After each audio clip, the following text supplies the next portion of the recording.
My jealousy towards my sister was compounded when my boyfriend admitted he finds her prettier than me. Growing up in our family was like living in two different worlds under the same roof. Our house, a modest two-story home on the outskirts of a bustling city, was filled with the sounds of laughter, chatter, and the occasional sibling squabble. My parents, hard-working and loving, always did their best to provide for us.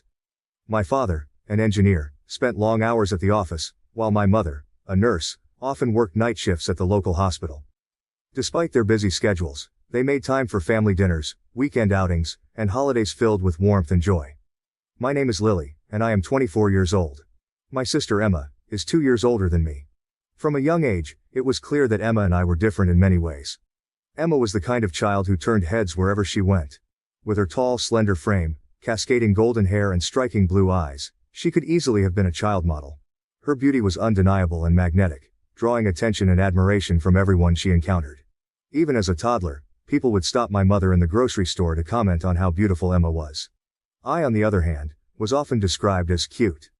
I had a petite build, with curly brown hair that refused to be tamed and wide, hazel eyes. While Emma's beauty was the kind that commanded attention, mine was more subdued, often overlooked in the shadow of her radiance. I didn't mind at first. I loved Emma dearly and took pride in her beauty and charm. Emma was outgoing, confident, and charismatic. She made friends easily and was always the center of attention at school and social gatherings. Her laughter was infectious and her energy seemed boundless. Emma had a natural talent for making people feel special, and she thrived in social situations. I was more introverted and reserved. I enjoyed spending time with a close-knit group of friends and preferred quiet activities like reading, drawing, and exploring the outdoors. While Emma dazzled others with her charm, I found joy in the small, simple moments of life. I was content to observe and listen, often playing the role of the supportive sister who stood in the background, cheering Emma on from the sidelines. Despite our differences, Emma and I shared a close bond during our early childhood years.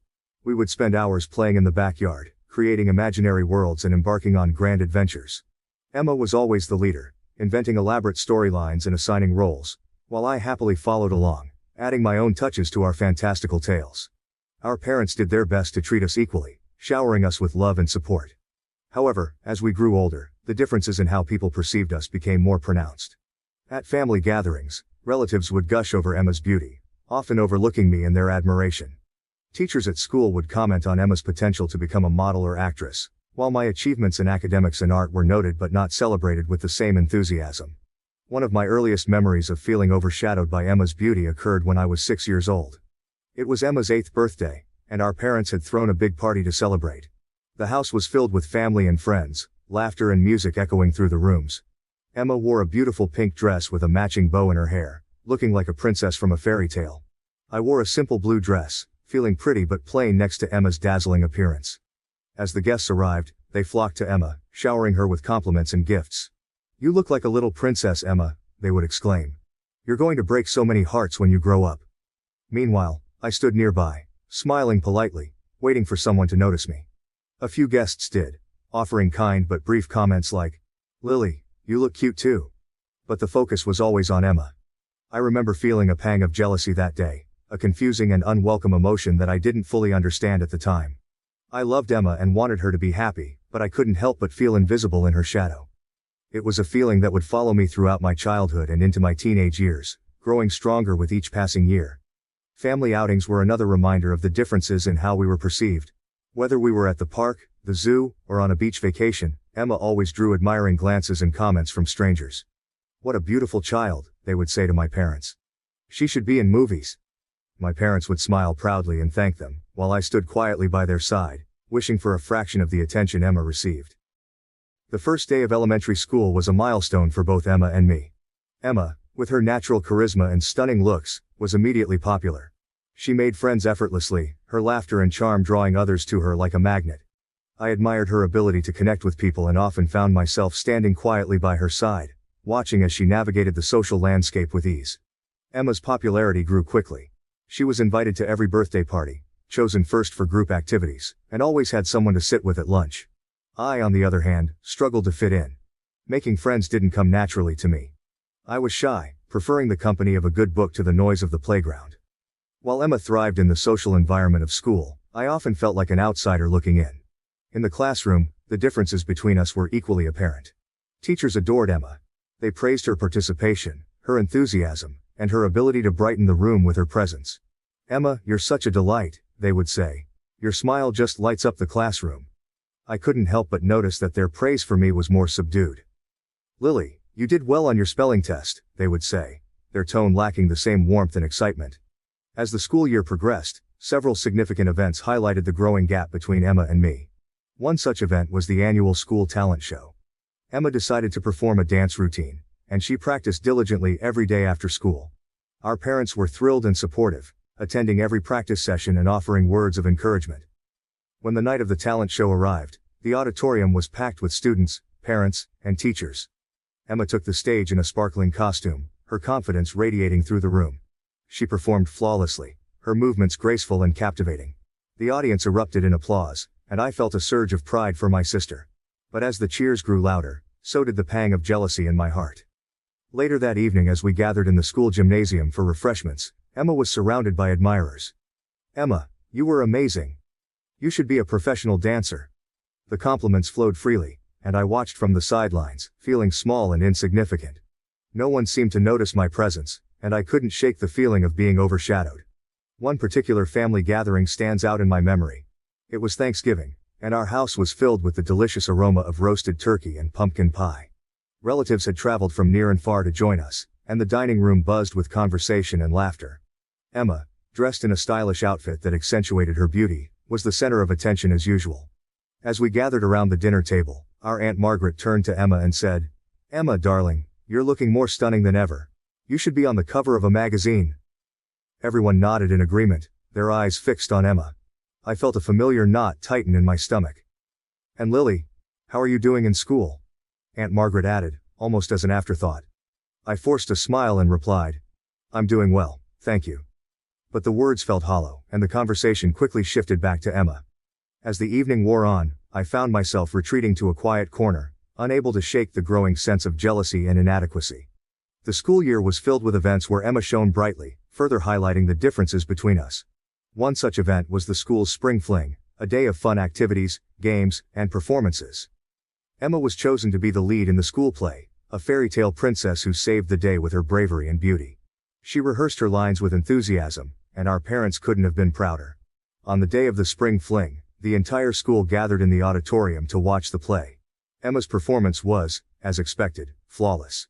She captivated the audience with her charm and grace, earning a standing ovation. I watched from the audience, clapping along with everyone else, but inside, I felt a mix of pride and resentment. After the play, there were games and activities on the school lawn. Emma was surrounded by friends, all eager to be seen with the school's star. I wandered the grounds, feeling out of place and disconnected. I wanted to join in the fun, but my shyness held me back.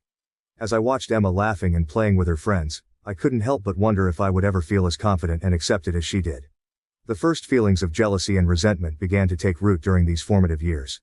I loved Emma deeply, but I couldn't ignore the constant comparisons and the favoritism that seemed to follow her everywhere. It wasn't just the teachers and family members who favored her, it was everyone. Even our peers seemed to gravitate towards her, leaving me feeling like an afterthought. One Christmas, our family gathered at our grandparents' house. The living room was filled with twinkling lights, and the scent of freshly baked cookies filled the air. As we exchanged gifts, our relatives couldn't help but comment on Emma's appearance. "Emma, you're growing more beautiful every year. You look like a movie star." I received kind but less enthusiastic comments. "Lily, you're looking nice today," they would say, their eyes already drifting back to Emma. That night, as we lay in our shared bedroom at our grandparents' house, I confided in Emma about how I was feeling. "Emma, do you ever get tired of all the attention?" I asked, my voice barely above a whisper. Emma sighed and turned to face me. "Sometimes, Lily. It can be overwhelming. But I'm grateful for it too. You know, you have so many amazing qualities that people notice too. You're smart, creative, and kind. Don't let anyone make you feel less than you are." I appreciated Emma's words, but they didn't fully alleviate my feelings of jealousy and inadequacy. It was hard to feel confident when I was constantly being compared to someone who seemed to have it all. As we progressed through elementary school, there were more events and activities that highlighted the differences between Emma and me. One such event was the annual science fair. Emma and I both participated, and while I worked diligently on my project about the solar system, Emma chose a project about butterflies that showcased her artistic talents. On the day of the science fair, The gymnasium was filled with colorful displays and eager students. Emma's project was beautifully presented, with intricate drawings of butterflies and a detailed explanation of their life cycle. My project, though well-researched, paled in comparison to the visual appeal of Emma's display. When the judges announced the winners, Emma received first place in the artistic category. I received an honorable mention for my research, but it felt like a consolation prize. Our parents were proud of both of us, but the excitement around Emma's win was palpable. "Emma, you did such an amazing job, we're so proud of you," they exclaimed, while my achievement was acknowledged with a simple, "Good job, Lily." I tried to hide my disappointment, but it was difficult. The constant comparisons and the feeling of being overshadowed were taking a toll on my self-esteem. I loved Emma and wanted to be happy for her, but I couldn't ignore the growing sense of resentment and inadequacy. One summer, our family went on a vacation to a lakeside cabin. It was a beautiful, serene place, surrounded by trees and with a clear blue lake perfect for swimming and boating. Emma and I spent our days exploring the woods, swimming in the lake, and roasting marshmallows by the campfire. One afternoon, as we were swimming, a group of kids from a neighboring cabin joined us. Emma, with her outgoing personality, quickly made friends with them. They were captivated by her beauty and charm, and soon they were playing games and splashing around together. I tried to join in, but I felt like an outsider. The kids seemed more interested in Emma, and I found myself drifting to the edge of the group, watching from a distance. That evening, as we sat by the campfire, I couldn't help but feel a pang of jealousy. Emma had a way of making friends effortlessly, while I struggled to fit in. It was a feeling that I was becoming all too familiar with, and I didn't know how to deal with it. As we moved through elementary school, the differences between Emma and me continued to shape our experiences. Emma's popularity and ease in making friends stood in stark contrast to my struggles. I found solace in my studies and hobbies, but the social dynamics of school were a constant challenge. One day, during recess, a group of girls invited Emma to join their game of hopscotch. I stood nearby, hoping to be included, but they didn't seem to notice me. Emma, always the kind sister, turned to me and said, "Lily, come play with us." The girls exchanged glances but didn't protest, so I joined in. As we played, it became clear that the girls were more interested in Emma.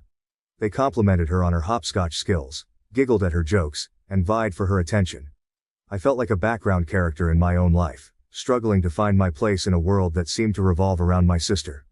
By the time we reached 5th grade, the divide between Emma and me had grown wider. Emma was elected class president, a role that suited her outgoing personality and leadership skills. She thrived in the spotlight, organizing events, leading discussions, and earning the admiration of teachers and students alike. I continued to excel in academics, often earning top grades and praise from my teachers. But the recognition I received felt different from the adoration showered on Emma. My achievements were acknowledged with polite applause, while Emma's accomplishments were celebrated with enthusiasm and fanfare. One spring, our school held a field day, a day filled with various athletic events and competitions. Emma, with her natural athleticism and competitive spirit, signed up for multiple events and excelled in each one. She won first place in the relay race, the long jump, and the obstacle course. The crowd cheered her on, and she was awarded a trophy for her outstanding performance. I participated in a few events, but my results were modest in comparison. I placed third in the three-legged race and received a participation ribbon for the tug-of-war. Our parents congratulated me on my efforts, but their excitement was clearly focused on Emma's achievements. As we walked home that afternoon, Emma carried her trophy with pride, while I clutched my participation ribbon, feeling a mix of pride and frustration. I was happy for Emma, but I couldn't help but feel overshadowed once again. The constant comparisons and the feeling of being in her shadow were taking a toll on my self-esteem, and I didn't know how to break free from the cycle. Despite the challenges and the constant comparisons, there were moments of hope and encouragement. One such moment came from an unlikely source, our art teacher, Mrs. Thompson. She was a kind and perceptive woman who had a talent for seeing the potential in her students. One day after class, Mrs. Thompson asked me to stay behind. "Lily, I've noticed that you have a real talent for drawing," she said, her eyes twinkling with warmth. "Your attention to detail and your ability to capture emotion in your work are truly impressive." I blushed, not used to receiving such direct praise. "Thank you, Mrs. Thompson," I replied, feeling a spark of pride. "I think you should consider entering your artwork in the school's art contest," she continued. "You have a gift, and I believe it's worth sharing with others." Encouraged by her words, I decided to take a chance. I spent hours in my room, working on a piece that I hoped would capture the judge's attention. It was a portrait of a girl standing in a field of wildflowers, her expression a mix of wonder and melancholy. I poured my heart into the drawing, determined to create something that would make me proud. When the day of the art contest arrived, I felt a mix of excitement and nerves. The school gymnasium was filled with colorful displays, each piece a testament to the talent and creativity of the students. Emma accompanied me, her supportive presence a comfort in the sea of competition. As the judges made their rounds, I watched nervously, hoping that my work would stand out. When the results were announced, I was thrilled to hear my name called for first place in the drawing category. The applause was loud and genuine, and for the first time, I felt like I had truly earned my moment in the spotlight. Emma hugged me tightly, her eyes shining with pride. "I knew you could do it, Lily," she exclaimed. "You're amazing." However, when I came home and wanted to show off my achievement to my parents, I walked into the living room and saw Emma already basking in their praise. She had just returned from a photo shoot for a local magazine, and our parents were beaming with pride as she described the experience in animated detail. "And then the photographer said I had the perfect look for their cover," Emma exclaimed, her eyes shining with excitement. My parents' faces lit up with admiration. "That's amazing, Emma. We're so proud of you," my mother said, giving her a tight hug. My heart sank as I watched the scene unfold. Clutching my certificate and ribbon, I felt my earlier excitement deflate. I wanted to share my success, to feel the same pride and joy from my parents, but the timing seemed all wrong. Not wanting to interrupt Emma's moment, I quietly slipped into my room and gently placed the certificate and ribbon in a drawer. Sitting on my bed, I stared at the drawer, feeling a mix of disappointment and frustration. It wasn't that I begrudged Emma her achievements. I just wished that, for once, I could have a moment where I felt truly seen and celebrated. Later that evening, as I sat at the dinner table, my parents continued to talk about Emma's photo shoot. I listened silently, trying to push away the feelings of resentment that were bubbling up inside me. When there was finally a lull in the conversation, I mustered the courage to speak up. "Mom, Dad, I won first place in the art contest today," I said, my voice barely above a whisper. They turned to look at me, their expressions shifting from excitement to polite interest. "That's wonderful, Lily," my father said with a smile. "Congratulations." "Yes, we're very proud of you, sweetheart," my mother added. But their enthusiasm didn't match the excitement they had shown for Emma's news. The conversation quickly shifted back to Emma's photo shoot, leaving me feeling once again overshadowed. As I cleared the dinner table that night, I thought about Mrs. Thompson's encouraging words and the applause I had received at the art contest. Despite my parents' subdued reaction, I reminded myself that my achievement was important and valuable. I had worked hard and earned my success, and I needed to hold on to that sense of pride, even if it wasn't fully recognized at home. In the quiet of my room, I took out the certificate and ribbon again, placing them on my desk where I could see them. They were a reminder of my talent and my potential, a beacon of hope in the midst of my struggle to find my place in a world that often seemed to favor my sister. As I lay in bed that night, I vowed to keep pursuing my passions and to celebrate my own victories, no matter how small they might seem to others. Middle school was a time of significant change for both Emma and me. As we transitioned from childhood to adolescence, the differences between us became even more pronounced. Puberty brought with it a host of physical and emotional changes, and Emma's beauty seemed to blossom overnight. She grew taller, her figure became more defined, and her golden hair and striking blue eyes only became more captivating. It was as if she had stepped out of a magazine, effortlessly embodying the ideal of beauty. With her blossoming beauty came increased attention from boys. Emma was constantly surrounded by admirers, her locker decorated with love notes and flowers. She received invitations to dances, parties, and other social events, becoming a fixture in the middle school social scene. It was clear that Emma enjoyed the attention, and she navigated these new social dynamics with the same ease and charm that had always defined her. I, on the other hand, experienced puberty in a more subdued way. My growth spurt was less dramatic, and my appearance remained relatively unchanged. My curly brown hair and hazel eyes were considered cute, rather than stunning, and I was often overlooked in favor of my sister's striking beauty. I was quieter, more reserved, and focused on my academics and hobbies. While Emma thrived in the social spotlight, I found solace in my studies and my artwork.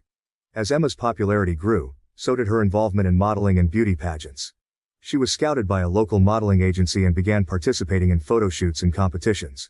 Our parents were thrilled and supportive, attending every event and cheering her on from the sidelines. Emma's room quickly filled with trophies, sashes, and framed photos from her modeling gigs. She was becoming a local celebrity, and our parents couldn't have been prouder. As high school came to an end, Emma and I found ourselves at a crossroads.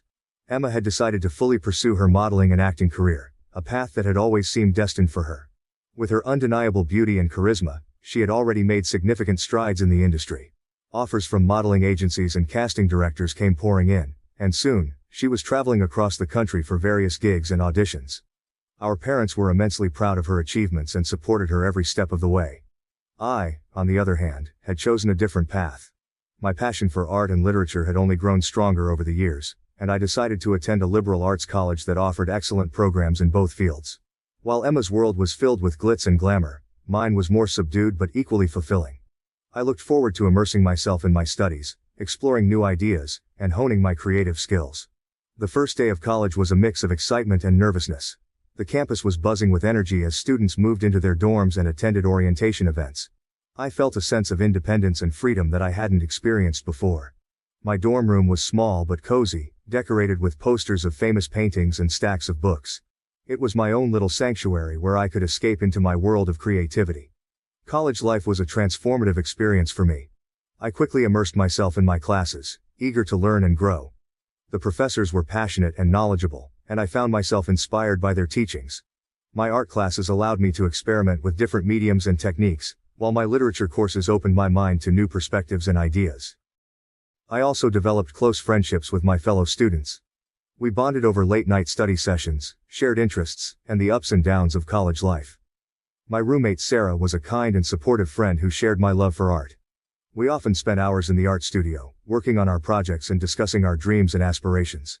One of the most significant aspects of my college experience was meeting Mark. We met during our sophomore year in a creative writing class. Mark was an English major with a passion for poetry and storytelling. He had a quiet, introspective demeanor that drew me in, and we quickly became friends. Our friendship blossomed into a romantic relationship, and soon, we were inseparable. Mark was a constant source of support and encouragement. He appreciated my artistic talents and often attended my gallery showings and readings. We spent countless hours discussing literature, art, and our future aspirations. Mark's gentle nature and thoughtful insights helped me gain confidence in myself and my abilities. Our relationship continued to grow, and I found myself falling deeply in love with him. Mark's presence in my life was a calming influence, and he helped me navigate the challenges of college with grace and resilience. With him by my side, I felt more confident and capable than ever before. While my college years were filled with personal growth and new experiences, my relationship with Emma became more strained. Her modeling and acting career had taken off, and she was living a glamorous life that seemed worlds apart from mine. Emma's success brought her fame and recognition, and she often appeared in magazines and on television. She attended red carpet events, mingled with celebrities, and traveled to exotic locations for photo shoots. Despite our different paths, Emma and I stayed in touch. She would occasionally visit me at college, bringing with her a whirlwind of excitement and glamour. During her visits, she would regale me with stories of her adventures, describing the luxurious parties, the famous people she had met, and the exciting projects she was working on. While I was genuinely happy for her, these visits also brought up old insecurities for me. One particular visit stands out in my memory. Emma had just returned from a photo shoot in Paris, and she decided to surprise me with a visit. She arrived on campus in a sleek car, dressed in designer clothes and carrying a suitcase full of gifts. As we walked through the campus, students turned their heads to look at her, captivated by her beauty and presence. "Paris was incredible, Lily," she said, her eyes sparkling with excitement. "The Eiffel Tower, the fashion shows, the food, everything was just perfect. And guess what? I met a famous director who wants to cast me in his next film." "That's amazing, Emma," I replied, trying to sound enthusiastic. "I'm really happy for you." As we continued our walk, Emma's stories of her glamorous life filled the air. I couldn't help but feel a pang of jealousy and inadequacy. While Emma was living a life of excitement and adventure, I was focused on my studies and navigating the challenges of college. It was hard not to compare our lives and feel like I was falling short. That evening, as we sat in my dorm room, Emma noticed the stack of books and art supplies on my desk. "You always were the creative one, Lily," she said with a smile. "I wish I had your talent for art." I appreciated her compliment, but it didn't fully alleviate my feelings of insecurity. Despite my achievements and the personal growth I had experienced in college, I still struggled with the constant comparisons to Emma. It was a lingering shadow that I couldn't quite escape. As the years went by, I continued to focus on my studies and my relationship with Mark. I knew that I needed to find my own identity and create a life that was true to myself. College was an opportunity for me to explore my passions and develop my skills, and I was determined to make the most of it. One of the most rewarding experiences of my college years was participating in a study abroad program. I spent a semester in Italy, immersing myself in the rich culture and history of the country. The experience was transformative, allowing me to gain new perspectives and deepen my understanding of art and literature. I visited famous museums, studied the works of Renaissance masters, and filled my sketchbook with drawings of the beautiful landscapes and architecture. Italy also provided a sense of independence and self-discovery. Away from the familiar environment of home and college, I had the opportunity to reflect on my life and my aspirations. I realized that I didn't need to compare myself to Emma or anyone else. My worth wasn't defined by external validation or recognition, but by my own efforts and passions.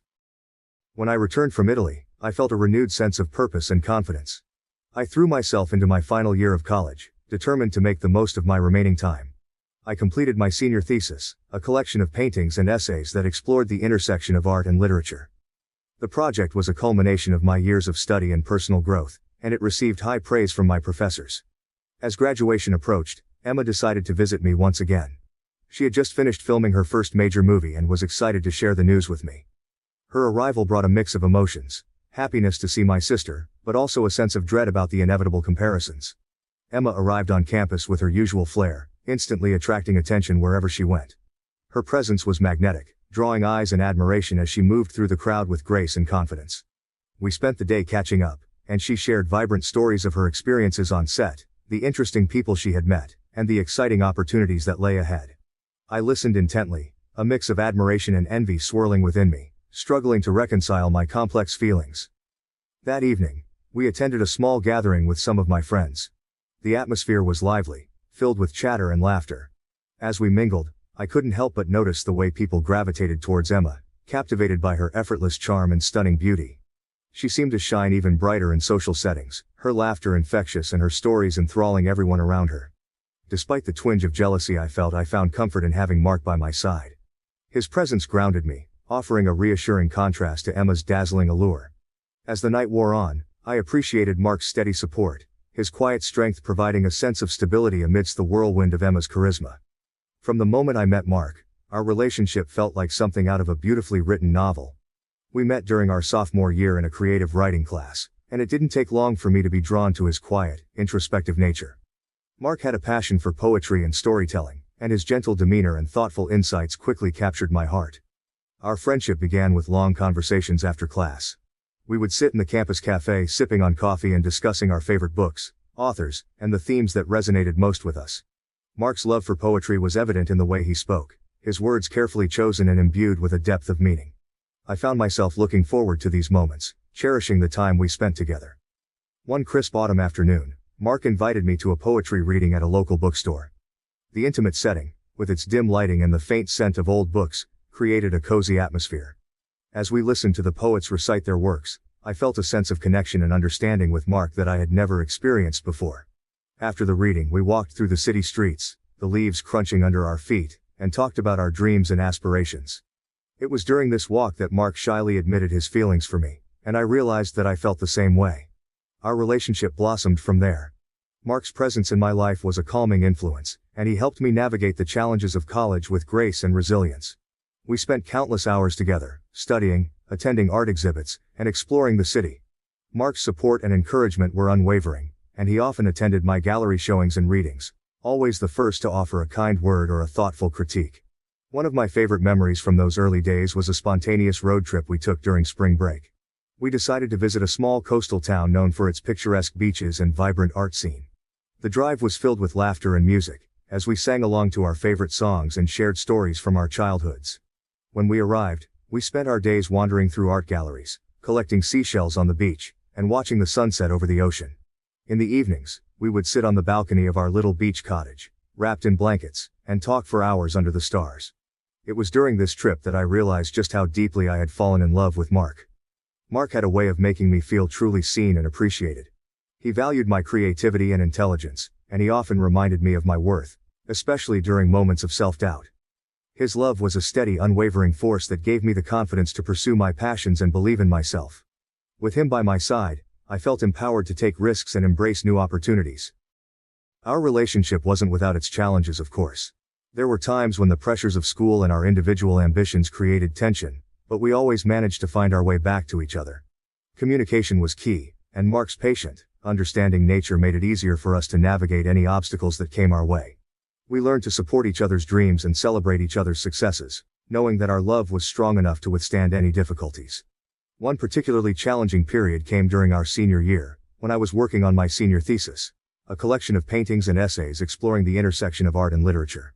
The project was incredibly demanding, and there were times when I felt overwhelmed and unsure of myself. Mark was my rock during this time, offering a listening ear, words of encouragement, and practical support. He would bring me coffee during late-night work sessions, help me organize my thoughts, and remind me to take breaks and care for myself. His unwavering belief in me gave me the strength to persevere and complete the project. As I graduated, Mark and I began to discuss our future together. We knew that the transition from college to the real world would bring new challenges, but we were committed to facing them together. Mark had been accepted into a prestigious graduate program for creative writing, and I had been offered a position as an art instructor at a local community center. We were excited about the opportunities ahead, and the chance to continue growing both individually and as a couple. Our love deepened as we navigated the post-college world. We moved into a small apartment together, filling it with books, art supplies, and the memories we had collected over the years. We continued to support each other's passions. Mark attended my art exhibits, and I went to his poetry readings. Our shared love for creativity and storytelling was a constant source of inspiration and connection. One of the most memorable moments of our post-college life was a surprise trip that Mark planned for our anniversary. He had arranged for us to visit a secluded cabin in the mountains, a place where we could escape the hustle and bustle of city life and reconnect with nature. The cabin was nestled in a lush forest, with a clear babbling brook nearby and a stunning view of the mountains. We spent our days hiking through the woods, exploring hidden trails, and marveling at the beauty of the natural world. In the evenings, we would sit by the fireplace, sipping hot cocoa and sharing our hopes and dreams for the future. It was during this trip that Mark proposed, presenting me with a simple, elegant ring that he had designed himself. His proposal was heartfelt and sincere, a reflection of the deep love and commitment we shared. I joyfully accepted, and we spent the rest of the evening celebrating our engagement under the stars. Our journey towards self-acceptance and confidence in our careers continued to evolve. I found immense fulfillment in my role as an art instructor, helping students discover their own creative potential. Mark's graduate program challenged him to refine his craft, and he began to gain recognition for his poetry. We faced new challenges and uncertainties, but our love remained a constant, guiding us through every twist and turn. My journey towards self-acceptance and confidence in my career was deeply intertwined with my relationship with Mark. His unwavering support and belief in me were instrumental in helping me overcome the insecurities that had plagued me for so long. One of the most significant steps in my journey was the decision to pursue a master's degree in art therapy. Combining my love for art with a desire to help others, I found a sense of purpose and fulfillment that was profoundly rewarding. The program was rigorous, but it allowed me to explore new dimensions of my creativity and develop a deeper understanding of the therapeutic power of art. Throughout my studies, Mark was my biggest cheerleader. He celebrated my successes and provided comfort during moments of doubt. His encouragement gave me the confidence to push myself and take risks, knowing that he believed in my abilities even when I struggled to believe in myself. My first internship as an art therapist was both challenging and transformative. I worked with a diverse group of clients, each with their own unique stories and struggles. Through my work, I witnessed the incredible impact that art could have on individuals' emotional and mental well-being. It was a humbling and inspiring experience that reinforced my commitment to this field. One particularly memorable client was a young girl named Mia, who had experienced significant trauma and struggled with severe anxiety. Through our sessions, Mia began to express her feelings and experiences through her artwork. Watching her transformation and growth was deeply moving, and it affirmed my belief in the power of art therapy. Mia's progress also mirrored my own journey towards self-acceptance, as I learned to trust in my skills and embrace my role as a therapist. My confidence continued to grow as I completed my degree and began working as a full-time art therapist. I developed strong relationships with my clients and colleagues, and I found immense satisfaction in helping others heal and find their own paths to self-acceptance. My work was challenging, but it was also incredibly rewarding, and I felt a deep sense of fulfillment in my career. Throughout this journey, Mark remained a steadfast presence in my life. We continued to support each other's dreams and aspirations, celebrating our individual successes and navigating challenges together. Our relationship was built on a foundation of love, trust, and mutual respect, and it only grew stronger with time.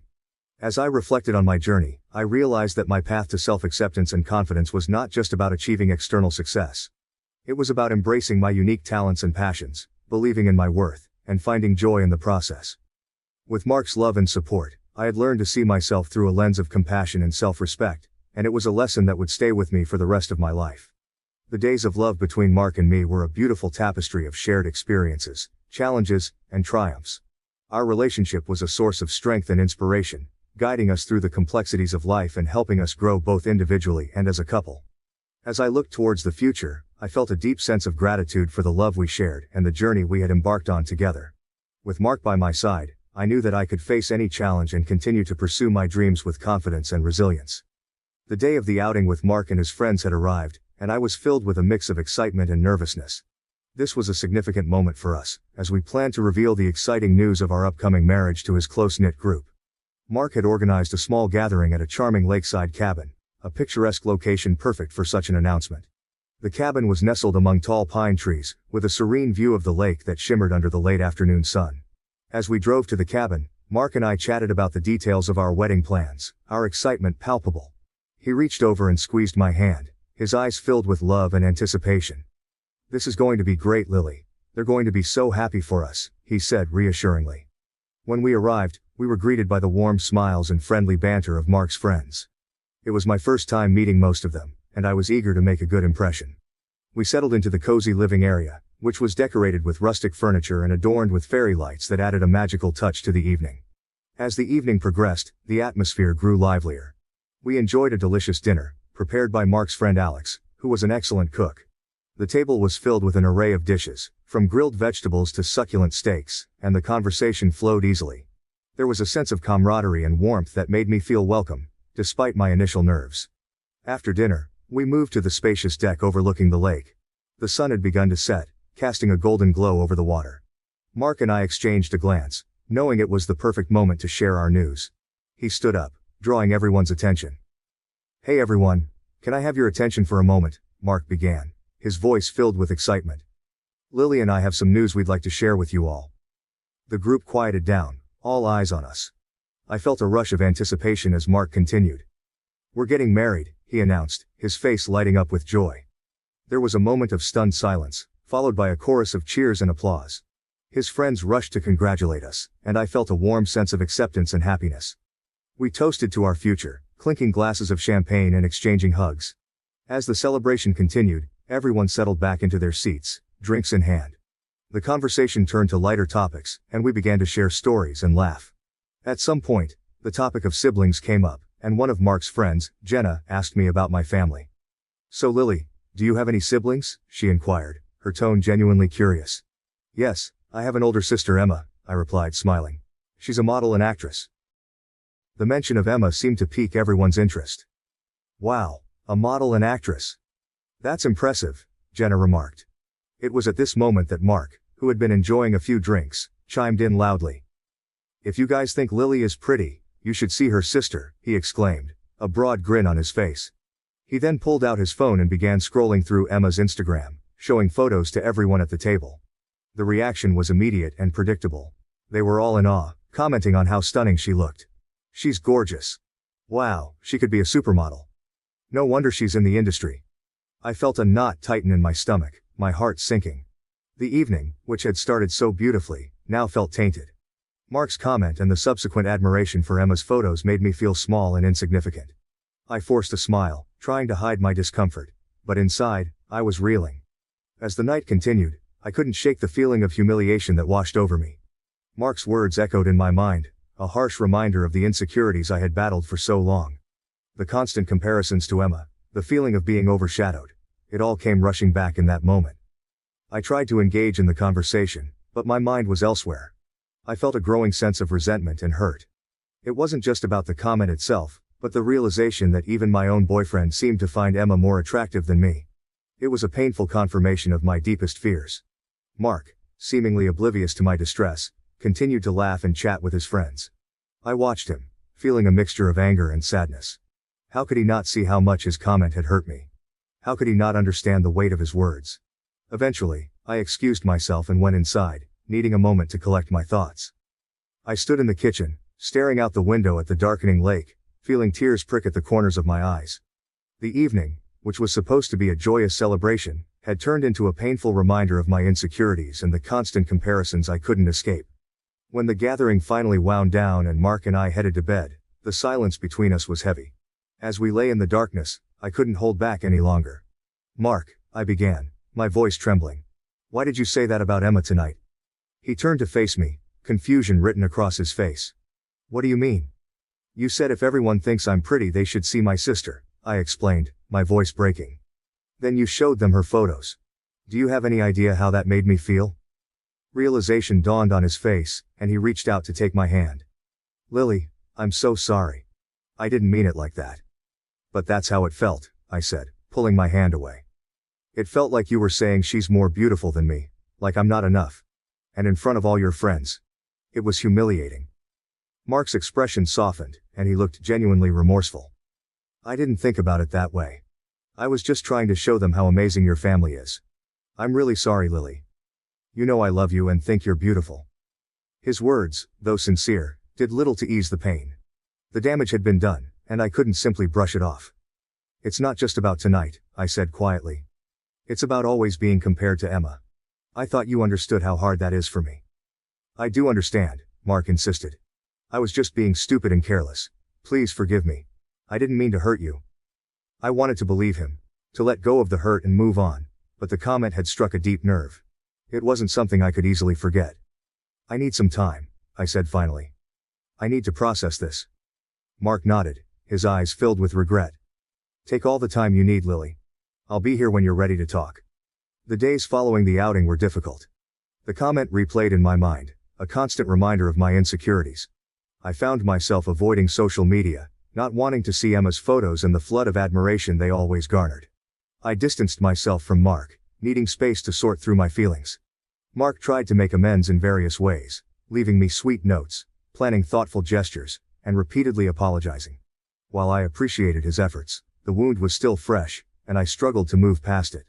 I confided in my close friends, seeking their perspective and support. They were understanding and empathetic, reassuring me of my worth and beauty. Lily, you're an incredible person, Sarah, my best friend, said one afternoon over coffee. Mark loves you for who you are. He made a mistake, but that doesn't change how amazing you are. Their words were comforting, but the internal struggle remained. I can't escape the constant comparisons to her and I don't think I ever will. It's exhausting. How do I overcome these insecurities? Additionally, as I reflected on my journey and the experiences that had shaped my relationship with Mark, I found myself drawn to the comments and perspectives shared by others who had heard my story.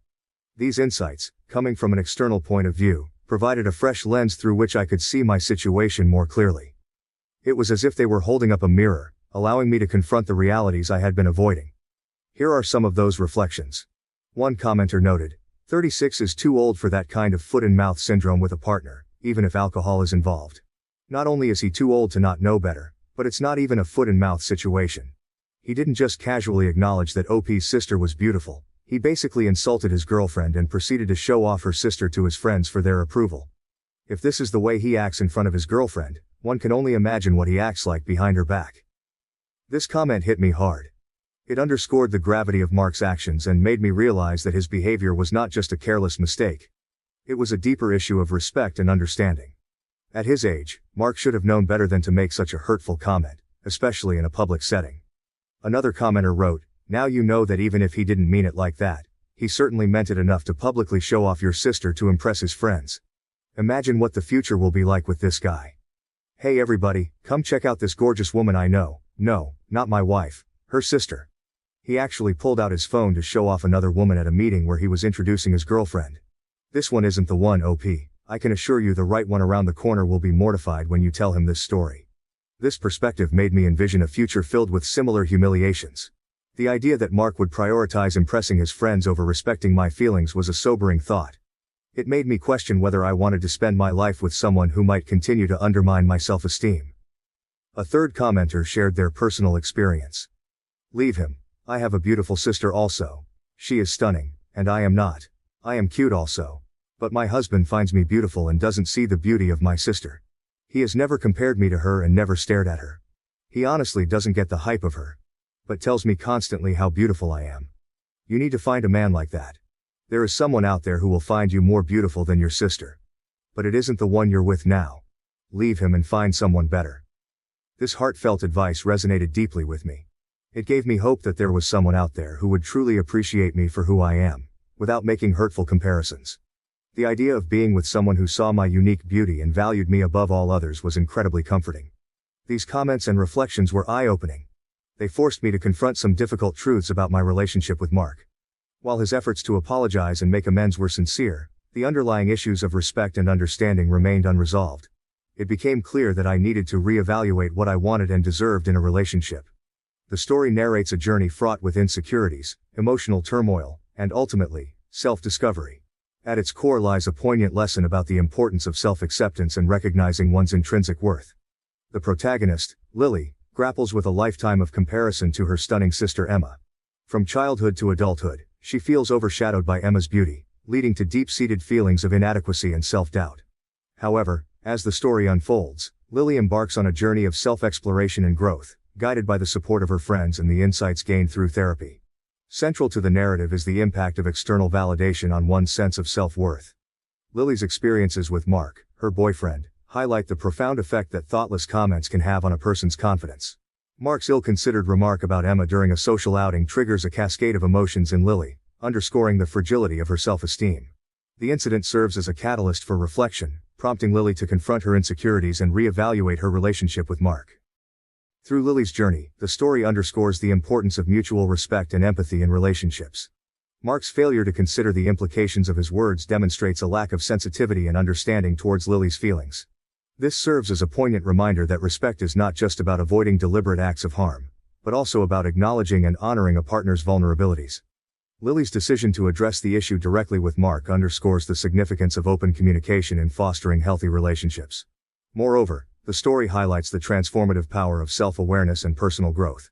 Lily's journey towards self-acceptance is not without its challenges, but it is through confronting her insecurities head-on that she begins to reclaim her sense of self-worth. With the support of her friends, Lily learns to embrace her individuality and celebrate her unique qualities. The narrative also underscores the importance of surrounding oneself with a supportive network of friends and loved ones. Lily's friends serve as a source of strength and encouragement, offering empathy and understanding during her moments of vulnerability. Their unwavering support empowers Lily to confront her insecurities and make decisions that prioritize her emotional well-being. This emphasizes the transformative power of human connection in overcoming personal challenges and fostering resilience. Ultimately, the story culminates in a powerful realization about the necessity of setting boundaries and prioritizing self-care.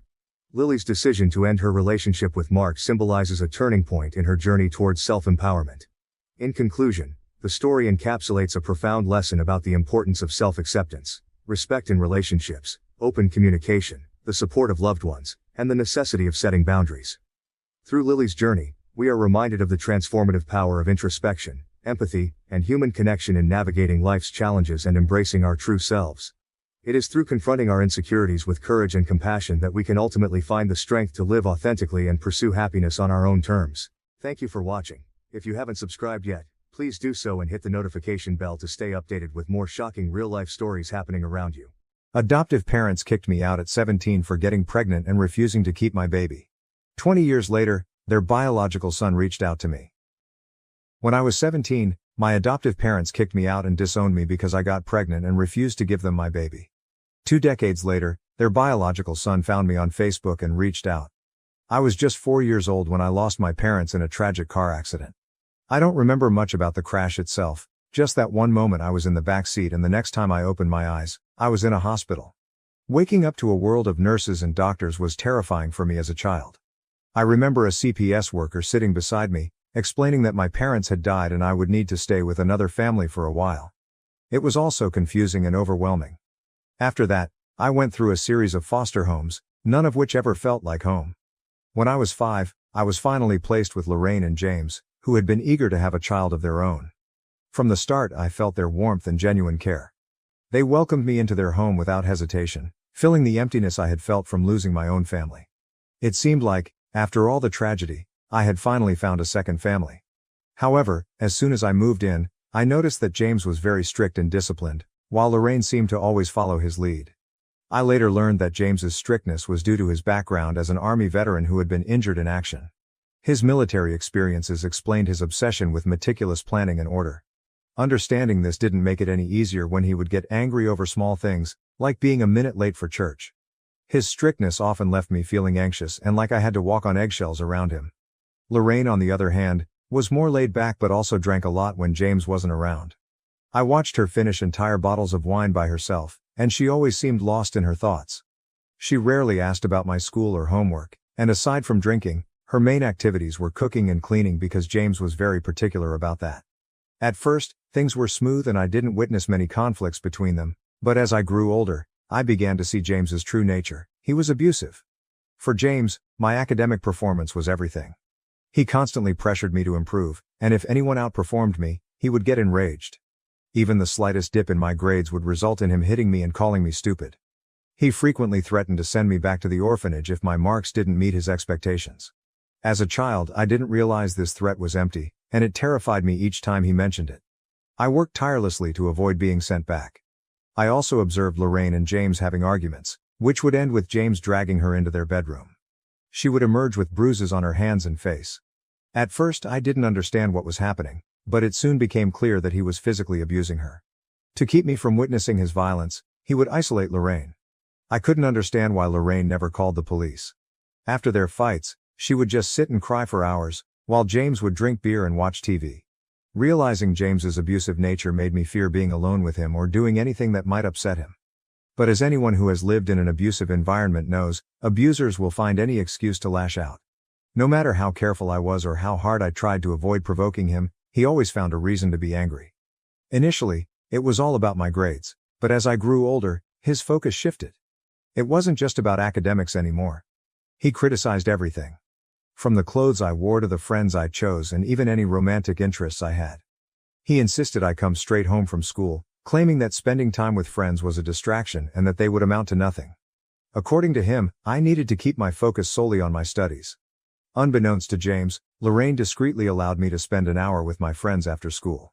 Knowing that James wouldn't return until later in the evening, she saw it as a small chance for me to enjoy some normalcy and social interaction beyond the tense atmosphere at home. These brief moments away from the constant pressure and scrutiny were precious to me, and I valued the time spent with my friends, even if it was short-lived. Lorraine's quiet act of kindness meant a great deal to me. However, things took a turn for the worse when James lost his job. The job loss seemed to heighten his frustration and anger, worsening the already abusive environment at home. With the added strain of financial instability, James became even more unpredictable and volatile, lashing out over the smallest things. I recall one night when Lorraine had just finished making dinner. As James sat down and glanced at the meal, he erupted into a furious rant about how it didn't meet his standards. He began yelling and slamming the table, berating her and threatening to throw her out if she couldn't cook properly. In his rage, he threw his plate against the wall, leaving Lorraine and me in a state of fear as we watched him. I could feel my whole body trembling. When I finally ate the food, I found nothing wrong with Lorraine's cooking. Over time, James's drinking worsened. With his unemployment and idle days, beer cans accumulated in the living room each morning, which Lorraine had to clean up.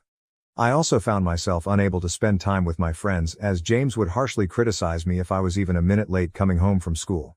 At 15, a classmate named Harry confessed his feelings for me and asked me out on a date. Despite my anxiety over James finding out, I was eager to experience a date and explore my feelings as a teenager. So, despite my worries, I agreed to go out with Harry. We met at a local coffee shop after school and spent the afternoon chatting and getting to know each other.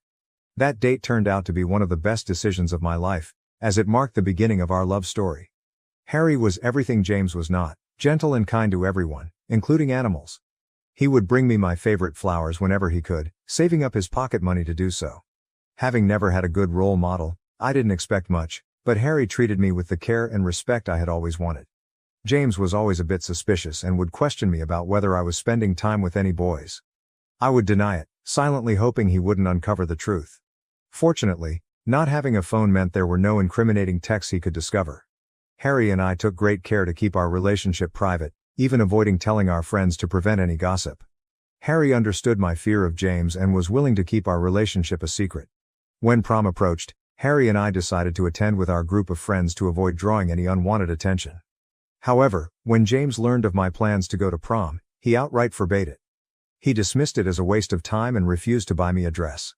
I didn't really care about the dress. I just wanted to enjoy the evening with my friends. I begged him to let me go, reminding him of my good grades and how I had met his expectations. He scolded me, belittling my friendships and insisting that prom was insignificant. Lorraine disagreed and argued with James, believing there was no reason for me to stay home while my peers enjoyed themselves. James insisted that teenagers lacked a sense of right and wrong and that he wouldn't allow me to go out simply to have fun when I could stay home and be safe. Despite my pleas and attempts to explain how important this event was to me, he remained resolute, dismissing my feelings as trivial. He even threatened to lock me out if I tried to sneak out for prom. On the night of the dance, I was the only one who stayed behind, spending the evening crying alone in my room. I was growing increasingly weary of living with James. After high school, it became even harder to see Harry since I wasn't allowed out and didn't have a phone. I asked James for a phone, but he insisted I didn't need one at my age. I argued that I'd be going to college and that everyone had a phone, but he said I'd have to buy one myself if I wanted it. That's when I decided to get a part-time job. Though the pay was modest, it allowed me to earn some money and gain a bit of independence. It also meant I could spend time with Harry without James finding out, using work as an excuse while I met up with him. Eventually, I received the incredible news that I had been accepted into an Ivy League university with a full scholarship. This was a significant accomplishment, as no one from my town had ever achieved it before. James took it upon himself to brag about my success to anyone who would listen, proclaiming how proud he was of me. Despite his constant boasting, he never actually congratulated me personally, instead acting as though my achievement was a reflection of his own success. After receiving my college acceptance, I felt an enormous sense of relief. At last, James had nothing to complain about, as I had fulfilled his greatest dream by securing a spot in a prestigious college with a scholarship. With my job and academic success, he couldn't label me as lazy anymore. His newfound satisfaction led him to agree to buy me a phone and allowed me to use the money I earned from work for college expenses. He even permitted me to hang out with my friends after work. For the first time, I felt like I could enjoy life a bit, just like everyone else. Harry and I knew we'd be separated when we went to college, but we promised to meet up whenever we could. Our intimacy was careful and limited, with both of us taking precautions. A couple of weeks later, I began experiencing unusual symptoms that resembled those of my period, but without actually having it. Being perceptive, I sensed something was wrong with my body, and I found myself craving food at odd hours. Panicking, I told Harry that I needed to take a pregnancy test, and he agreed. I took 3 tests, all of which came back positive. The shock was overwhelming, and I collapsed on the floor, crying uncontrollably. It felt like I was living through one of my worst nightmares. Harry tried to comfort me, but I was trembling with fear.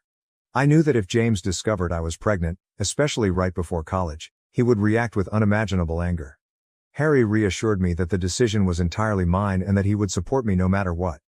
He suggested talking to his parents first and then approaching James together to prevent any violent reactions. Given my difficult home situation, Harry was genuinely concerned for my safety. His parents were incredibly understanding. His mother embraced me and comforted me, saying that such things happen to many people and not to worry too much. They agreed to come to my place to help break the news to James. When Lorraine and James were informed of the pregnancy, they were utterly shocked. Lorraine asked me twice if I was certain, and I confirmed with the results from multiple tests. James, however, erupted in anger, accusing me of being a product of his reluctance to adopt children from strangers, citing their unpredictable nature. He hurled a barrage of insults at me, claiming I had ruined my life. Harry's parents tried to calm James down, but he directed his fury at them, blaming them for the situation and appearing ready to physically confront Harry, who sat quietly in the corner. Overcome with emotion, I started crying and told James that I wasn't planning to keep the baby, so he had nothing to worry about. I assured him that everything could return to normal, and I would still go to college as planned. At that point, Lorraine asked to speak with James privately. They left the room while I sat there, crying and anxiously fidgeting. Harry's parents looked at me with sympathy. When Lorraine and James returned, Lorraine's words struck me like a tidal wave. She proposed that we didn't necessarily have to give up the baby, suggesting that I could carry the pregnancy to term and then transfer my parental rights to them. I sat there in stunned silence as Lorraine stressed that the child was a gift from God and urged us not to consider other options. James supported Lorraine's view, suggesting that this arrangement would be ideal, especially since Lorraine was already pregnant herself. His words left me completely bewildered, and I struggled to grasp what he was proposing. James revealed that Lorraine had only recently discovered her pregnancy and had kept it private while processing the news. With my own pregnancy, they now saw an opportunity to raise both children together as siblings. The shock of their suggestion left me speechless, grappling with the gravity of their proposal and the unexpected turn of events. Harry's parents were equally stunned and quickly expressed their disapproval.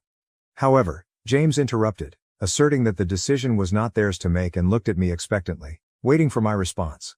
Overwhelmed with anxiety, I knew deep down that I couldn't agree to Lorraine and James's proposal. The idea of giving up my child to be raised in an environment reminiscent of my own troubled upbringing was unbearable. Although Lorraine had shown herself to be a caring mother in many ways, I couldn't ignore the fact that she couldn't shield herself from James's behavior, let alone ensure my child's safety. The thought of subjecting my unborn child to the same uncertainty and potential danger was unacceptable. While I cherished the thought of becoming a mother one day, I knew the timing and circumstances were far from ideal. I couldn't bring a child into the world under these conditions, knowing I couldn't guarantee their safety and well-being. I firmly told James that, although I was glad to be gaining a sibling soon, I couldn't proceed with the pregnancy. I was neither mentally nor physically strong enough to handle it. The idea of watching my child grow up with Lorraine and James, while pretending they were just a sibling, was inconceivable. Living a lie and denying my child the truth about their parentage was something I simply couldn't endure.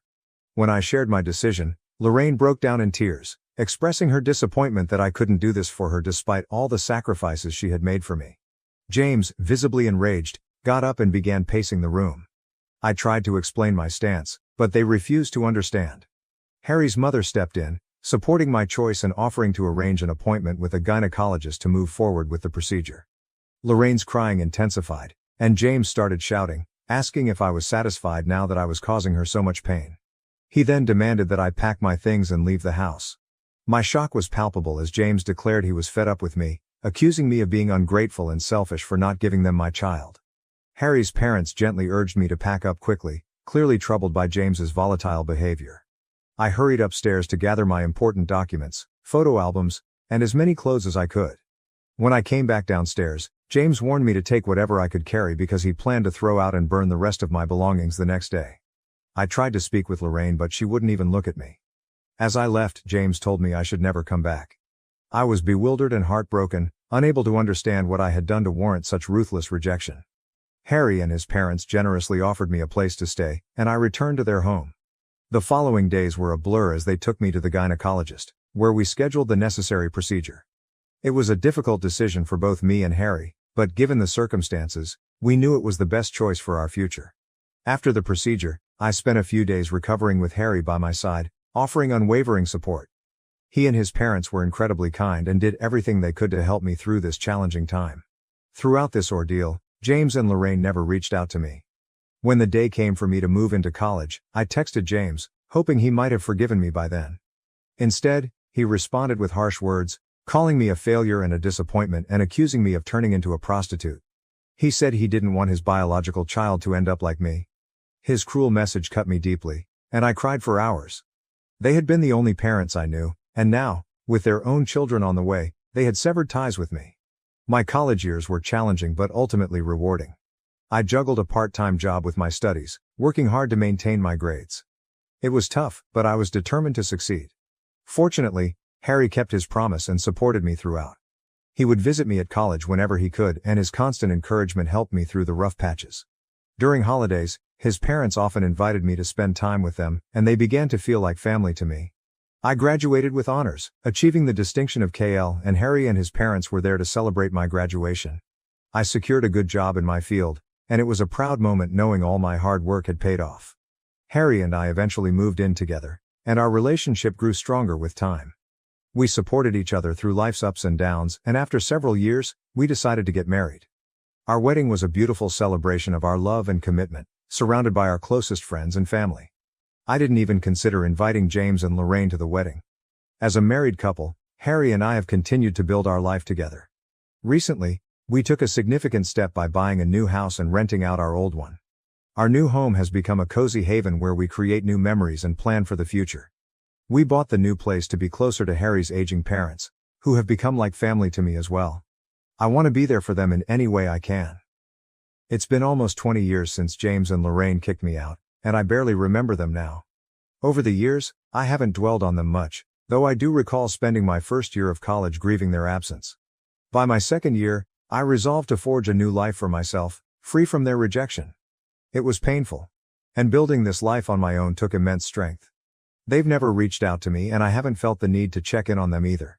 Throughout these years, Harry has been my steadfast companion and partner in every sense. Although we never had children, our two beloved dogs have brought us immense joy. We visit Harry's parents every other weekend and frequently enjoy trips and discovering new restaurants together. Looking back, I feel that my life has turned out well, and I wish I could embrace my 17-year-old self and reassure her about her future. Recently, I received a friend request on Facebook from someone named Matt with a surname that seemed familiar. When I checked his profile, I was taken aback by how much he resembled James. I accepted his request and he sent me a greeting. I replied, and he soon asked if I knew anyone named James and Lorraine. My heart raced as I realized he was their son.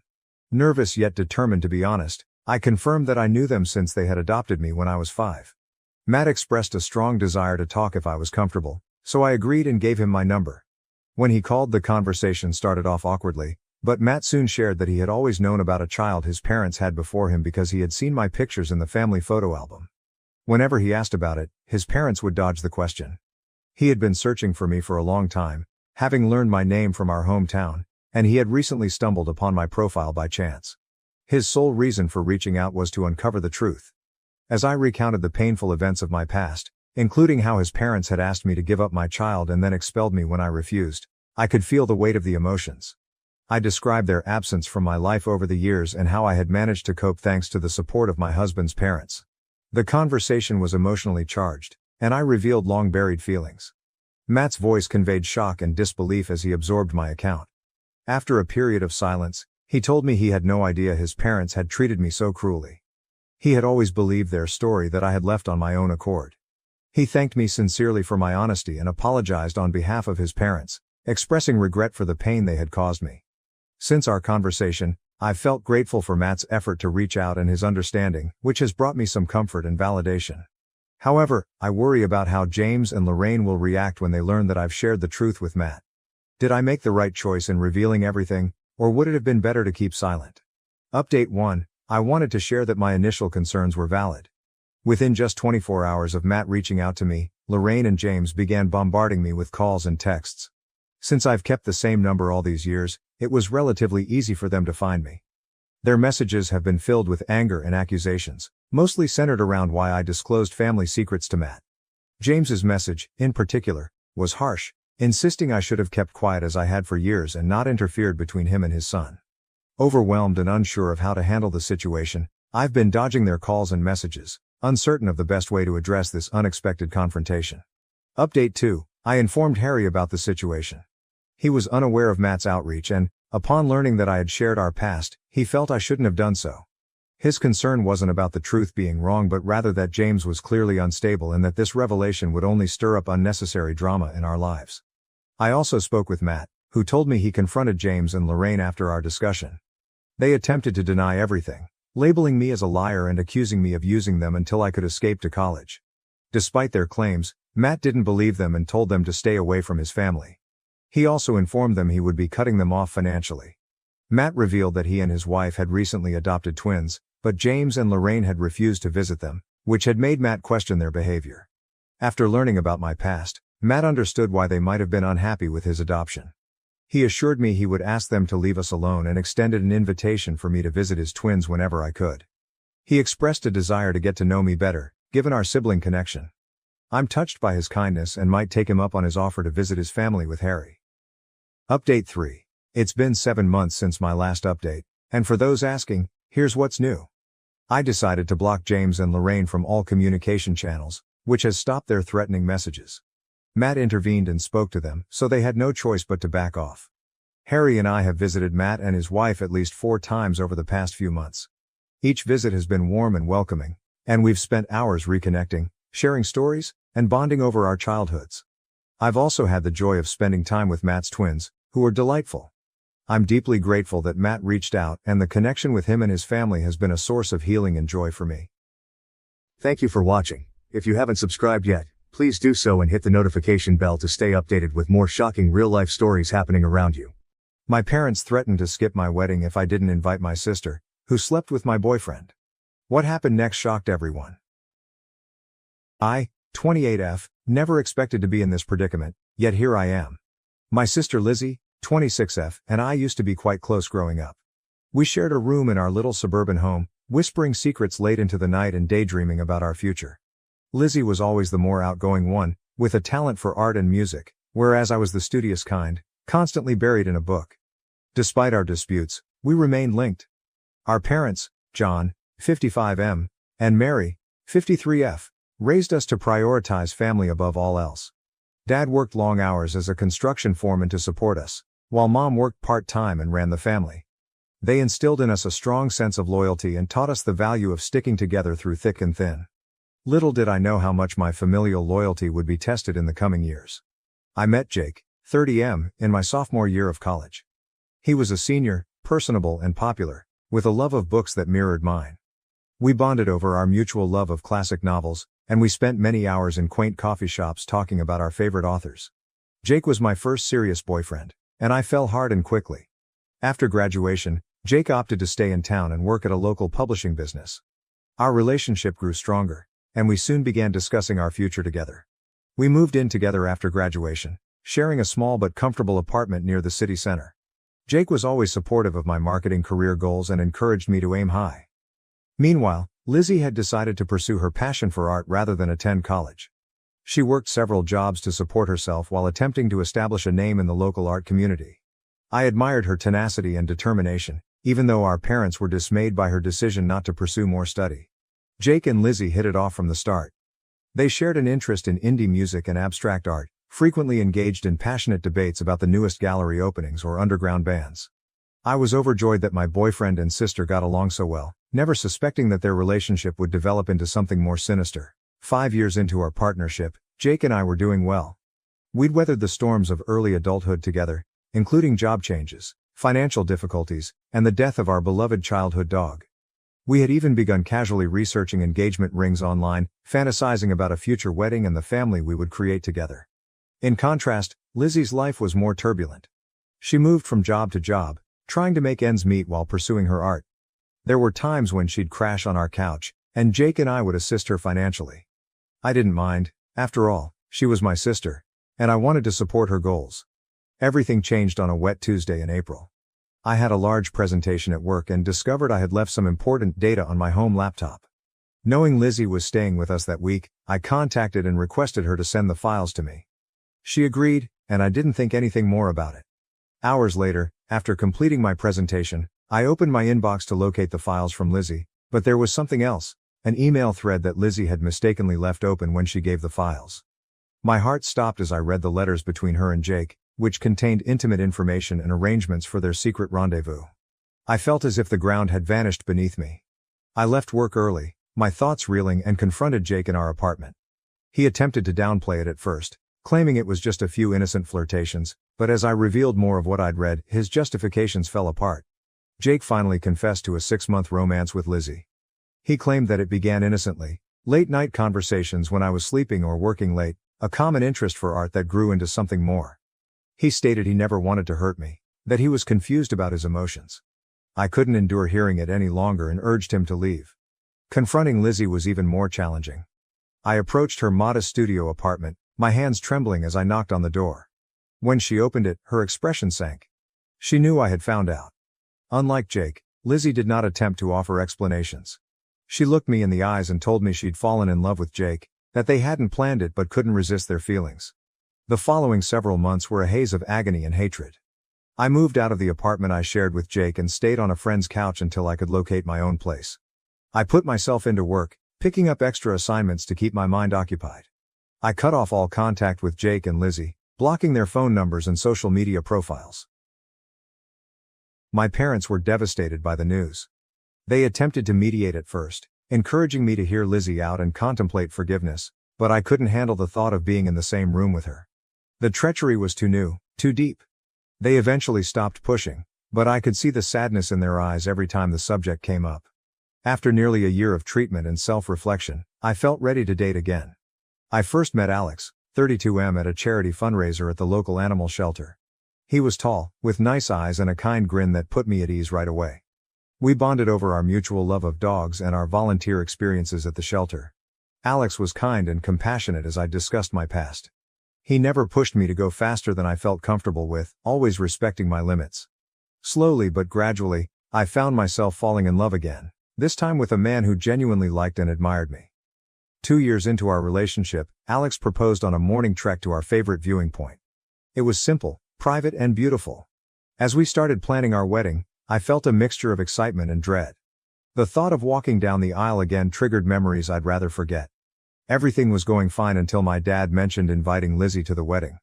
They contended that she is still family and should be present on my special day. The very suggestion made my stomach turn.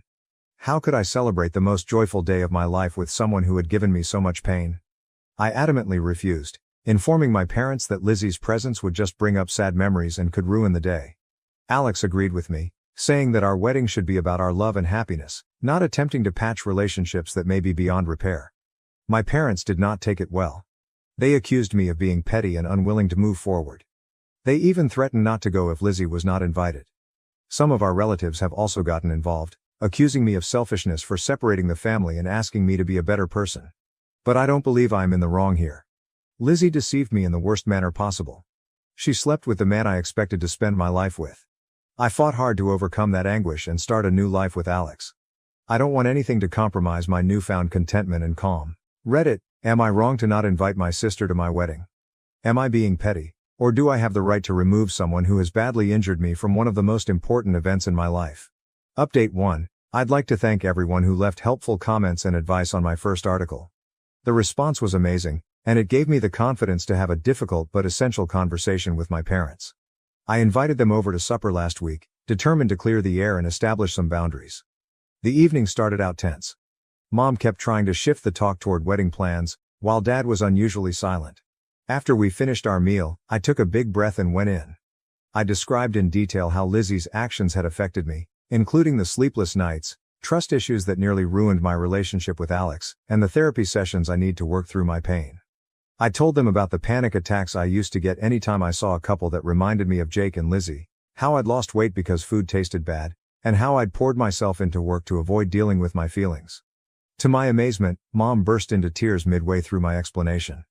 Between sobbing, she acknowledged that they had pushed for Lizzie's inclusion out of remorse. It turned out that Lizzie's life had spiraled drastically after the incident. My parents told me that Lizzie had lost her job at the gallery where she had been working. Her drinking, which had previously been sociable, had progressed to the point that she was rarely sober.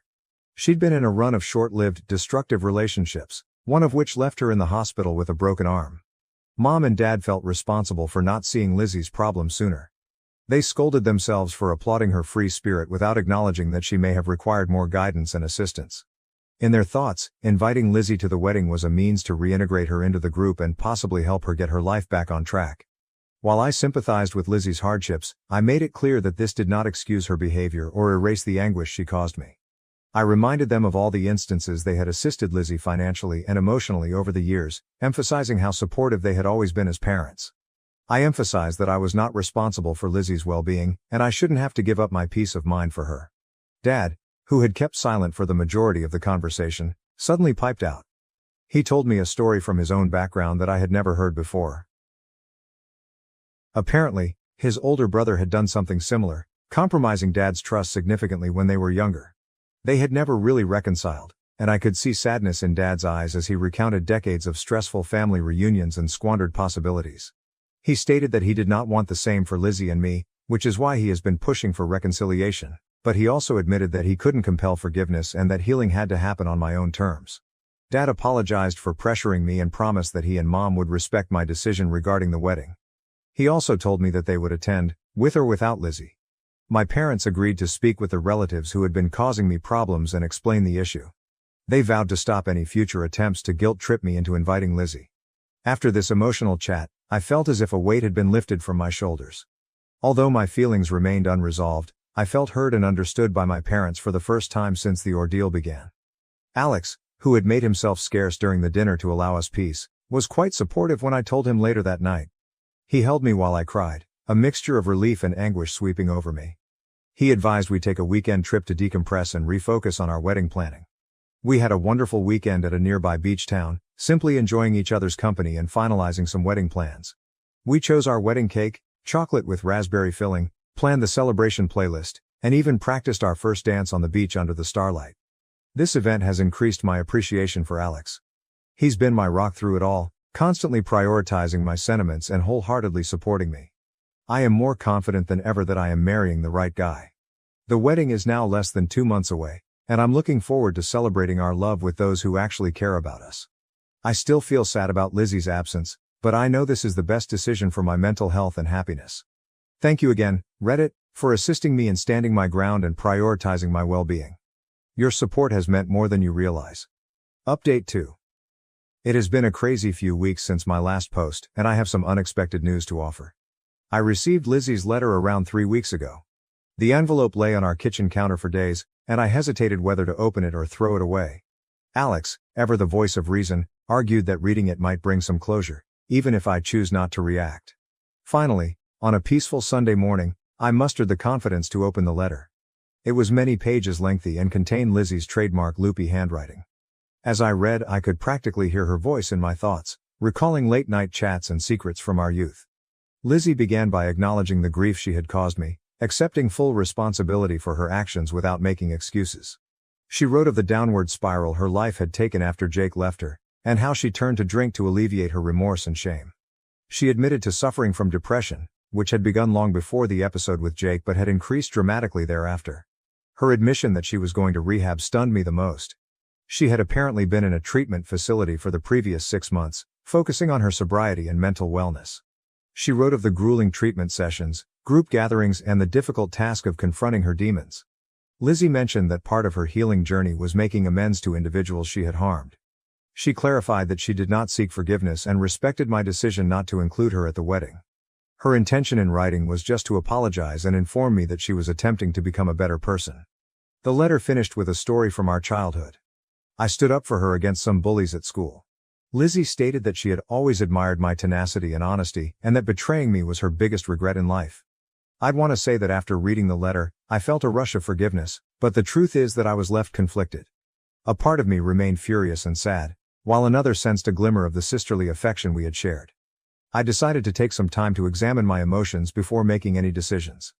After a few days of deliberation and numerous conversations with Alex, I decided to meet Lizzie at a neutral location, a quiet cafe in town. Seeing her in person after 3 years seemed weird. She looked different, thinner, with black circles under her eyes, but she exuded a peace that had not been there before.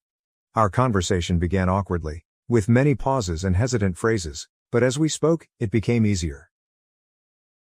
Lizzie restated what she had said in the letter, her voice breaking with emotion as she apologized once more for the hurt she had caused.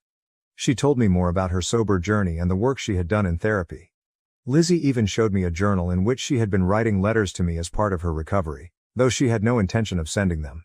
Reading excerpts from her genuine unedited thoughts during those sad days was eye-opening.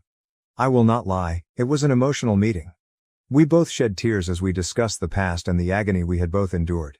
Lizzie revealed that she and Jake had split up just months after I discovered them, their relationship collapsing under the weight of guilt and resentment. She hadn't communicated with him since. By the end of our appointment, I felt a sense of closure that I hadn't realized I needed. The wrath that had been burning inside me for years began to subside, and was replaced by a complex mix of sadness, relief, and cautious hope. After much deliberation and debate with Alex, I have decided not to invite Lizzie to the wedding. It's too soon and I want to enjoy my special day without additional worry or mental issues. However, I've agreed to try to re-establish our friendship gradually, beginning with occasional text messages and perhaps coffee meets in the future. Lizzie acknowledged and appreciated my decision. She even sent Alex and me a modest gift, a lovely hand-painted letter wishing us success in our marriage.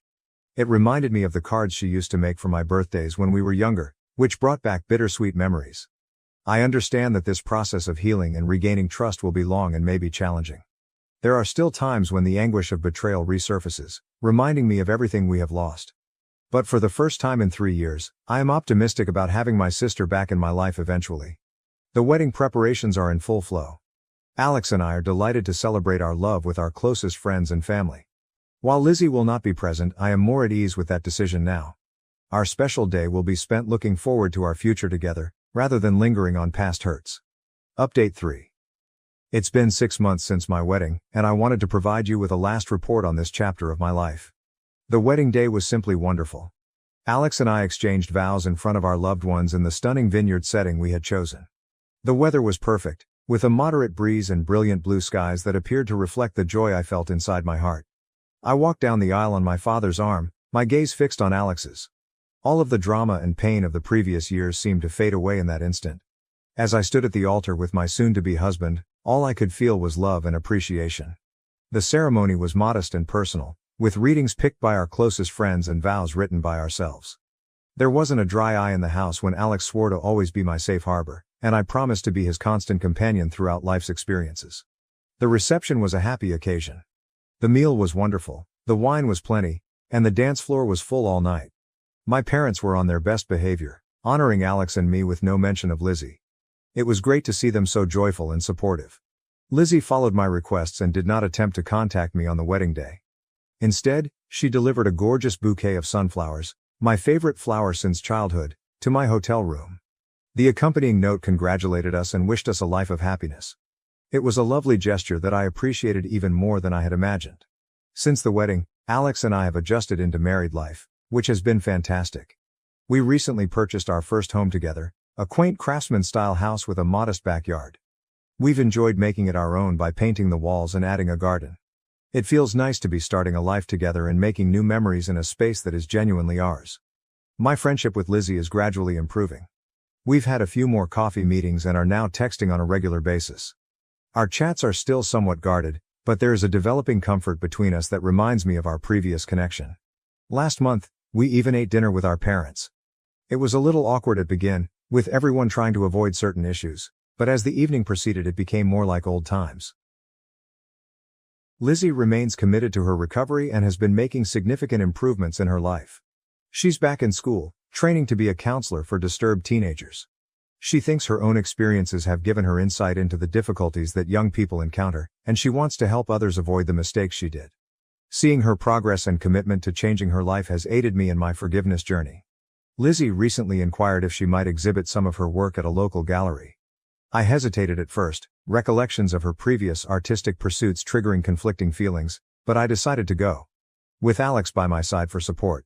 Walking into the gallery, I was taken aback by the transformation in her work. The chaotic dark pieces of her turbulent years were replaced by brilliant, hopeful canvases that appeared to throb with life. One painting in particular caught my eye. Two interwoven trees with branches reaching for the sky. Lizzie subsequently told me that it reflected her wish for our relationship to flourish together again after our separation. While we are not back to being best friends, and I doubt we ever will be, I am delighted we are working to mend our friendship. It's a lengthy process, with occasional setbacks when past hurts resurface, but it feels right.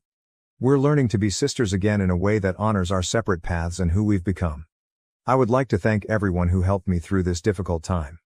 Your guidance and encouragement help me stay strong and make the best decisions for myself.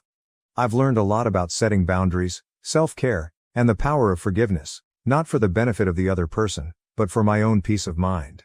Looking back, I recognize that the healing process isn't linear. There are good days and bad days, moments of progress and moments of uncertainty, but I'm pleased of how far I've gone and enthusiastic about what the future holds with Alex. To anyone in a similar situation, remember that it is acceptable to prioritize your personal well-being. Healing takes time, and you don't have to forgive somebody until you're ready to do so. Trust your intuition, surround yourself with helpful people, and do not be hesitant to seek professional help if necessary. As for me, I'm looking forward to the next chapter in my relationship with Alex. We're talking about starting a family soon, and the prospect of becoming parents both excites and scares us. Whatever problems come our way, I am confident that we will confront them together, stronger for having weathered the storm. Thank you for watching. If you haven't subscribed yet, please do so and hit the notification bell to stay updated with more shocking real-life stories happening around you. My brother-in-law, who married my sister, told my wife that he was in love with her. This led to a chain of horrific discoveries in our family. Yesterday, out of the blue, my brother-in-law asked my wife if she could meet him for lunch. He said there was something he needed to talk to her about. When my wife told me about his invitation, she seemed puzzled but not overly concerned. "Do you think it's about my sister?" she asked, furrowing her brow. "Maybe they're having problems, and he wants to get a woman's perspective on things." I found the whole situation odd. My brother-in-law had never reached out to my wife in this way before, but he often texted her and other family members for mundane reasons, so I didn't think much of it. After all, we were a close-knit family, and it wasn't unusual for us to support each other through tough times. "Go find out," I told her, shrugging off my initial unease. My wife agreed, deciding to meet him at a cafe near her office the next day. The next morning, as she was getting ready for work, she mentioned lunch again. "I'm still not sure what this is about," she said, a hint of worry in her voice. I reassured her, saying it was probably nothing serious. Just listen to what he has to say, and if it's something we need to help with, we'll figure it out together, I said. It's a busy cafe, filled with the usual lunchtime crowd, and my wife feels a bit more at ease being in such a public setting. She arrives a bit early, finding a table near the window where she can keep an eye on the entrance. He arrives a few minutes later, looking more nervous than she's ever seen him. They exchange the usual pleasantries, talking about work and the kids for a few minutes. But then, as soon as their food arrives, he takes a deep breath and dives into what he really came to say. He starts by complimenting her, telling her how beautiful she looks. At first, she thinks he's just being polite, but then he keeps going. He tells her how she's always been the light in his life, how she makes him feel things he's never felt before. It was love at first sight, he says, his voice trembling slightly. I've loved you since the moment I first laid eyes on you. If you were mine, I would treat you like the queen you are. I'd give you everything you deserve. My wife is stunned. She stares at him, unable to believe what she's hearing. This man, my brother-in-law, married to my sister and father of their 2 kids, is pouring his heart out to her. He lays it on thick, making grand promises about how different life would be if they were together. He goes on, saying how he's been holding these feelings in for years, how he's watched her and admired her from afar, feeling more and more that they're meant to be together. She tries to interrupt, to tell him he's making a huge mistake, but he keeps talking over her, almost as if he's rehearsed this speech 1,000 times in his head. Mind you, this man has always had a friendly relationship with my wife. Our families see each other often since we're a close-knit bunch. He's always been the fun uncle to our kids, the guy who's there at every family barbecue, every holiday dinner. He does text my wife frequently, but it's always been about mundane things, the kids' schedules, family events, things like that. Nothing overly sexual, nothing that would set off any alarms. In fact, he texts and calls my mom too. They have a friendly rapport, and none of us ever thought anything of it. To us, he's always been just a good guy, someone we trust implicitly. So to hear my wife recount this to me is like a punch to the gut. My wife doesn't let him finish. She stands up, her chair scraping loudly against the floor, and walks out. She's shaking as she calls me, telling me everything that just happened. While she's on the phone with me, the texts from him start. First it's apologies. He didn't mean it, he thinks it's only infatuation. He's sorry for making her uncomfortable. But the damage is done. She leaves work early to come home and talk to me about this, her phone buzzing incessantly with his calls and messages. I tell her to answer one of his calls, to put him on speaker so I can hear. He's crying, begging her not to tell my sister. He keeps saying it was a mistake, that he misread signals, that he thought she felt the same way. Apparently, when we were together this past weekend, he thought my wife was flirting with him, that they had a moment alone in our kitchen where he felt a connection. My wife is a major ballbuster, and I suppose I can see how that can be taken as flirting, but this? This is beyond anything we could have imagined. He asks if she told me, and I answer yes, as I'm on speaker. Then he starts begging me too, pleading for us to keep this a secret. This went on for a while, him begging and us listening. My main question was whether he had cheated on my sister before. He swore he hadn't, swearing on his kids' lives that it was just my wife. He said I should understand that it was her, only her. At that point, I was done listening. I told him I wasn't going to do anything tonight and that I'd call him tomorrow. Now we're left with this mess, not knowing what to do next. My wife says we should drive over there right now and tell my sister, but the idea of wrecking my sister's family is killing me. Thinking about what this will do to my nieces makes me want to vomit. I know the right thing to do is to tell my sister, but I'm also thinking about my wife. It's not her fault, but there's sure to be resentment from my family. Even if my sister doesn't divorce him and they reconcile, I can't see how we'll ever be together again like we were before, if at all. This whole episode can tear my family apart. I don't give a shit about him. He tried to destroy my family, but I do care about everyone else. Update. So everyone that told me last night that I couldn't wait to tell my sister was right. A little after 12, I got a call from my sister. She sounded upset and said she had to tell me something. My heart sank as she explained that her husband, my brother-in-law, had come to her in tears, claiming my wife had tried to begin an affair with him. He spun a tale where my wife was the instigator, trying to shift the blame entirely onto her. I could hardly believe what I was hearing. I immediately told my sister that wasn't the case and assured her I would be right over. This situation needed to be addressed face to face, not over the phone. I hung up and, with a sense of urgency, called my parents. I woke my mother and father, explaining what was happening in quick clipped sentences. My father was furious. My mother sounded shocked, but resolute. They agreed to head over to my sister's house to sit with her kids, offering the support she would desperately need right now. Next, I called my younger brother. He groggily answered, confusion turning to alarm as I filled him in. He promised to come over to our place and stay with our kids, ensuring they wouldn't be left alone during this turmoil. His calm, steady presence would be a comfort to them.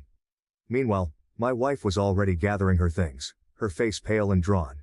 She was dreading the confrontation, but knew it was necessary. We left the house in a hurry, the drive to my sister's place feeling longer than it actually was. The silence in the car was heavy, both of us lost in our thoughts. When we arrived, the scene was even more tense than I had imagined. My sister is out on the front porch with my brother-in-law when we get there. He looks beaten, eyes downcast, his posture slumped in defeat. He knows we have the texts and voicemails, the undeniable proof of his betrayal. I really don't know what he was hoping to accomplish by calling my sister in the middle of the night with his lies. Maybe he thought he could get ahead of the story, twist the narrative to save himself, but it was a futile effort. As we walk up to them, the tension in the air is palpable. My wife is trembling, her face a mask of controlled anger and hurt. She hands my sister her phone without a word. My sister takes it, her hands steady but her eyes burning with a mix of fury and pain. She scrolls through the texts, her expression hardening, with each one she reads. Then she listens to the voicemails, the damning evidence of his declarations, and her refusals. Before she can say anything, my brother-in-law starts sobbing. This is a man who runs into burning buildings, who faces danger daily without flinching. Seeing him like this, broken and vulnerable, is jarring. His cries are deep and guttural, raw with regret and fear. It's a scene that's almost surreal. A big tough firefighter brought to his knees by his own actions. My sister's face remains impassive, a mask of stern resolve. She's always been tough, but right now, she's unyielding. She waits for him to finish, her silence more powerful than any words. When he finally quiets down, still hiccuping with the remnants of his sobs, she speaks. "Pack a bag and go," she says, her voice cold and clear. "I can't stand to look at you." He tries to argue, to plead his case, but she's having none of it. "Stop it," she snaps, cutting through his words. "There's nothing you can say that will make this better." She turns away from him, walks over to my wife, and pulls her into a hug. It's a moment of solidarity between them, a small comfort in the middle of this nightmare. They've been friends since college, and the strength of their bond is evident. It's a relief to see that despite everything, they're standing together. This leaves me standing with my brother-in-law. He's a wreck, his face red and swollen from crying, his shoulders slumped. He looks at me, his eyes pleading for some kind of understanding or forgiveness, but I have none to offer. He tries to speak, his voice cracking, but I cut him off. "You need to leave," I say firmly. "This is your mess. You need to deal with the consequences." He nods, defeated, and slowly makes his way inside to pack his things. My sister stays with my wife, the two of them talking quietly, leaning on each other for support. The rest of the night is a blur of conversations and plans. We all rally around my sister, helping her figure out what to do next, how to protect her kids from the fallout. My sister begins questioning my wife, trying to understand why her husband thought any of this could possibly work out. He must have had some reason to believe she reciprocated his feelings. My sister insists that there hadn't been any issues in their marriage, everything had been normal.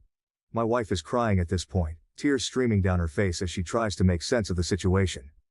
"There's nothing you haven't seen," she says, her voice shaking. She hands my sister her phone again, and together they painstakingly go through every text message sent over the past 2 years.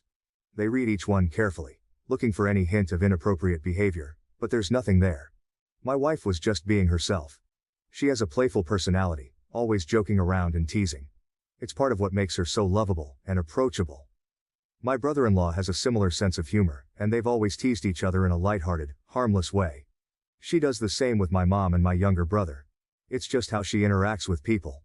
The only incident my wife can think of that might have been misconstrued happened this past weekend. She recounts it, trying to pinpoint where things went wrong.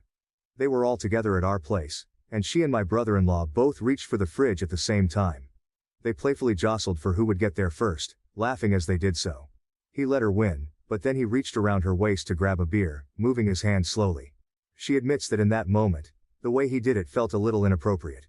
It was a fleeting feeling, and she brushed it off, not wanting to make a big deal out of it. She wonders now if her silence gave him some misguided hope. My sister listens, her expression softening. She doesn't blame my wife for any of this. She knows her well enough to understand that her playful nature isn't an invitation for anything more. "It's not your fault," she reassures her, and my wife nods, though the guilt still lingers. As they finish reading through the messages, it's clear there was never any mutual attraction, No hidden signals or secret flirtations. My wife was just being herself, and my brother-in-law took that, and twisted it into something it wasn't. The realization that this misunderstanding has caused so much pain is almost too much to bear, but at least, for now, my sister's belief in my wife remains intact. So then, my sister starts going through his MacBook to see what else she doesn't know about. She's angry and frantic at this point, her hands shaking as she types. She guesses the password, and on the third try, she's in. With a deep breath, she starts searching through his files, looking for anything that might shed more light on this nightmare. It doesn't take long before she finds something disturbing. There, buried in a folder labeled innocuously, are a lot of pictures of my wife. They date back years, and what's more unsettling is that they're always isolated shots, just her, never in group settings or candid family moments. My sister clicks through them, her anger turning into a cold, creeping horror. One set of photos stands out. A few years ago, we went on a couple's trip to the Caribbean. It was a rare vacation without the kids, and my wife, feeling more relaxed in the adults-only environment, had worn a bikini. She usually doesn't, preferring more modest swimwear, but this time she had felt comfortable enough to do so. There were probably 50 pictures of her in that bikini, each one taken without her knowledge. My sister's face pales as she scrolls through them. It's clear he's been secretly snapping these photos for years, collecting them obsessively. The realization that he's been harboring this fixation, lurking in the shadows of family events, sends a shiver down her spine. Does this now enter restraining order territory? She wonders aloud, her voice barely above a whisper. This has taken a creepy turn, far beyond what any of us had imagined. The boundary between inappropriate and outright disturbing has been crossed. She calls us over, showing us the pictures. My wife gasps, her hand flying to her mouth in shock. She had no idea he was doing this, no inkling of his obsession. My sister, her anger now tempered by a deep sense of betrayal, starts talking about next steps. Legal action, protection for her kids, and a restraining order. All possibilities that need to be considered now. We're all reeling from this new discovery. The man we thought we knew, who we trusted as a husband, a father, and a brother-in-law, has shown a side of himself that's dark and disturbing. It's not just a matter of infatuation anymore, it's something far more insidious. Unfortunately, the mess continues. My sister agreed to talk to her husband last night and let him explain himself. She was determined to get the full story and decided to involve my wife directly to ensure there would be no lying or half-truths. They set up a FaceTime call with my wife, and I listened in off camera, my heart pounding with a mix of anger and dread. My sister, ever thorough, recorded the entire conversation for good measure. As soon as the call began, the tension was palpable. My brother-in-law looked exhausted, his eyes red-rimmed and swollen from crying. He started hesitantly, his voice shaky, but as he spoke, the truth began to pour out, and the story unfolded in a way none of us had fully anticipated. He admitted he's been obsessed with my wife for years. It started the day I met her, he confessed, his voice barely above a whisper. He went on to explain that it was during one of those early gatherings where my sister, eager to introduce her new boyfriend to her friends, had brought him along. My wife and I were dating at the time, but he had met her before he met me. At first, he thought his feelings were purely physical, an innocent crush that he could brush aside. But as time went on and he spent more time around her, he realized it was more than that. He became fixated on her personality, her laughter, the way she interacted with everyone around her. He described moments where he found himself watching her, captivated by her presence, even as she was just being herself, playful and kind. He detailed how he had tried to suppress these feelings, convincing himself that they were harmless. But over time, his obsession grew. He started finding ways to be near her more often, volunteering to help with family events, making excuses to text her about trivial things. It was a slow, insidious process that eventually led to the point where he felt compelled to confess his feelings, deluding himself into believing she might feel the same way. My sister listened, her face a mask of controlled rage and heartbreak. She didn't interrupt him, letting him dig his own grave with each word. My wife, on the other hand, was visibly shaken. Hearing how long this had been going on, how deeply his obsession ran, was almost too much for her to bear. When he finished, there was a heavy silence. My sister finally spoke, her voice icy and measured. "What made you think that my wife would leave me for you?" she asked, her eyes boring into his. He stammered, struggling to find the right words. He mentioned the supposed mutual attraction, the moments he had misinterpreted as signs of her reciprocation. My wife and sister exploded at that point, their pent-up anger and frustration spilling over. There was a lot of cussing, a lot of screaming, the raw emotion of betrayal and hurt coming to the forefront. My wife hung up the call, her hands trembling, her face pale. She was concerned for me, for us, assuring me repeatedly that the attraction was one-sided. I believed her. I always had. Even if she did find him physically attractive at some point, I knew she would never act on it. She's serious about trust and fidelity. Something she made clear early on in our relationship.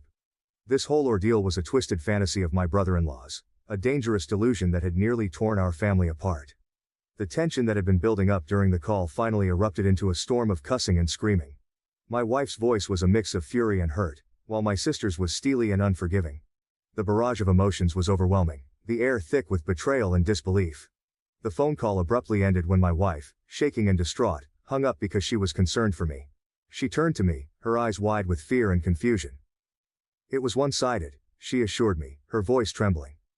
I never thought it wasn't, I replied, trying to soothe her. Even if she did find him physically attractive at some point, I knew she would never act on it. She's just not that type of person. Early on in our relationship, there was a moment that encapsulated her stance on trust and fidelity perfectly. I remember watching her one morning as she was dressing, admiring her without saying a word. She noticed, gave me a teasing smile and asked if I liked what I saw. But then her expression turned serious, almost cold. "Never fuck up," she said, her tone leaving no room for misunderstanding. "Or you'll never see this again." She meant every word. My wife is serious about trust. Once it's broken, it's almost impossible to mend. As I sat there, replaying the chaotic scene in my mind, I couldn't help but reflect on my brother-in-law. I knew he was a little cocky, always walking with a certain swagger, but my God, I never knew he thought so highly of himself to believe he could pull off something like this. His delusions of grandeur were staggering, completely detached from reality. I talked to my sister later on, once the initial shock had started to wear off and we could speak more calmly. She was resolute, determined to protect her children from the fallout of her husband's actions. She told me she would be contacting a lawyer first thing Monday morning to see what steps she could take to limit his exposure to their kids. She wanted to ensure that they were shielded from as much of this mess as possible. "As far as I'm concerned, he's detached from reality," she said, her voice steely with resolve. Her concern was no longer about saving her marriage but about safeguarding her children and maintaining a semblance of stability for them. Anyway, my brother-in-law returned home yesterday, not because my sister wants him back but because she can't legally stop him. Despite the turmoil and the clear betrayal, he has the right to be in the house until the legal proceedings move forward. The atmosphere is tense and uncomfortable, filled with unspoken words and palpable resentment. They are done, and I think he realizes that now. There's a hollow look in his eyes, as if he understands that any hope he had of salvaging their marriage is gone. The lawyer tells my sister that since my brother-in-law's behavior over the past few days has been documented, there is a good chance she will be granted full custody of the kids. The texts, voicemails, and the disturbing cache of photos all paint a clear picture of his obsession and instability. He doesn't seem to even want to fight her on that. It's as if he knows he's lost everything and is too weary to put up a battle. My sister will be fine. She's stronger than she looks, and any love she had for him is gone. She moves through the house with a determined air, her focus now entirely on her children and their future. She doesn't seem to be broken up about it. Rather, she looks like someone who's finally seen the truth and is ready to move forward. The kids don't know what happened yet. They sense something is wrong. Kids always do. But they don't know the details. My brother-in-law was never around much anyway when the kids were home. He often slept at the fire station, pulling double shifts and overtime. His absence was a constant in their lives, a silent but ever-present gap that they had grown used to. But it is certain to be hard on them once they know what's going to happen. The stability of their home, the presence of both parents, even if it was fractured, will change. My sister is prepared for this. She's already spoken to a child psychologist to help them navigate the inevitable questions and emotions that will arise. She's ready to be both mother and father, to provide them with the love and support they'll need.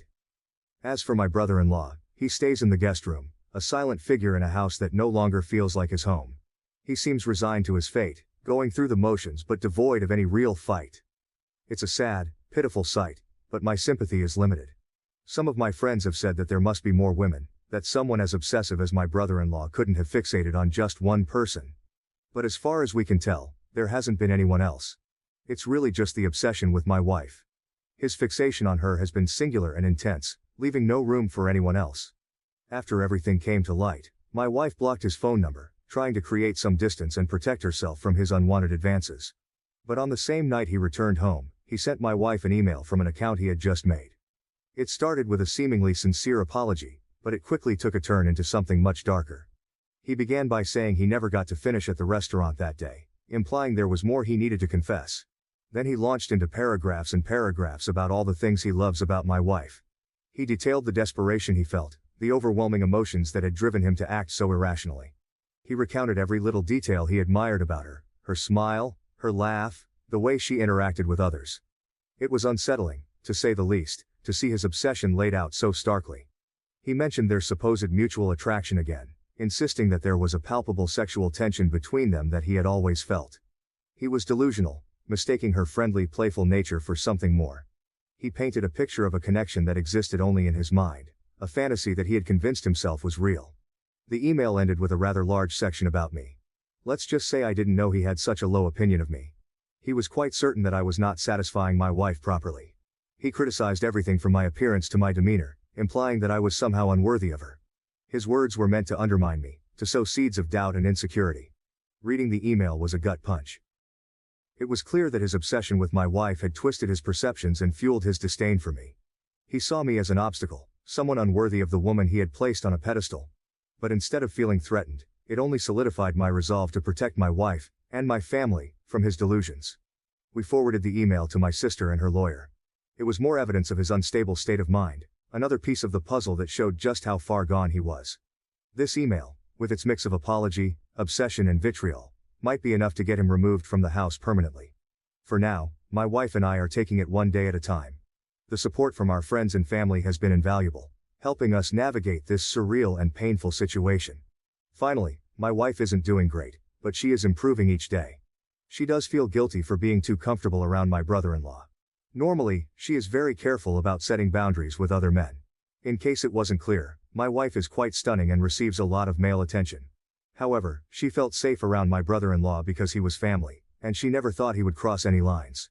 Fortunately, she and my sister are on good terms, and there doesn't seem to be any resentment, which is a relief. We will all be okay, but it will take time. Thank you to everyone who commented and offered their support. My primary concern throughout this was my sister and her children. The impact of my brother-in-law's actions on their lives is immense. Ensuring their protection and emotional well-being became our priority. Children, especially, need shielding from such toxic situations to maintain their sense of security and normalcy. When faced with such a situation, it's essential to act quickly and decisively. We didn't hesitate to gather evidence, confront the issue, and involve legal help to ensure the safety and well-being of everyone involved. Procrastination or denial could have led to further harm. What do you think about this story? Please share your comments down below. Thank you for listening to Vibe Tales.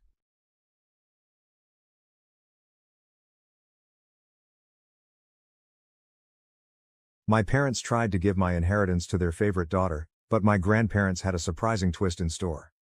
Male 28-year-old comes from a family with a convoluted and long history of favoritism. My younger sister Amy, 25, has always been preferred by my parents, especially Dad, over me. Starting in our childhood, this partiality only got worse as we grew up. Amy was the golden child from my earliest memories. Our parents threw her an elaborate birthday party including professional face painters, a bouncy castle, and a petting zoo when I was 5 and she was 2. I had a store-bought cake and a little family supper for my birthday that same year. This helped to define the tone for years to come. The differences became clearer as we aged. Amy always received the newest toys, the greatest clothes and most attention. I recall saving months of allowance for a new bike when I was 10 years old. Amy wanted one too, hence she had a fit when she saw it. Rather of educating her about waiting or saving, my parents went right out and got her an even nicer bike than mine. Another arena where the bias was evident was school. Amy's parents attended all of her school functions, while they usually missed mine. I took front stage in the school play in 4th grade. I practiced for weeks, driven by great enthusiasm. My parents arrived an hour late on the night of the play, therefore missing my major scene. They were consoling Amy after she complained of stomachache. She was good later on, they had simply lost count of time playing with her. Regarding academics, nothing I ever appeared to do seemed sufficient. I joined the math club, often received straight A's in middle school, and even took first place in a regional science fair. Though my parents hardly noticed these successes, they gave Amy a celebratory dinner and purchased her a new phone as encouragement to keep getting better when she scored a B+ on one test in her weakest subject. In particular, high school was difficult. With an eye toward their approval, I put myself into whatever activity I could.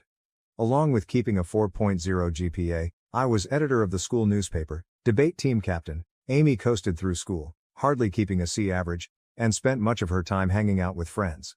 I was chosen from our university as one of 2 junior year applicants to participate in a famous summer program at Harvard. It was such an honor, and I felt great. My dad grumbled and moved the topic to Amy's forthcoming dancing performance when I told the news over supper. At least my mother remarked, "That's nice," but she moved on fast. My parents couldn't bring me to the airport on the night Amy's concert fell on the same day I was leaving Harvard, as they wanted to see Amy perform. I asked the parents of a friend for a ride. Another agonizing experience was the college application process. I worked months on improving my essays, engaged in extracurricular activities, and SAT preparation. Several elite colleges accepted me, and I was given a sizable scholarship to my ideal college. When I told my parents about this at supper, their reaction was barely passable. "That's good, but don't let it run to your head. College isn't everything," my dad advised. "Just remember about us when you're off becoming a big shot," my mother said. On the other hand, my parents were quite understanding when Amy barely passed high school and chose not to attend college. They admired her for knowing herself and for defying social expectations. Something they never done for me, they even paid for her a car as a graduation gift. Emotionally, this persistent favoritism suffered me greatly. Over my teens and early 20s, I battled anxiety and despair. Beginning therapy in college, I came to realize that my parents' actions were not my fault. Years of effort were needed to develop my self-esteem and learn to validate myself rather than depending on my parents' approval. My immediate family did not help me, yet I still managed to lead a decent life. By the time I finished from college with honors, I had a decent job in finance, and even purchased my own house by 27 years old. Though my parents aren't, I'm glad of what I've accomplished. Here then, is where the current drama begins. On Dad's side, my grandfather died not too long ago. He left a sizable estate and was a successful businessman who started from nothing. In his will, he split his possessions equally among his grandchildren, including me, Amy, and our cousins, as well as his children, Dad and his siblings. My portion of the bequest was significant, roughly $500,000. It would have let me invest in my future, pay off my education loans, and perhaps even launch my own company someday. This unanticipated windfall and the chances it could present made me happy. When the will was read, though, my parents clearly became agitated. Later, they drew me aside and said they felt it was unjust I received an equal portion. Amy, who lives in our parents' basement and works part-time at a coffee shop, said she needed the money more since she was suffering. Though stunned, I attempted to keep cool. I clarified that Grandpa made this decision. They had no say on how he decided. They insisted I should act morally and give Amy my fair part. They became enraged when I turned down and began guilt-tripping me, calling me unappreciative and selfish. Every incident my dad could recall where they had helped me came under discussion. Though I worked part-time to help with finances, he emphasized paying for my medically necessary braces, buying me school supplies, the bare minimum, and allowing me reside at home during college. He conveniently forgot about the car they bought Amy, the many shopping sprees, and the fact they still support her at 2025. The matter got rapidly more serious. Acting as the will's executor, my dad chose to handle things himself. Along with her own inheritance, he declared he would be interpretation Grandpa's intentions and give Amy my whole part. He said Grandpa would have wished if he had known our unique situation. I was broken. This was not only obviously illegal but also a terrible reminder of how little my parents thought of me. Pointing that Grandpa had always treated all his grandchildren equally and that he was aware of our circumstances, I tried to reason with them. Then my mother accused me of speaking ill of the deceased by implying Grandpa would have preferred anything else than what my dad was advocating. I mentioned certain memories of Grandpa pushing my academic and career goals, but my parents brushed off these as misinterpretation. They said Grandpa wanted to make sure Amy was taken care of and had privately voiced worry about her future. They had no response when I asked why he hadn't simply penned the will that way then. Amy, for her part, was awkward about the circumstances but did not voice criticism of our parents. She merely shrugged and said, "Mom and Dad know best." When I tried to chat to her alone, she obviously wasn't going to be much help. Feeling misled and wounded, I asked Grandpa's widow, my paternal grandma, for guidance. Hearing what was happening, she became enraged. She informed me that my parents had no authority to alter the will and that this was exactly not what Grandpa had planned. Grandma sent some material that clarifies the matter. Several years ago, apparently, my parents asked Grandpa to give everything to Amy in his will. Grandpa had steadfastly objected, saying he thought all of his grandchildren should be treated equally. He had even included a stipulation in his will declaring that anyone challenging the equitable distribution would lose their portion. Equipped with this knowledge, I challenged my parents. Grandma's disclosure of their earlier attempt to affect the will startled them. Saying they were only looking out Amy's future helped my dad try to defend it, but I could see the guilt on their faces. Grandmother acted right away. She got in touch with her will's other executors and attorney. She also got in touch with my dad's siblings, who shared her equally strong indignation at what he was attempting. Taken together, they stopped my dad's scheme and guaranteed that the will would be carried out as stated. Though they are unhappy with me, my parents were obliged to back off.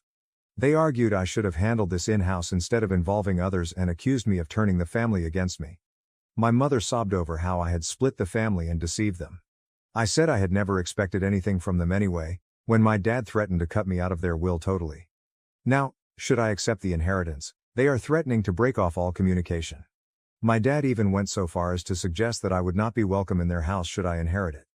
In a particularly low blow, my mother remarked that my acceptance of the money reveals that I never truly loved them and was merely ready to profit from their passing. The matter splits the extended family.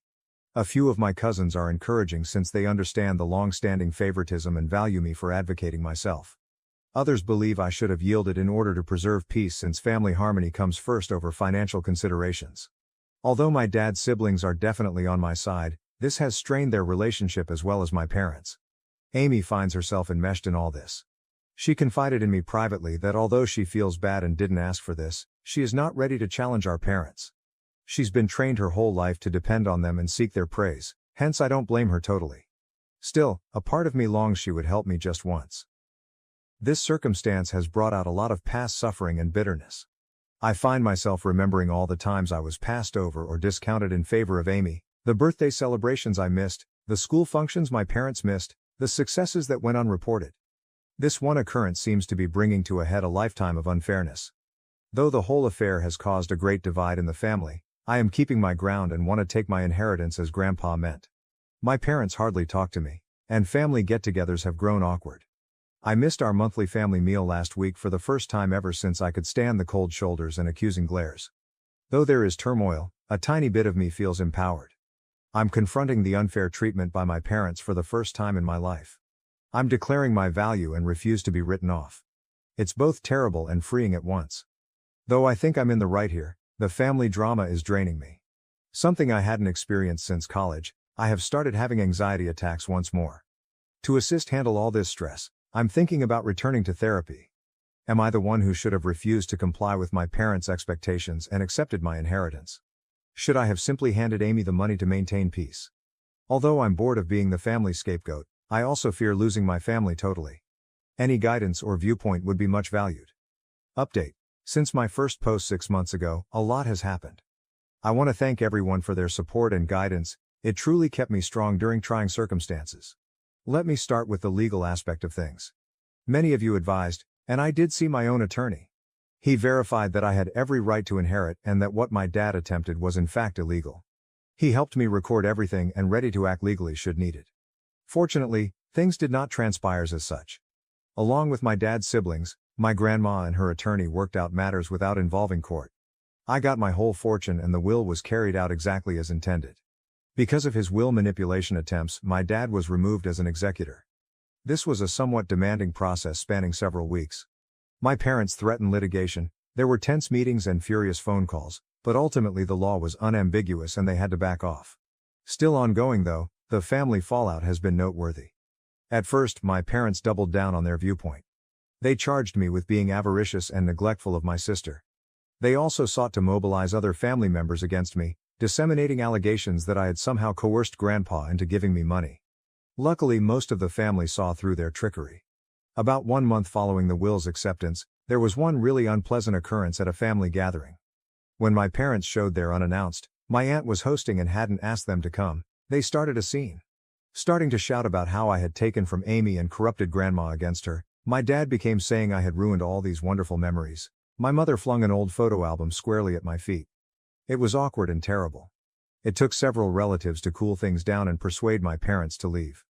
Bless her heart, my grandmother turned out to be my most powerful supporter over all of this. She related tales of how my grandfather had always been pleased of my achievements and how he especially wanted to make sure all his grandchildren had equal chances.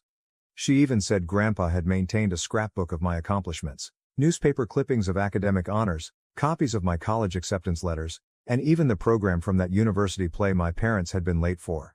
This insight was sad as well as wonderful. Grandma also volunteered to straighten the records with the wider family. She organized a family gathering excluding my parents, laying out the entire history of my parents' partiality, including events I had long forgotten or never ever heard about. Having someone at last recognize the unfairness I had gone through for years was vindicating, but it also reopened old scars. About my sister Amy, she at last found her voice in all this. She came to me personally and apologized for not sticking up for me earlier after some soul-searching and several long talks with our grandmother. She said she thought our parents' preference was improper, but she had been too terrified to confront it. We discussed our childhood and how it influenced both of us in great length and emotional intensity. Amy admitted that being the favorite child wasn't as wonderful as it seemed. She never learned how to stand on her 2 feet and felt great pressure to live up to our parents' expectations. She told tales of times she yearned to accomplish things on her own, but our parents would swoop in and handle everything for her, therefore depriving her of the opportunity to develop and learn from her mistakes. For our relationship, this talk marked a sea change. We began to mend the sibling link our parents' partiality had broken. Just the two of us have been routinely meeting for coffee to discuss and encourage one another through this family crisis. Declaring that she was going to pay for college with her inheritance astonished everyone. She claimed seeing me stand up for myself motivated her to start managing her own life. Once she decided what she wanted to study, she registered in a nearby community college, first intending to transfer to a 4-year university. Our parents let out startled gasps. They knew, I believe, that their babying had not done Amy any favors. The response of my parents to all this has been diverse and changing. They first attacked both of us angrily. They tried to guilt Amy into quitting college to help the family since they said I turned her against them. They changed strategy when that proved ineffective. After several protracted talks with my grandmother and seeing Amy's great transformation, my mother began to recognize how damaging their actions had been. She has made some hesitant moves toward reconciliation, even beginning therapy to address her problems. She got in touch to apologies, owning that she had been unfair and requesting a chance to right things. It's a slow process, and while I'm gently hopeful, I'm also keeping strong limits. Sadly, my dad has been less likely to own any mistakes. Still furious, he feels as though he is the victim in all this. He has been chilly toward Amy since she chose to go college and hardly speaks to me. He has tried a few times to control us, threatening to sell our childhood house should we fail to come to our senses or forgiving us should we realize we were wrong. Although we are both standing strong, it hurts to see him distance both of his children like this. The dynamics among the extended family have changed dramatically. I now live closer to my dad's siblings, who have been quite helpful, and my grandmother. Having heard from my aunts and uncles about handling my dad's challenging conduct over the years, it has lessened my loneliness in this fight. Deeper bonds with some of my cousins who stood by me have also developed. Starting a monthly cousin meal allows us to all catch up free from the drama of the older generations. For myself, I have been making sensible use of my inheritance. Having paid off my college loans, I now feel an amazing degree of financial freedom. Working with a financial advisor, I have assembled a varied investment portfolio. I have also set aside some funds to maybe launch my own company some years forward. Opening a community center with reasonably priced mental health treatments and financial literacy seminars is something I'm investigating. But for me, buying therapy for myself and volunteering to do the same for Amy has been the most significant application of the money. Both of us are learning to set reasonable limits with our parents and are working on healing from our childhood events. Though it's a long road, I already feel as though I'm developing in knowledge and ability to overcome emotional neglect and long-term partiality. This whole process has brought some surprising good improvements into my life. I now know a great deal about establishing limits and defending myself. Though I know I did the right thing, it hasn't been easy and there are still difficult days. I feel good about myself for resisting guilt and pressure. Among the most unexpected results has been a change in my work path. Dealing with all this family conflict and undergoing therapy has helped me to see my own passion about supporting people who, dealing with all this family dysfunction, and doing therapy has helped me to see how driven I am about supporting others who have gone through same family dynamics. Currently thinking about returning to school to specialize in adult children of emotionally immature parents and work as a family therapist. I have also been helping youngsters from challenging family homes at a nearby youth facility. Being able to offer the kind of encouragement and support I wish I had had as a youngster is immensely satisfying. I'm even considering creating a scholarship fund for children from same circumstances using some of my inheritance. My contact with Amy has kept getting better. Once a month, we have a siblings' day when we do something entertaining just the two of us. Our hiking and picnic last month was the most laid back and connected we had felt since we were small children. Without our parents' influence, we are gently reconstructing our connection on our own terms. Regarding my parents, things remain tricky. Our relationship has been trying to be rebuilt by my mom. She has been routinely attending therapy and has even begun to see some of the damage her favoritism brought about. We have had a few one-on-one lunches when we have had some honest, though challenging talks regarding our past and forward direction. Though it's not flawless, improvement is evident. My dad still objects to change though. He still says he done nothing illegal and that Amy and I should be appreciative. He refuses to be in the same room with me, hence he missed several family functions. Though it hurts, I am trying to let go of my need to compel him to see things differently or control his reactions. For both Amy and me, Grandma now serves as a rock. She has been sharing additional tales about our grandfather and his pride of us for advocating for ourselves. She always supports justice and understanding, thus she has been a fantastic mediator in family problems. The whole process has imparted a lot of lessons about the actual meaning of family. I've come to see that occasionally the family you select might be more encouraging than the one you were raised in. Along with developing a close-knit circle of friends who have been quite helpful along this journey, I have grown closer to my aunts, uncles, and cousins who stood by me. Setting limits and practicing self-care have also become more crucial to me. I'm growing better at saying no to circumstances that compromise my mental health, and I no longer feel bad about giving my personal well-being top priority. I was so preoccupied with trying to achieve my parents' favor that I had always put off investigating new interests and hobbies. To those in same circumstances, I would wish to advise not let someone make you feel bad about getting what is rightly yours. Even if it generates controversy, it's reasonable to defend yourself. Though family dynamics might be complex, you are deserving of fair treatment. Remember, you never have too late to begin developing the life you are due. See a therapist if necessary, surround yourself with encouraging people, and don't hesitate to establish limits. Who you are personally defines your value, not how your family treats you. I want to thank each of you once more for your suggestions and encouragement. It meant more than what you would have known during a really trying period. Although the road has not been simple, I am excited about the future and confident in self-assurance I have not experienced in years. Where this new chapter of my life will lead excites me, and I am resolved to stop the pattern of favoritism and build better relationships in my own future family. Regarding my parents, things remain tricky. Our relationship has been trying to be rebuilt by my mom. She has been routinely attending therapy and has even begun to see some of the damage her favoritism brought about. We have had a few one-on-one lunches when we have had some honest, though challenging talks regarding our past and forward direction. Though it's not flawless, improvement is evident. My dad still objects to change though. He still says he done nothing illegal and that Amy and I should be appreciative. He refuses to be in the same room with me, hence he missed several family functions. Though it hurts, I am trying to let go of my need to compel him to see things differently or control his reactions. For both Amy and me, Grandma now serves as a rock. She has been sharing additional tales about our grandfather and his pride of us for advocating for ourselves. She always supports justice and understanding, thus she has been a fantastic mediator in family problems. The whole process has imparted a lot of lessons about the actual meaning of family. I've come to see that occasionally the family you select might be more encouraging than the one you were raised in. Along with developing a close-knit circle of friends who have been quite helpful along this journey, I have grown closer to my aunts, uncles, and cousins who stood by me. Setting limits and practicing self-care have also become more crucial to me. I'm growing better at saying no to circumstances that compromise my mental health, and I no longer feel bad about giving my personal well-being top priority. I was so preoccupied with trying to achieve my parents' favor that I had always put off investigating new interests and hobbies. To those in same circumstances, I would wish to advise not let someone make you feel bad about getting what is rightly yours. Even if it generates controversy, it's reasonable to defend yourself. Though family dynamics might be complex, you are deserving of fair treatment. Remember, you never have too late to begin developing the life you are due.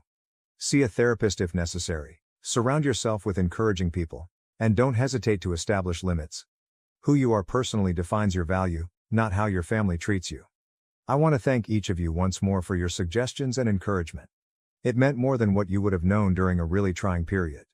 Although the road has not been simple, I am excited about the future and confident in self-assurance I have not experienced in years. Where this new chapter of my life will lead excites me, and I am resolved to stop the pattern of favoritism and build better relationships in my own future family. Thank you for watching. If you haven't subscribed yet, Please do so and hit the notification bell to stay updated with more shocking real-life stories happening around you.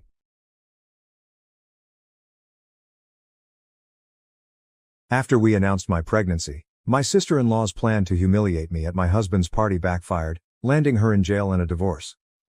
For the last 7 years, I, 29F, have been wed to Harry. Except for his relationship to his sister, Kayla, who brings all the negative into our life, I enjoy everything about our marriage. Now don't get me wrong, when I initially met Kayla, I loved her. But with time, I rapidly changed my view. She is poisonous, manipulative, and really negative. Knowing the kind of person she is, I have worked hard over years to be on her good side. My husband dated Syl's best friend when he was 17 in the past, but they subsequently broke up since he felt under pressure to be with her because of Syl. His sister said he and another friend of hers should be together when he turned 23 and discovered he was single, but he disagreed. She went crying to their parents about how she wanted him to wed someone she felt comfortable with, but his parents hardly really listened to her throughout their great battle. While my husband and I were meeting and falling in love, his parents were quite encouraging, but Syl always treated me coldly. She would always bring up Harry's exes for no apparent reason whenever I was present, reminding him of how well they were doing and suggesting how he could get in touch with them. This continued for some time. Harry also thought this strange and would ask her to stop bringing up his exes. I was not the only one who saw this. Then Syl would get enraged and start mocking me, claiming I was jealous and Harry shouldn't be with someone like me. Syl would deliberately invite one of Harry's exes whenever his parents would call us for supper, saying she had inadvertently come across them that day and had to ask them politely. She doesn't follow me, but she checks my Instagram constantly as well. Since I have a public account, I observed she is usually the first person to see my stories. Should a man comment on my photograph, she would then go to her brother and grumble over how I was sharing indecent images of myself. Harry and I would actually chuckle at her claims. She persuaded Harry to split off with me when he and I agreed to live together, telling him I had many defects as a woman and that she could find someone far better than him. Since I had been just friendly to her all along, this comment really wounded me. Sadly, SIL's treatment of me got even more bad as soon as Harry and I were engaged. Everyone started applauding Harry and me as we revealed our engagement, but I observed Kayla was somewhat quiet. Then, startled everyone, she sprang up from her chair and left our gathering. Later, she called Harry, sobbing and yelling about how she didn't value receiving the news with everyone else as she felt she was the closest to him and deserved to be the first one to know of his engagement. Later on, she messaged me nearly borderline threateningly, advising me on how I should treat her brother as she had always been the only female in his life. I nearly shuddered over the strange message. I left her message on scene, which I know must have offended her even more, not even bothered responding. Every time Syl saw me, she started to progressively ignore me. She stayed involved in all the wedding preparations for whatever reason, like when I went dress shopping and had my bridal shower. Though both my future mother-in-law and fiancé called her out on it several times, her criticism of the wedding reached a whole new level as she freely expressed her unhappiness with my decisions. Her actions persisted. One day, Kayla overheard me talking about the centerpiece with my future mother-in-law. She started to make fun of me right away, stating how my decision had no class and how this was why she wanted her brother to wed someone better. For me, that was the tipping point and I lost control. I made it plain to her that she was no longer invited to our wedding and yelled at her that I could not stand her continual taunting and criticism anymore. Shocked and gasping in surprise as if she had never expected me to challenge her, Kayla was infuriated even by my mother-in-law, who backed me. Later on, Kayla contacted Harry, moaning about how I embarrassed her and insisting he should control me since I would be his wife. Harry insisted strongly that he supported my choice and that she would not be invited to the wedding should she not atone. She grudgingly texted me a sincere apology. I saw it and, once more, left on read. I was already tired from getting ready for my wedding, and I wanted nothing to do with her drama. She did visit our wedding in the end since I wanted her to not criticize us afterward. Everyone, including the guests, seemed to have no issue following the pink tones and pastels chosen for my wedding. But Syl arrived looking as though she were attending a funeral, a black floor-length gown with a veil. To put it mildly, we were stunned. Syl visited everyone sharing her grief at losing her brother to another woman. My husband approached Syl about her discomfort with her wedding attire at the reception. Saying that she had the right to wear whatever she chose and that I was too domineering, she sought to portray the victim. When her non-stop scene-making persisted, my mother-in-law and father-in-law ultimately ordered her to leave. It was embarrassing for me. Ever since that day I avoid her. I forbade Syl anywhere near our kid when I delivered my son Nate. She tried to oppose it but my husband's parents had my back. They supported my choice and knew exactly why I wanted Seal far from my infant. Sil suffered a miscarriage with her then boyfriend Jamie 2 years ago, and it totally shattered her. For everyone, that was indeed a depressing period. Given our already childbearing status, Harry and I felt bad for her. We chose to be somewhat more lenient following her miscarriage.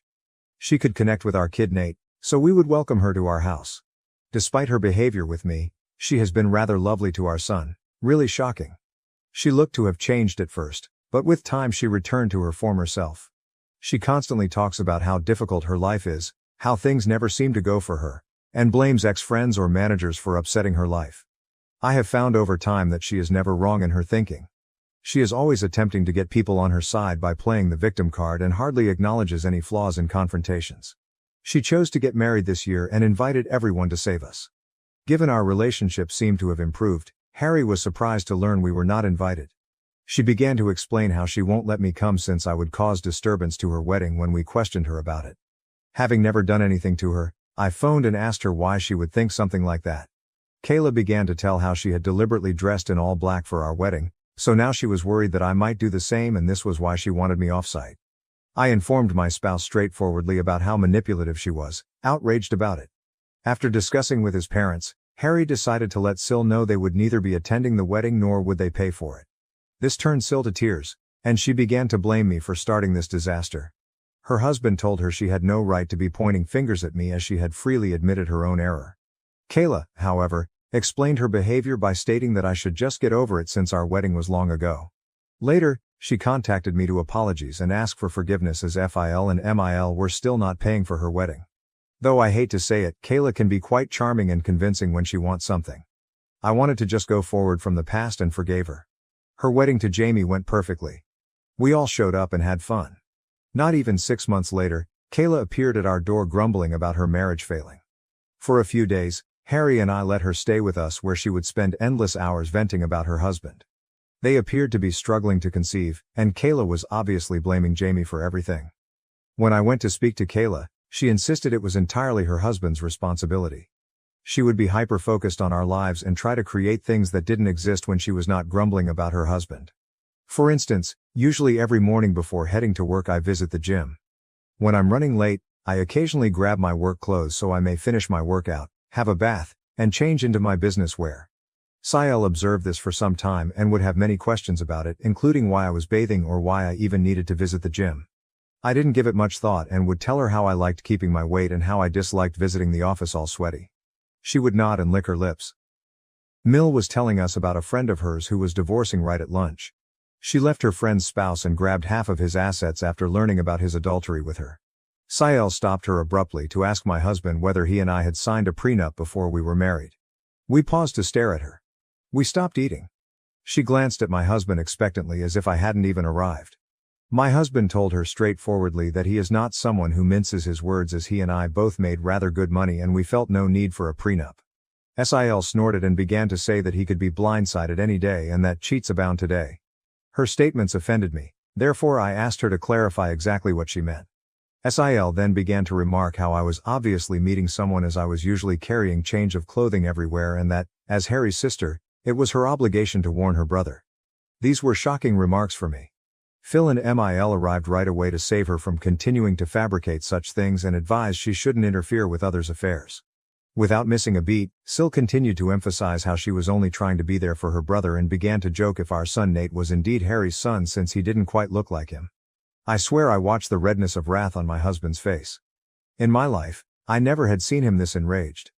Looking Kayla squarely in the eye, he informed her that she was not a mother yet as she did not deserve to be one and that her child would be better off in paradise than with someone like her. Kayla's lips hung in stunned disbelief. Mil and Phil simply watched silently as my husband left Kayla complaining about her being a shameless person trying to ruin everything since her life had nothing to offer. She was merely a loser, he informed her, doing nothing all day while her husband worked nonstop. He kept saying that since she was plainly projecting, she should focus on her own marriage instead of pointing fingers at me and asking about prenups. Reduced to tears, Kayla began to wail. Expecting comfort, she turned to Jamie, seated just next to her, but he never spoke. My husband never has this kind of mental collapse. She eventually got up from her chair and dashed into the toilet. My husband was boiling over. I stroked his hand and Mill arrived to cool him down. Understanding just how annoying she could be, I nodded as he apologized for what his sister had said about our son. Having taken enough from Kayla over the years, I was somewhat relieved that my husband stood up for me so publicly. He apologized to Jamie but totally ignored Kayla once he cooled off. That day following lunch, we returned to no interaction with Kayla. Her actions were impacting my husband in addition to me. We simply barred her from everything so she could get in touch with us. After lunch, Mil and Phi spoke with us and decided Kayla had gone too far this time. They could see how their usually quiet son had gone wild after Kayla had persisted in pushing him. We last spoke with her a year ago, and everything has been running without problems. 2 months ago I discovered what I was expecting. Given our lack of effort, this was quite unexpected. To welcome another family member makes my spouse and me blessed. We decided to let everyone know on my husband's birthday since we were waiting for the proper moment to do so. Wanting to honor Harry, Mil and Phil were throwing a great celebration in their lawn. Invited were our close friends and relatives. Sil chose to show her face after hearing about this from others. When we saw her, my husband and I staggered. Coming to hug Harry, Sil told him how much she had missed him and how sorry she was for their last talk. Taking my hand, my spouse advised his sister to be apologetic to me because she had pointed fingers at my character. Sil nodded, looked at me, then apologized. She informed me how she had been attending therapy for the previous few months and came to see how inappropriate it was for her to treat me like that. Though I disagreed with everything she said, I nodded as I wanted to be polite to her in front of everyone. Since this was a gathering for my husband, Mil and Phi checked in on us and informed us that should we feel uncomfortable, they would kick her out as they had no knowledge she would be arriving. Harry, however, insisted on not creating a scene, hence we decided to leave this go. It seemed strange as Sil was laughing and socializing with everyone during the celebration. She mentioned visiting a therapist, so I wanted to provide her the benefit of the doubt even though she appeared overly optimistic, completely not her nature. Harry spoke movingly about how he thought he was the luckiest man on earth, appreciative of yet another year spent with a lady like me, when it came time to cut the cake. His remarks made me flush with delight. As we were when we first started dating all those years ago, I couldn't help but value the fact that my husband and I were still intensely in love. Then Harry and I made the decision to let everyone know some fantastic news. Grinning, we said we were having a baby and everyone paused to consider before yelling in delight. My mother rushed up to hug me and started to cry. As Phil saluted Harry and myself, tears streamed down his face. Everyone was eager to know whether we had chosen baby names and was clearly delighted for us. Sil was the one sore thumb that caught out. She seemed stunned. Her mood changed and she simply turned away from us, appearing irritated, so I assumed maybe she was processing things slowly. Though I was a little concerned, thinking she would ruin yet another party for us, I was sidetracked with other individuals approaching to chat. I got up to assist my in-laws carry lunch, but Rick and my parents begged me to stay seated, telling me I should not even move at this point. Sil approached me beaming as I was calmly waiting for my husband to bring me a meal. Lively saying that she personally wanted to offer me dinner, since she was so excited about my pregnancy, she handed me a dish. She even said as she passed me the plate about how she wanted to make it up to me for all the times she had been nasty to me in the past. I nodded and politely approved. She then turned to go. I was ready to start digging when I fortunately found she had put shrimp on my dish. I know I am quite allergic to shrimp, hence I was surprised Sil even brought me this. Disappointed, I shook my head and got up to get my own lunch. Jamie approached me at that point to wish well on my pregnancy. After a little conversation, he asked me why I hadn't been eating. Jamie reassured me not to worry and removed the dish from my hands after I pointed out how Sil had served me shrimp, probably by error. Since he enjoyed eating shrimp, he told me he could have this dish. I could buy a fresh plate for myself. I nodded, grinned, then turned aside. Jamie began to puke and retch across this dish 5 minutes later, not even 5. Concerned, everyone stopped eating and watched him stagger to get out of his seat. Concerned Harry and Kayla hurried towards him. Jamie gestured at his plate, then at his throat. Our eyes grew wide with amazement as we realized what he had eaten definitely made something wrong with him evident. Jamie passed out, then everyone gasped in amazement and worry. Kayla hurried over to examine his dish, and her eyes grew shocked. She turned to stare at me and inquired whether I had handed her husband my plate. I nodded. Someone called for an ambulance amid the tumult, and he was hurried to the hospital. Through all of this, Kayla was sobbing nonstop and was staring angrily at me. Jamie had been poisoned, we were told later on. Knowing that the plate belonged originally to me, I nearly passed out upon hearing this. Jamie consumed may have poisoned my baby and me. Not yet known to Harry, Mil, Fel, or my parents is this. Since nobody knew what was in the food he consumed that had caused him to faint in this manner, the police were summoned to get evidence from it. Jamie is still in recovery in the hospital while I'm typing this. Kayla stayed with him overnight. Relatives calling to find out what happened to Jamie and who might have poisoned him have my husband and I fielding calls. What has transpired shakes Mil and Phil. They are sleeping over at our house since they are terrified to return back to their house. Nobody knows what happened abruptly while everything was going so nicely. Tell everyone that the plate originally belonged to me and how Kayla had come and presented it to me makes me terribly afraid. Should this evolve into an inquiry, I will have to tell the cops the truth. Though most importantly I am now rather concerned about what my Sil could do to me, I feel quite awful about what has transpired. I don't want to be around her, nor can I bring my kids anywhere close to her as she obviously has no restraints about trying to poison me. I feel bad about handing Jamie my meal and maybe contaminating my bill. Update 1. Whoa, thanks for the thousands of comments on this post in just a few hours. I never would have guessed I could have received these many answers. I typed this earlier and had shaking hands. I haven't been able to sleep. Though what everyone says, I do feel somewhat accountable for the event involving my bill. I should have simply tossed the dish away. I'm not sure why I let him grab it from me. I keep crying about his future. Knowing something is awry, my hubby has been hovering close to me. Though he doesn't know what I know about his sister, he believes I'm only worried. I agree with the remarks saying I should get down and gently chat to everyone. Although I'm not sure if everyone will believe me, Mil and Phil do have security cameras set all around the house. Given that this birthday celebration took place in their backyard, I am confident they could check and confirm via their cameras that Kayla presented me the plate. I'll speak with everyone tonight then update. Update 2, we then chatted, and I am very happy to have the nicest in-laws on planet Earth. Mil and Phil are already staying over with us, so I sat down with Harry and them over dinner to let them know I had something crucial to share. I began by inhaling deeply, the weight of the circumstances slumping on my shoulders. Everyone gathered around. I related the birthday party's events, including how Sil had handed me a plate of prawns and Jamie had unintentionally consumed it, causing his sickness. Their shock and incredulity reflected my own as I spoke. Mil and Phil looked at each other, clearly worried. Harry's face transformed from uncertainty to rage. I went on expressing my concern about Sil's intentions and past attempts to hurt me. Faced with the possible repercussions for myself and our unborn kid, I hesitated to share this material. Being the pragmatic woman Mil is, she advised right away looking at the security camera tape. Given the gravity of the matter, Phil nodded in agreement. Though clearly offended, Harry stayed quiet to process the startling disclosure. Reviewing the security footage from their camera app, the truth was indisputable. The video shows Sil presenting to me the poisoned plate and then what happened to cause Jamie's suffering. The weight of the data made no space for uncertainty. As the knowledge sank in, emotions ran strong. Now totally aware of his sister's evil intentions, Harry battled to control his wrath. Their daughter's activities horrified Mil and Phil, who also found the extent she had gone to cause disturbance shocking. Stunned in silence, we tried to figure out why she would act in such a manner. Given this is a very serious issue, my in-laws have opted to forward this material to the police following this disclosure. Jamie is the one who has to lodge charges on Sil, hence Phil and my husband will be visiting and meeting him after he recovers. I want to cry every time I consider how I let Jamie have my poisoned dish. I have no idea how Jamie will react. I am very anxious about him, so I cannot eat anything right or sleep. I will let you know about anything noteworthy. Update 3. Alright lads, I'm back with an update at last.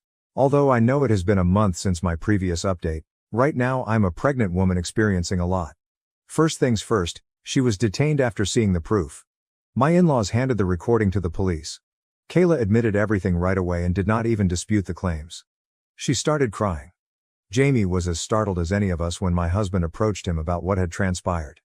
Tell him he would always be a part of our family regardless of what he decided to do. My husband advised him to press charges against his sister since this was such a wicked thing to do.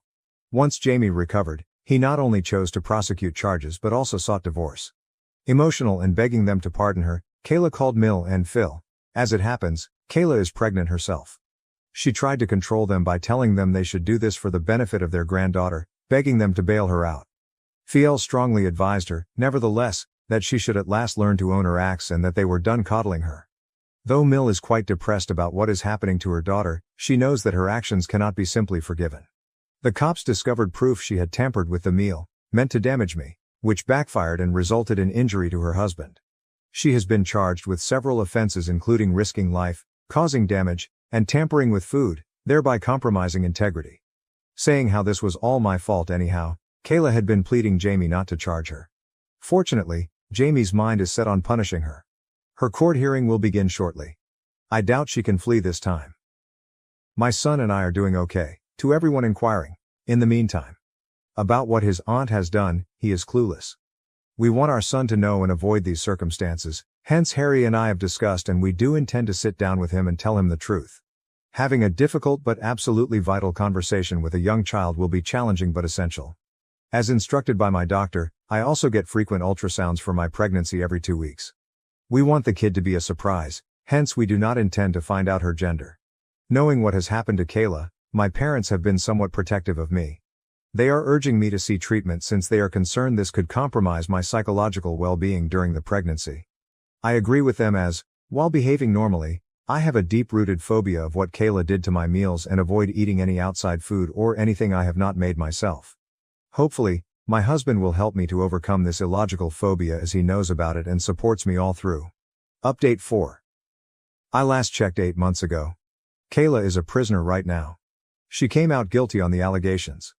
Though I never went to her court hearings, occasionally my in-laws would tell me how Kayla came clean to the court admitting years of jealousy of me. She had always dreamed of one of her best friends marrying my husband, hence when he started dating me, she would always try to harass me since she never wanted an outsider to marry her brother. She became jealous when we told my husband's birthday party we were expecting as she was also going to reveal her pregnancy. She wanted to share her wonderful news since she had miscarried once, but she felt we stole her opportunity to shine. She became so enraged then, from her pregnancy hormones, mixed a little bit of rat poison with my supper. She said she wanted me to wind up in the hospital but she never wanted to physically hurt the baby or myself. She said she deserved a reduced punishment as she never expected me to offer her husband my plate and since I essentially poisoned her spouse. Of course, the judge answered her pleadings. She was put to prison and will be far from our life for some considerable while. Jamie is also at last free since she has also effectively divorced him. We have seen him over the months and keep including him into our family events whenever we can. He informed me that it was never my fault when we spoke and I profusely apologized to him for handing my plate to him. Hearing that I had been rehearsing it over and over again in my thoughts, wishing I could have done things differently so he was never poisoned, I started to cry. That Jamie is doing well right now makes me happy. Regarding Harry and myself, our family now boasts a baby daughter. Our daughter's presence has warmed and lit our life despite the shadows of the past still there. Being a big brother makes our son Nate very happy, and he has been loving and caring toward his little sister. Seeing our kids connect makes us appreciate things. My parents and in-laws have been there for us all through, guiding us through this new phase of our life. Thank you for watching. If you haven't subscribed yet, please do so and hit the notification bell to stay updated with more shocking real-life stories happening around you. My husband finally cut ties with his toxic mom and sister after they demanded we give up our house for my jobless sister-in-law and her family. My in-laws have a very toxic connection with my spouse and it is beginning to ruin my life. Growing up, my husband was my favorite, the golden child, and my mother-in-law was very close to him. Jacob has informed me that because his father was so busy at work, he and his mother spent a lot of time together. However, I've noticed that his sister, Sarah, is not treated equally by my mother-in-law. Although I am confident that my mother-in-law loves both of her children, I have repeatedly observed that she prioritizes my husband. I'm sure Sarah felt the same way growing up, which is why my husband has always attempted to fill the void by being a kind elder brother to her and always being there for her. But the truth is that Sarah and my mother-in-law would sometimes behave in such a ridiculous manner that it crossed the line. For example, when we initially started dating, Jacob, a recent college graduate, and my in-laws, including Sarah, shared a house. My in-laws had offered my husband a totally own level so that he could have his own privacy and welcome whomever he pleased. This is why he would occasionally invite me to his home to spend the night with him. However, several times in the morning, Sarah would storm into our room while we were asleep without knocking. As you may guess, we were not always properly dressed, but she would act as if everything was normal and begin talking to Jacob about utterly random topics. This was very strange for me because I was uncomfortable with her seeing me in my lingerie. Before anyone points out, I absolutely understand that Jacob was living with his family at the time, so I should have expected this, but is knocking on the door before entering really that much to ask? I suppose siblings can be quite close, but she and I didn't know each other very well when Jacob and I first started dating, so I thought it was really rude. Naturally, I spoke with Jacob about it and informed him that I would not be going over unless he installed a lock on his door. He agreed. But as you can guess, Sarah, who attempted to storm into the room the next morning but was unsuccessful, began ranting at us about why the door was locked. She began jiggling and hammering on the door, begging her brother to let her in. Jacob eventually let her in, and she stormed into the room, asking why he had set the lock in the first place. When she recognized me, she pointed to me and began ranting at him, asking if it was because of this skank. I was astonished by how harsh and insulting she sounded. Jacob told Sarah that he wanted to install the door lock, but Sarah was not convinced. She angrily informed him that they were siblings and should not keep any secrets between them. Jacob told her that he had no secrets, and that he had put the lock so she wouldn't barge in when we were asleep, which was quite disturbing. Sarah violently flipped her head towards me and exclaimed that it was all my fault, saying that I was interfering with her and her brother. This was too much for me, as I am generally non-confrontational, so I excused myself to visit the restroom. I could hear her yelling, with Jacob attempting to calm her. When she eventually left, Jacob came in to comfort me. He apologized for her actions and informed me that he would speak with her again so she could apologize to me as well. When I arrived the following weekend, Sarah apologized and offered me a pitiful excuse, claiming that she needed to speak with Jacob urgently and so believed it would be good for me to come in. Jacob forcefully asked her not to bother us again, and she agreed sheepishly. Although this issue appeared to be remedied, it was not the only strange conduct she demonstrated towards Jacob. If Jacob and I differed on something, even something as trivial as movies, and Sarah was around, she would begin telling him that he should date someone with comparable likes, meaning that we were unsuitable for each other. Jacob would give her a condemning look, but she would simply smirk. Another episode was Sarah asking me awkward questions about my background in an attempt to delve into my life. Jacob and I had been open about our past since the beginning, but I didn't feel comfortable addressing it with his sister. Regardless of my thoughts, she would ask me questions like, "Why did your ex break up with you? Were you not suitable for him?" Can make remarks like, "My brother's previous girlfriend was far more attractive than you." All of these queries and comments arose when she and I were alone. I began to suspect that she was trying to play a game with me, bringing me down. I initially kept my lips shut, but as the situation progressed, I had enough. One day, I responded to her taunting by stating, I liked my ex-boyfriend's family better than Jacob's because he didn't have nosy, overbearing family members. Sarah was taken aback by my reply, which temporarily silenced her. Even though Sarah had a strange relationship with my husband, my mother-in-law was no exception. When I first entered Jacob's life, my mother-in-law ignored me, but once she discovered we were serious, she began acting as if I was attempting to steal her son away. She would purposefully ignore me at dinners and family gatherings, as if I did not exist. Jacob saw this occasionally and tried to talk to her, but she never changed. My mother-in-law once referred to me as stuck-up and spoiled, just because my parents put me to a private school while she was a public school teacher. I also know she tried to talk Jacob out of marrying me, telling him he should look for a better spouse. Fortunately, my spouse did not care about her view and proposed to me nonetheless. My mother-in-law and Sarah were shocked to learn that Jacob had proposed. Both contacted me, telling me that it was a horrible decision and that, because Jacob wouldn't listen to them, I should quit the relationship and return the ring. I found this quite strange and declined, stating that they were crossing a line by asking me to do something like that when I loved Jacob and wanted to spend the rest of my life with him. When they realized they couldn't persuade me, my mother-in-law reluctantly changed her mind, telling me that I should strive to be the best wife for him and care for him in the same manner she did for years. I was rather offended, but I tried not to take her remarks too seriously. Sarah, on the other hand, accused me of being a gold digger and claimed her brother deserved someone with higher status. She even threatened to expose me before our wedding so Jacob would not marry me. Following this conversation, I immediately spoke with Jacob about everything. He was taken aback by how disrespectful they were towards me. He challenged them, but my mother-in-law and Sarah continued to believe that I was unsuitable for him. Jacob told me to disregard them, assuring me that he loved me regardless of their opinions. Despite his reassuring remarks, I felt horrible that his own family would not embrace me. Jacob and I had already chosen to pay for our wedding ourselves, so when my mother-in-law offered to cover half of the cost, we politely declined. Despite Jacob's reassuring remarks, I felt horrible that his own family would not embrace me. Jacob and I had already planned to pay for our own wedding, so when my mother-in-law offered to cover half of the costs, we politely declined, with Jacob explaining how hard we had worked to save money specifically for this occasion. Instead of being happy for us, she became even more angry, and she began telling Jacob how sad she was that he no longer needed her. However, Jacob's father appeared to be quite pleased with us. Unlike his sister and mother, his father was very calm and never had any issues with our connection. Since my mother-in-law continued to complain to Jacob, we made a compromise by telling her that we would love for her to organize the rehearsal dinner for us. She agreed, and we appreciated her generosity. However, when the wedding approached, events took an unexpected turn. The first instance came when Sarah invited herself to join us for supper, telling Jacob how much she missed him. Jacob and I were living on our own following our engagement, so we assumed she genuinely wanted to spend time with her brother.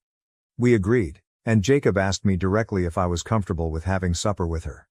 I reluctantly consented, not wanting to be nasty to my soon-to-be sister-in-law. While we were enjoying our dinner, Sarah abruptly began discussing how much she despised cheating partners, claiming that cheaters were nothing but useless pieces of trash. We stared at her, curious about where she was headed with this. Then, out of nowhere, she looked me directly in the eyes and asked how it felt to be a useless piece of trash. My brow furrowed in perplexity as Sarah began to rant, accusing me of having an affair with my co-worker Zach. Jacob, also perplexed, asked her what she meant by saying. Sarah proudly hauled out photos of me and one of my co-workers, waving them around and claiming that she had caught me red-handed. I knew I'd never been unfaithful to Jacob, so I was curious as to why she assumed I was having an affair. Looking through the photos, they appeared to be entirely innocent. It's true that Zach and I were close co-workers, but only because we started at the same time and helped each other out when we made mistakes, so our manager wouldn't criticize us. Zach even had a girlfriend, which Jacob knew about. I don't have a lock on my phone, and I've always been open with Jacob about all of my colleagues. Sarah had turned these pleasant moments caught in photographs into something they were not. Evidence of a fictitious affair. In truth, they were far from it.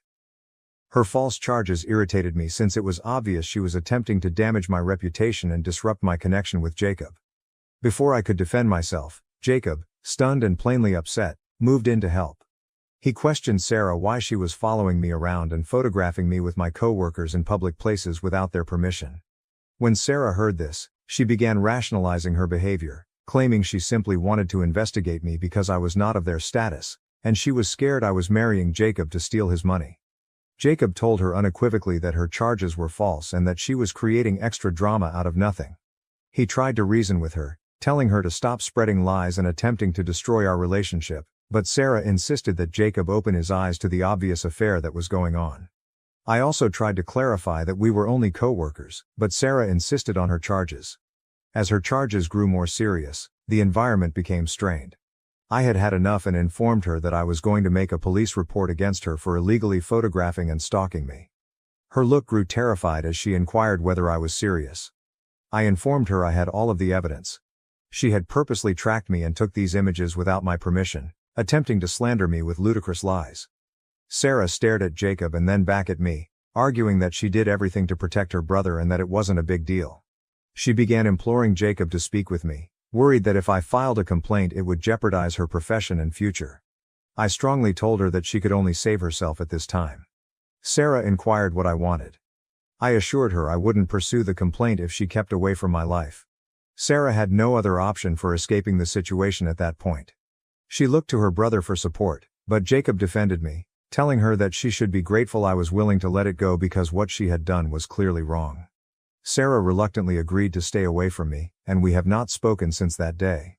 Jacob still has a relationship with her, but she has never spoken to me again. The second incident occurred shortly before our wedding, at the rehearsal dinner.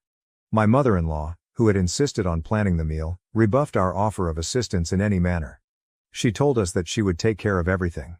However, when we arrived, it was evident that the preparations were far from what we had anticipated. The rehearsal dinner had plastic tablecloths on picnic tables and chilly Mexican food. My mother-in-law was upset throughout dinner, which marred the festive atmosphere.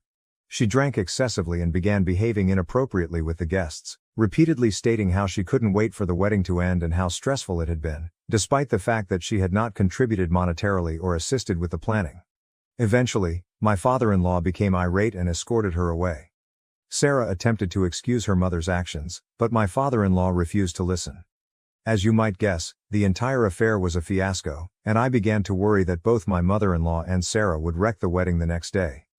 That night, Jacob and I had our first disagreement. I informed him strongly that he needed to uninvite Sarah and his mother because, based on their actions, they would surely try to overshadow us at the wedding. My husband angrily protested, promising me that his father would be present and would not allow them to get away with it. Frustrated, I promised that if he didn't uninvite them, there would be no wedding the following day. Jacob was plainly taken aback by my demand, and even knowing how extreme I sounded, I was concerned about what they might do. I did not want to be embarrassed again in front of my family and friends on our wedding day. Jacob definitely lacked firm boundaries, but I hoped that this ultimatum would make him realize how much his family was interfering with our relationship. Thankfully, Jacob understood and made the proper decision. He called his father early in the morning to inform him that his mother and sister were uninvited.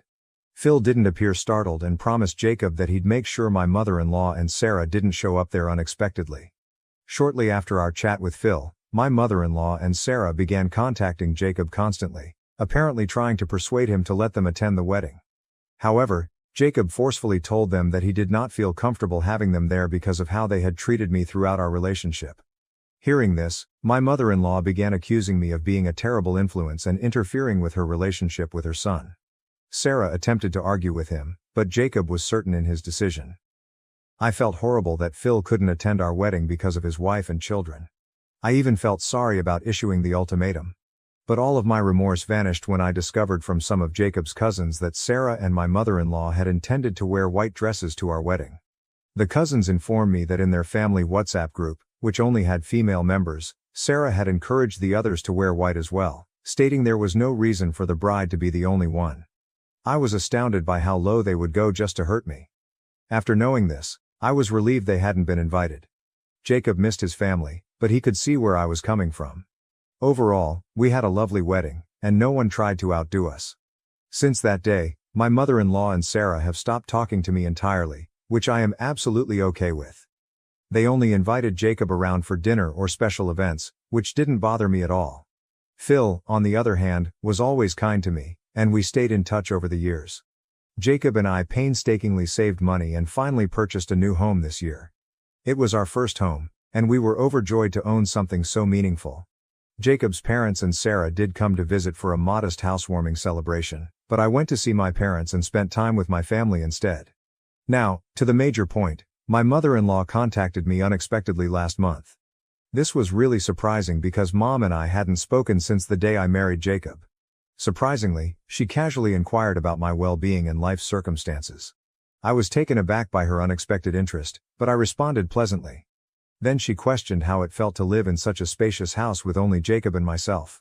Her remark stung since Jacob and I had been trying to conceive for a long time but were unable to do so owing to infertility concerns. Jacob and I had mourned the thought of never having children, but we gradually accepted it. When I first got the news, I informed Jacob that if he wanted to marry someone else and have children, he could divorce me. But Jacob had always stayed by me, assuring me that it was fine to be childless as long as we had each other. Our families were aware of this, so my mother-in-law's comment was very painful. She then told me Sarah was pregnant again. I was astonished because this would be her 6th child. Jacob had told me how her husband was unemployed and did not believe in using contraception, which resulted in these accidental pregnancies. Sarah's boyfriend was the embodiment of laziness, doing nothing around the house to aid her or the kids. I've heard from Jacob that he treats Sarah like a personal maid. He never pays any bills in the house. Sarah works many part-time jobs, while he spends the entire day gaming. Regardless of how much everyone has talked to her, Sarah never breaks up with him.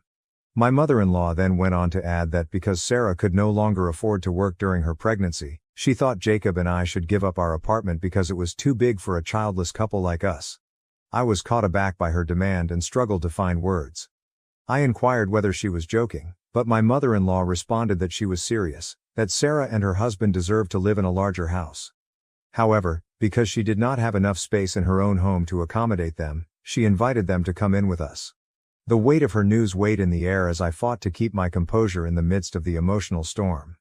I emphasized to her that this was our house, which we were still paying for, and the idea of someone else moving in without our permission was intrusive and ludicrous. However, my mother-in-law said that she had already spoken with Jacob, who had allegedly consented to this.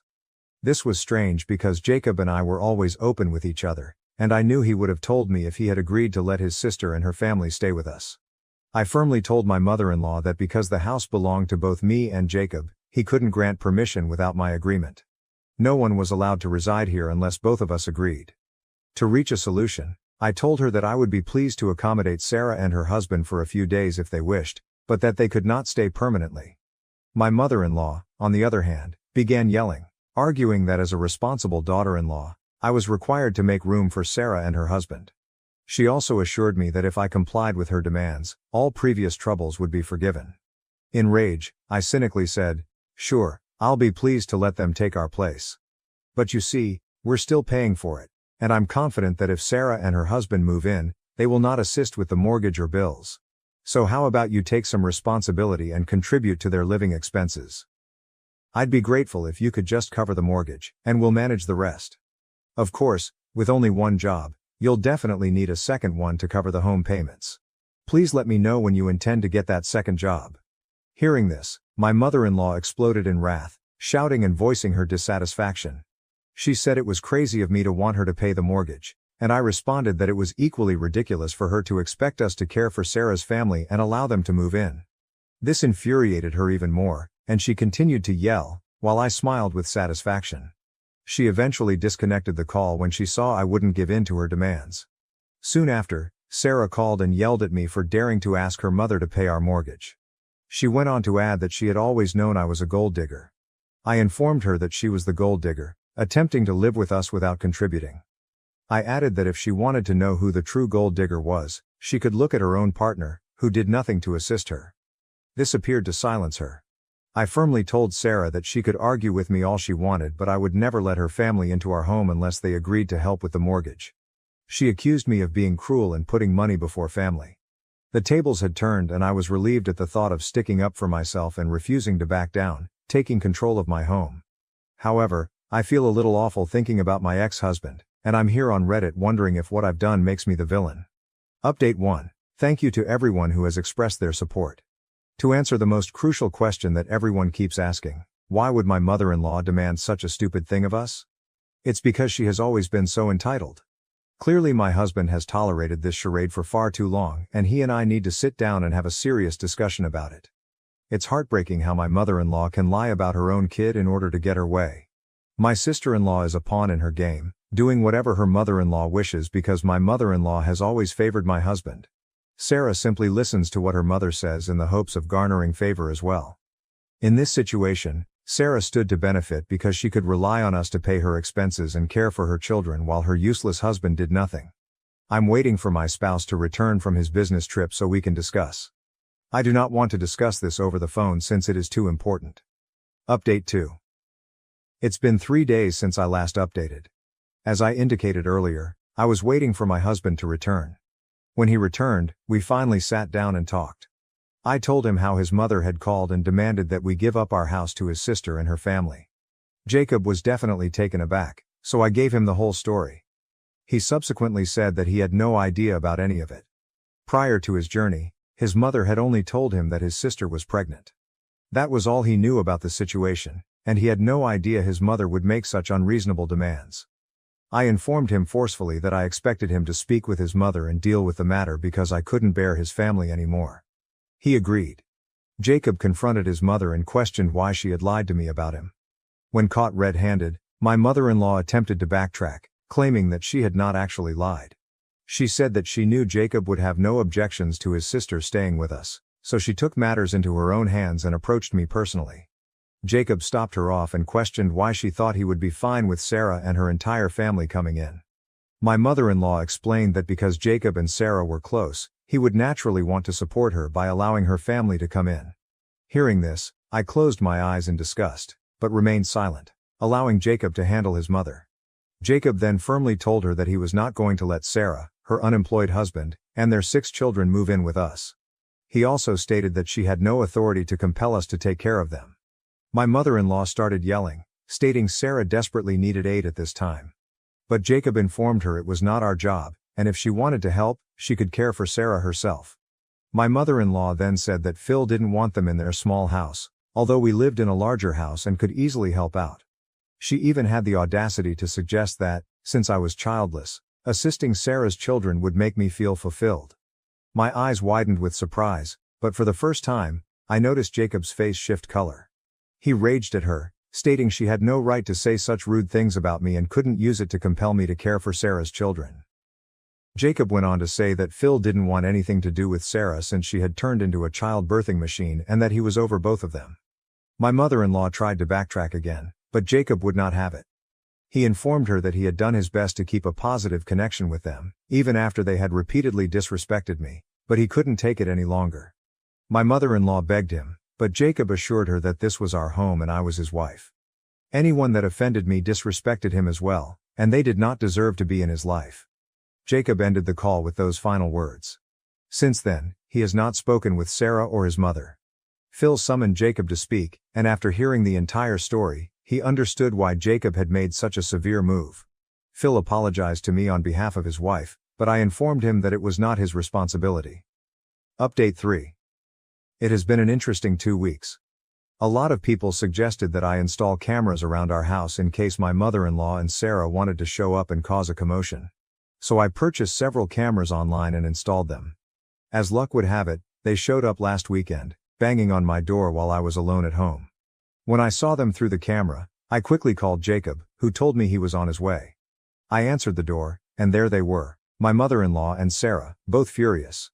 They requested that I let them in, but I refused and told them that if they had anything to say, they could do so from the outside.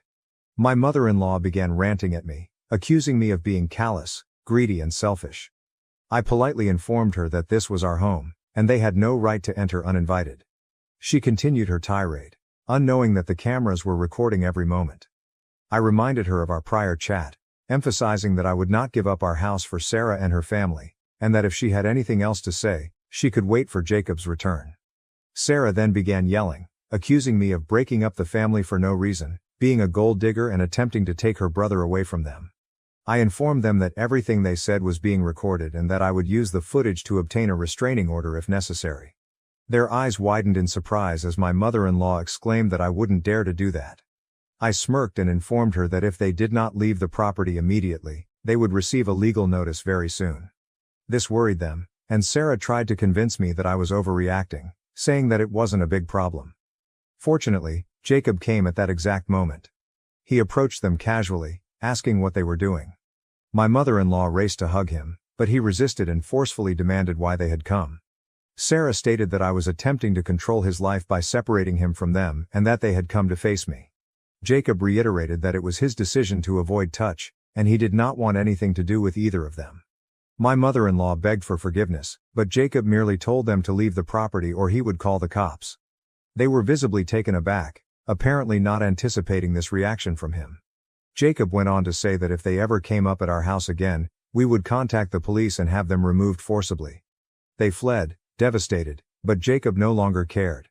I was relieved that my spouse had finally spoken up for me. Jacob has now spoken with Phil, who was as surprised as we were that my mother-in-law and Sarah had gone behind his back to show up unexpectedly. Phil informed us that we were correct not to let them in and expressed disgust with their behavior.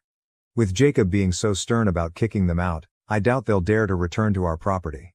If they do, I will contact a lawyer right away.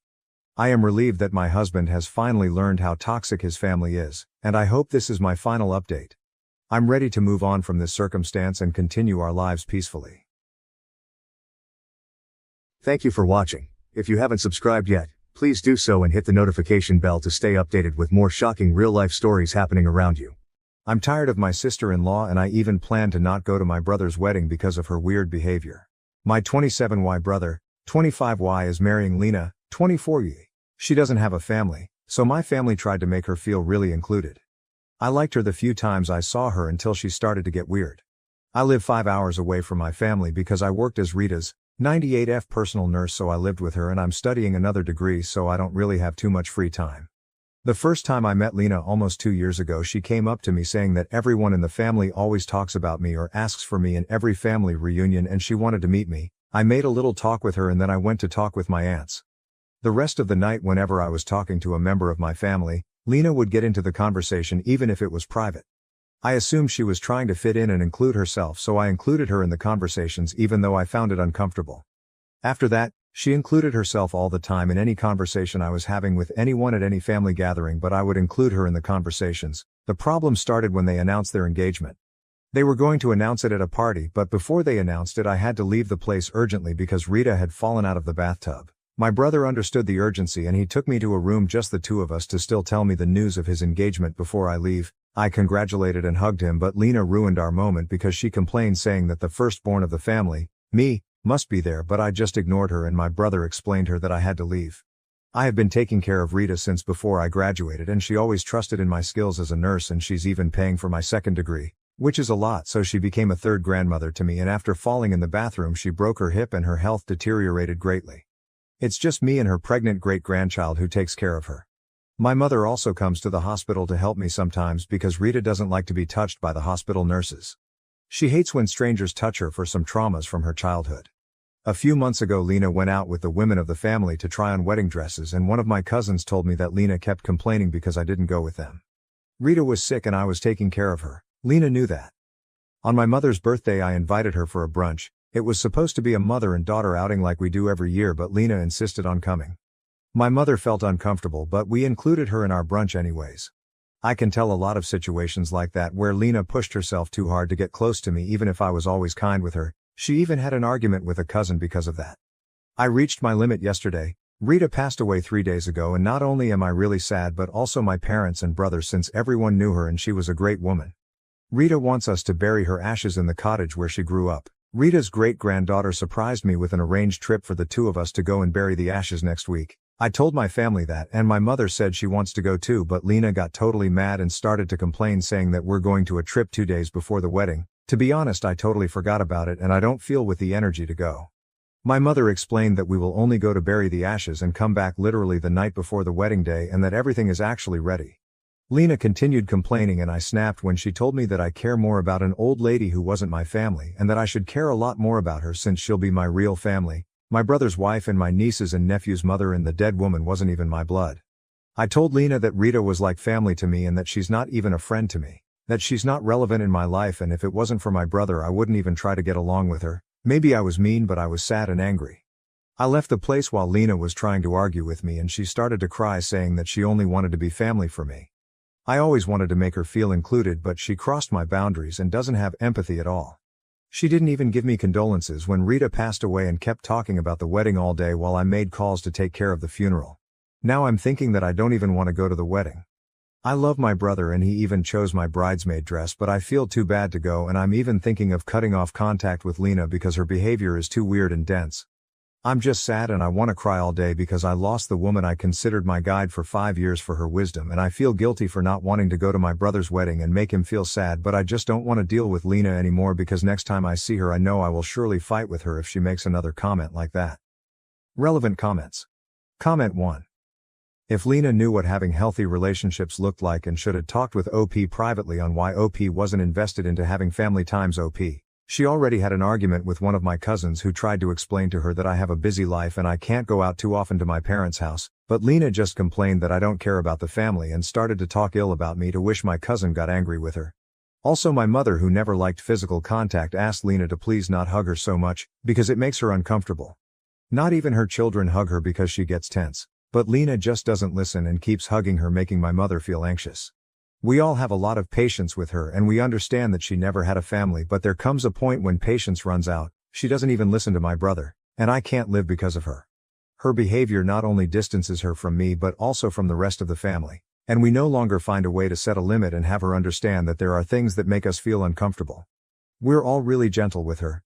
I was too gentle with her, but she just thinks about herself at this point. Comment 2. Is it possible that she has odd notions about what it means to be a good SIL? If she didn't have a family, it's possible she picked up ideas from fiction, and depending on the author, fictional relationships can be downright odd. Ask her if she thinks she's being polite by inserting herself into private conversations, trying to be part of every single thing, etc. She may be doing her damnedest to be good to you and is being damned for it. But also, she needs her framework of what is appropriate adjusted by you setting boundaries of what makes for a good relationship. She might even welcome explicit descriptions of what a healthy relationship looks like. OP. I think she has a weird vision of what a family should be, although what confuses me is that while she tries to force a good relationship with me, She doesn't mind talking badly about me behind my back, so I don't really understand what she really wants. She always emphasizes that I'm the firstborn, so I should be in all the family stuff because it's my responsibility, and I have no idea where she got that idea or concept from. At first I thought that she wants a family like the ones in the movies, but her behavior becomes hostile to me behind my back, and I don't know if she does that to other family members as well, because the only person who tried to explain the boundaries in a serious way was my cousin, and they ended up having a strong argument because Lena is too stubborn, so I don't understand what she wants and I'm just tired. Update. First of all, I'm grateful to those who gave me good advice even though others left weird comments and hadn't even read the post before leaving a comment. I want to clarify again that I always tried to make Lena feel welcome, and I always understood that she never had a family, but do I deserve to be treated without empathy? Why should I overflow with empathy for her when she never showed empathy for me? I'm grieving and can't even have peace right now because of her. I also got comments saying that I should treat her like a toddler, but that's just rude. She's a grown woman and should be treated like what she is. I think it would be insulting to treat her like a child. I talked to my parents about everything and also to my brothers. In the conversation I discovered things that Lena did and said that are even more weird. My mother said that Lena often makes comments like, "I'm more of a daughter to you than Op since she never visits you and I come all the time." Which makes my mother uncomfortable. She also said that she explained a lot of times to Lena that she doesn't like physical touch, not even us hug her because she gets anxious and tense, but Lena just keeps hugging her. My mother also said that Lena speaks very badly of me, and Lena even said that I cried more because of Rita's death than I did because of my real grandfather's death, which is something really shitty to say. My father said that a year ago Lena approached him just to say your second daughter, referring to herself, knows you better than your first daughter, haha, comparing the gifts we both gave him for Father's Day, and he just laughed it off, but he thought it was a weird comment to make. My father was the only one who always kinda disliked Lena, so now I know why. My younger brother also said that he heard many times how Lena complained about me not going to family gatherings, although she also complained about that in my face a few times. So it seems that we all shut down a lot of things because we wanted to understand her situation and make my brother happy. We live next to a poor neighborhood and we know a lot of other people in the same situation as Line, so we tried to make her feel included, but I don't understand her behavior to me at all. At this point I was crying most of all because I just don't want to deal with this after Rita's death, and I felt bad for my brother. My brother hugged me and said he's sorry and started to tear up, saying that it's difficult for him to deal with Lena's behavior too. He told me that Lena was always making hateful comments towards Rita. She never met Rita, and all of us in the family are sad about her departure because she was a great woman, the kindest woman who ever lived, so it's really sick that she hates an old woman who's dead. And every time my brother tried to explain to her that Rita was important to us, she just gave him a cold shoulder and didn't talk to him for the rest of the day, but he's trying really hard to help her, because she always wanted a family. I told him that we want to be her family, but we need to set boundaries because those comments hurts. My father told him that this is just pushing her away from everyone and he doesn't want someone talking ill about his daughter. My brother looked really tired. He actually looks really tired every day since a few months ago, but I want to think it's because of the wedding. I didn't told him that I was thinking in cutting contact with Lena because I didn't want it at all to make him feel like he have to choose between her or me. Instead, I told him that we need to set hard boundaries with her so that in the future we can have a healthy coexistence, and she can heal her mind because we have been too gentle so far, but the situation is already at its limit. I didn't talk with Lena at all, so I suppose my brother talked with her really seriously. The wedding is still ongoing and I will go just to show my support to my brother, but at this point I just feel that he's making a wrong decision because, honestly, I don't think Lena's is a mentally unstable person. Actually, she's not even a good person in my eyes anymore. But I don't want to say something and be the jealous big sister who ruins his brother relationship, so I will just stay in silence, letting everything flow. I just want to go on the trip and have some mental peace until the wedding day comes. I don't feel mentally well enough to argue right now or to feel even more guilty because of how I'm dealing with all of this. I just want to bury Rita's ashes with her great-granddaughter and my mother. Sorry for the really bad English. I write almost everything from the translator. Edit. Yes, we tried to put boundaries a lot of times. It's not like we will hit her or be aggressive so she could understand, but I'll admit we've all been too soft and understanding of her out of pity. Lena just doesn't want to understand. Listen to others' complaints even when someone talks seriously, and the incident she had with me and my cousin only showed that when someone talks to her seriously she becomes the victim or gets madly angry. Even what my brother said made it clear to us that she's just maybe never going to respect boundaries, so it's better for me to just stop trying and just cut contact with her at least for this and next week until I feel better and ready to talk about this again. Mini update. My brother already knows everything that Lena did. Like I said in the post, he's also tired of her behavior, but we can't do anything about their relationship if he wants to stay. My father had a conversation with him a few hours ago to tell him that we're worried and if he wants to thinking better about the wedding, but my brother said that he's fine, only tired and will continue with the wedding. So yeah, we can't do anything but show my brother that we're with him and try to help him to open his eyes, but people have to understand that we can't help him in an aggressive way saying that Lena is a B***teach or kicking her out of the family, because that will only benefit her, as she can take that opportunity to manipulate my brother by making herself the victim again. Dealing with a person full of traumas and childhood problems is not easy at all. She does not know what basic limits are, and now that she knows them, she does not want to respect them, but we can't be aggressive with her because she's not a mentally well person. Don't blame my brother if you don't understand what it's like to be in a toxic relationship. He's not to blame for anything and he's just a victim. Relevant comments. Comment 1. Why is he still getting married to this woman considering this is how she treats his family? Just make sure to support your brother if he ever becomes sane enough to get a divorce. OP. For what he said, she also treats him badly, so I don't understand either. Maybe he's still too in love, but the only thing I can do is show him my support.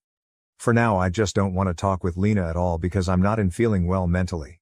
Comment 2. I do think your family might want to gently let him know that they're worried about how he's being treated. He might tell Lena and then they'll shoot the messenger though. OP, we did it. My mom asked him if it's a toxic relationship and he just kept quiet and said he just wants to help Lena.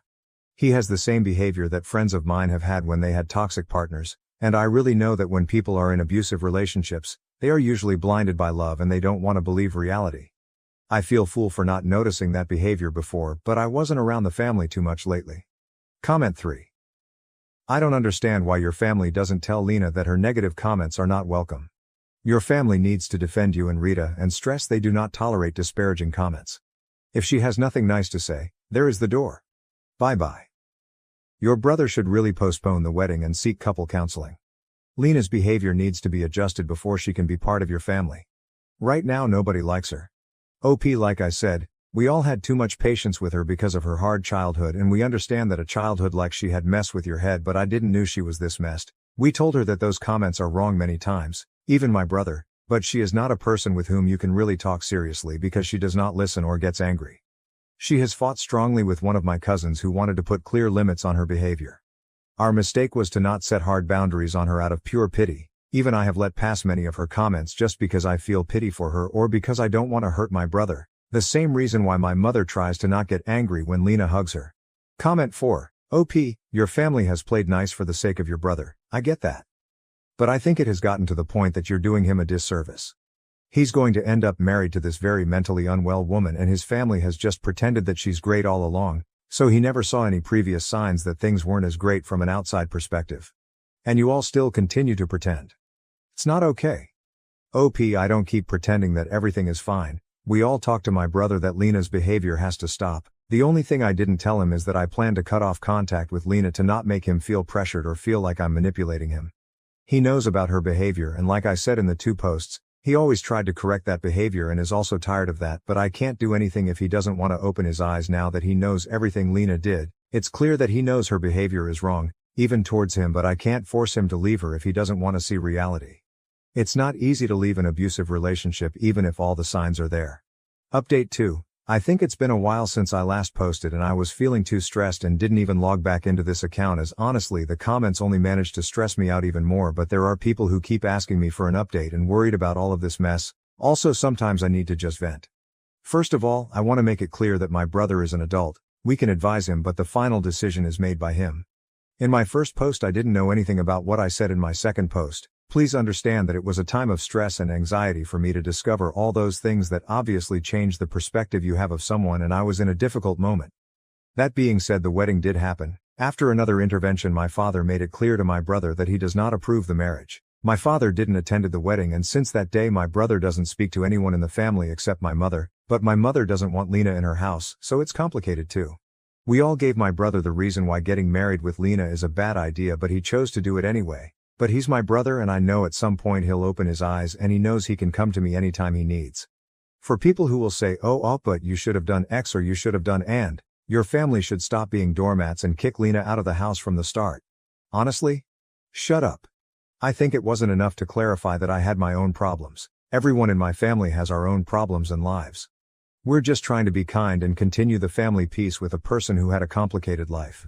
My family has always been very healthy, so the least we would believe is that someone my brother is dating has bad intentions. When you grow up in a healthy environment, it is difficult and shocking to deal with problematic people in the family, and it's even more difficult to do something that you know is going to bring serious problems. I personally didn't even see Lena so many times to know all of those weird situations. I said in my second post, I can't take charge of a life that isn't mine, and I can't take responsibility for my brother's life or Lena's problems. To reassure everyone, Lena doesn't think about me stealing my identity or anything like that. She's weird but not dangerous, although what my father told me is strange anyway. My brother confessed to my father that Lena feels like my relationship with my brother is weird and she feels jealous of me because I'm his favorite person. My brother and I usually lie in the same bed to watch TV, play video games, and he usually hugs me, but it's something I do even with my other brother, but she thinks that's weird. I don't think that's weird at all, and I know many people who is close with their siblings in that way. My brother confessed that he and Lena tend to have a lot of arguments about it, another thing he hid, since Lena gets jealous when he spends time alone with me, but that Lena doesn't understand how siblings treat each other, but at the same time she also wants to be close to me. According to my brother, she wants to be very close to me, and that's why she doesn't know what comments to make near me and my family. I don't believe him. My father argued with him about it and he expressed to my brother that he doesn't plan to go to the wedding. I didn't go either and just decided to stay more days away grieving for Rita, so I don't know how it went because my mother avoided the wedding topic. I didn't ask and I have been living in Rita's house for now. Sorry if this is not the update people wanted, but yeah, that's it. I'm sorry if anyone expected me to say something like that Lena is now in jail for impersonating me, or that Lena is actually my long-lost twin sister. The reality is as depressing and simple as everyone predicted, of Lena getting my brother mad at all of us and cutting off contact. At this point, and now that my mind is calmer, I will just choose to let my brother do his life. I can't put energy on this, and my mother told me to just let him be, and we did everything we could. He's an adult. I don't understand what Luna wants. I don't understand if she hates me or if she likes me or if she wants to be me. I understand that my brother is in a toxic relationship, but still I can't help but feel hurt. We talked to my brother trying to convince him not to get married, but at the end of the day he made his decision. He even confessed many other things about Lena that he lied about and had hidden from us, so for now I know he's just going to try to protect her all the time. I even talked to Lena before they got married, but it was an argument that went nowhere and only made my brother mad at me for confronting her, but I knew that's what was going to happen the moment I put limits to Lena. The same thing happened to my father and my other brother. You just can't explain the boundaries to her because she doesn't respect them or gets offended. At this point my mother only has little contact with Lena so that she can continue to have contact with my brother as well. Relevant comments. Comment 1. Hugs. You have to look out for yourself and hope your brother knows what he is doing. Lena has issues, but now, you don't have to deal with her. Your brother may feel differently in a few months, once he is basically cut off from the family. More drama ahead, when she has the first grandchild. Lena is a very insecure pick-me person. OP, my brother can't have biological children and he doesn't want to adopt either because it's really difficult in my country. I doubt very much that they will have children, but I don't know. Comment 2. I remember your first 2 posts. I wonder if Lena has anxious attachment disorder. What is her relationship with her parents and siblings? It seems she wants to be the center of your brother and mother's world. Anything that gets in the way of that is upsetting to her. OP, more than being my mother's center of attention, I think she wants to be just my brother's center of attention. She wants to be my brother's favorite person by being my parents' daughter and his sister, if that makes any sense. I don't know, that's what I deduced from her behavior and what my brother said. She has no relationship with her family because they are addicts. Thank you for watching. If you haven't subscribed yet, please do so and hit the notification bell to stay updated with more shocking real-life stories happening around you. My mill tampered with my birth control, resulting in me getting pregnant 3 months postpartum. Not really sure what to do from here. Let me just start out by saying, if you know who I am, please don't say anything. I created a throwaway to vent and cry and get support as anonymously as possible. I'm still very happy about the pregnancy, or at least wanna be. I just need support. Thanks for understanding. My husband, 22M, and I, 20F, welcomed our daughter into the world 18 weeks ago. She's a darling baby and really pretty easy as far as newborns go, except for one. She wasn't a son. My ILs were obsessed with the idea of us having a son, to the point that they denied she was a girl up until the moment she was born. Why? Because the bloodline follows the father. If you don't have a son, our family name will die out, because your daughter will marry a man and carry on his bloodline. So girls don't really count. The day they came to visit in the hospital, my ILs asked when we would be trying for another baby. We kind of just laughed it off, But my Mill got more insistent, straight up telling us, "Y'all need to try for a boy." Over the next month or two, the conversation about us having another baby sort of tapers off into little comments every now and again. I had no problem ignoring them, and we'd already told them it wasn't happening, so I'd just let it run off my back. Around this time, Mil started coming over daily for a few hours, watching the baby for me so that I could sleep and also occasionally clean up a bit for me. She'd be over unsupervised anywhere from 1 to 4 hours. Fast forward to the present day. 2 days ago, my husband poured me a mixed drink, and when I brought the cup up to my lips, I got hit with this paranoid and panicked feeling. I immediately put the cup down and insisted we take a pregnancy test. Sure enough, it comes back positive. We wait until the next morning, take a digital test, and again, positive. Based on LMP, I should have been about 6 weeks along. After getting over the initial shock, we were excited but confused. For several reasons, we hadn't been able to get hormonal birth control, so we'd been using condoms and lube to make sure they didn't tear. So we weren't sure how we'd gotten pregnant, but we're happy with the news.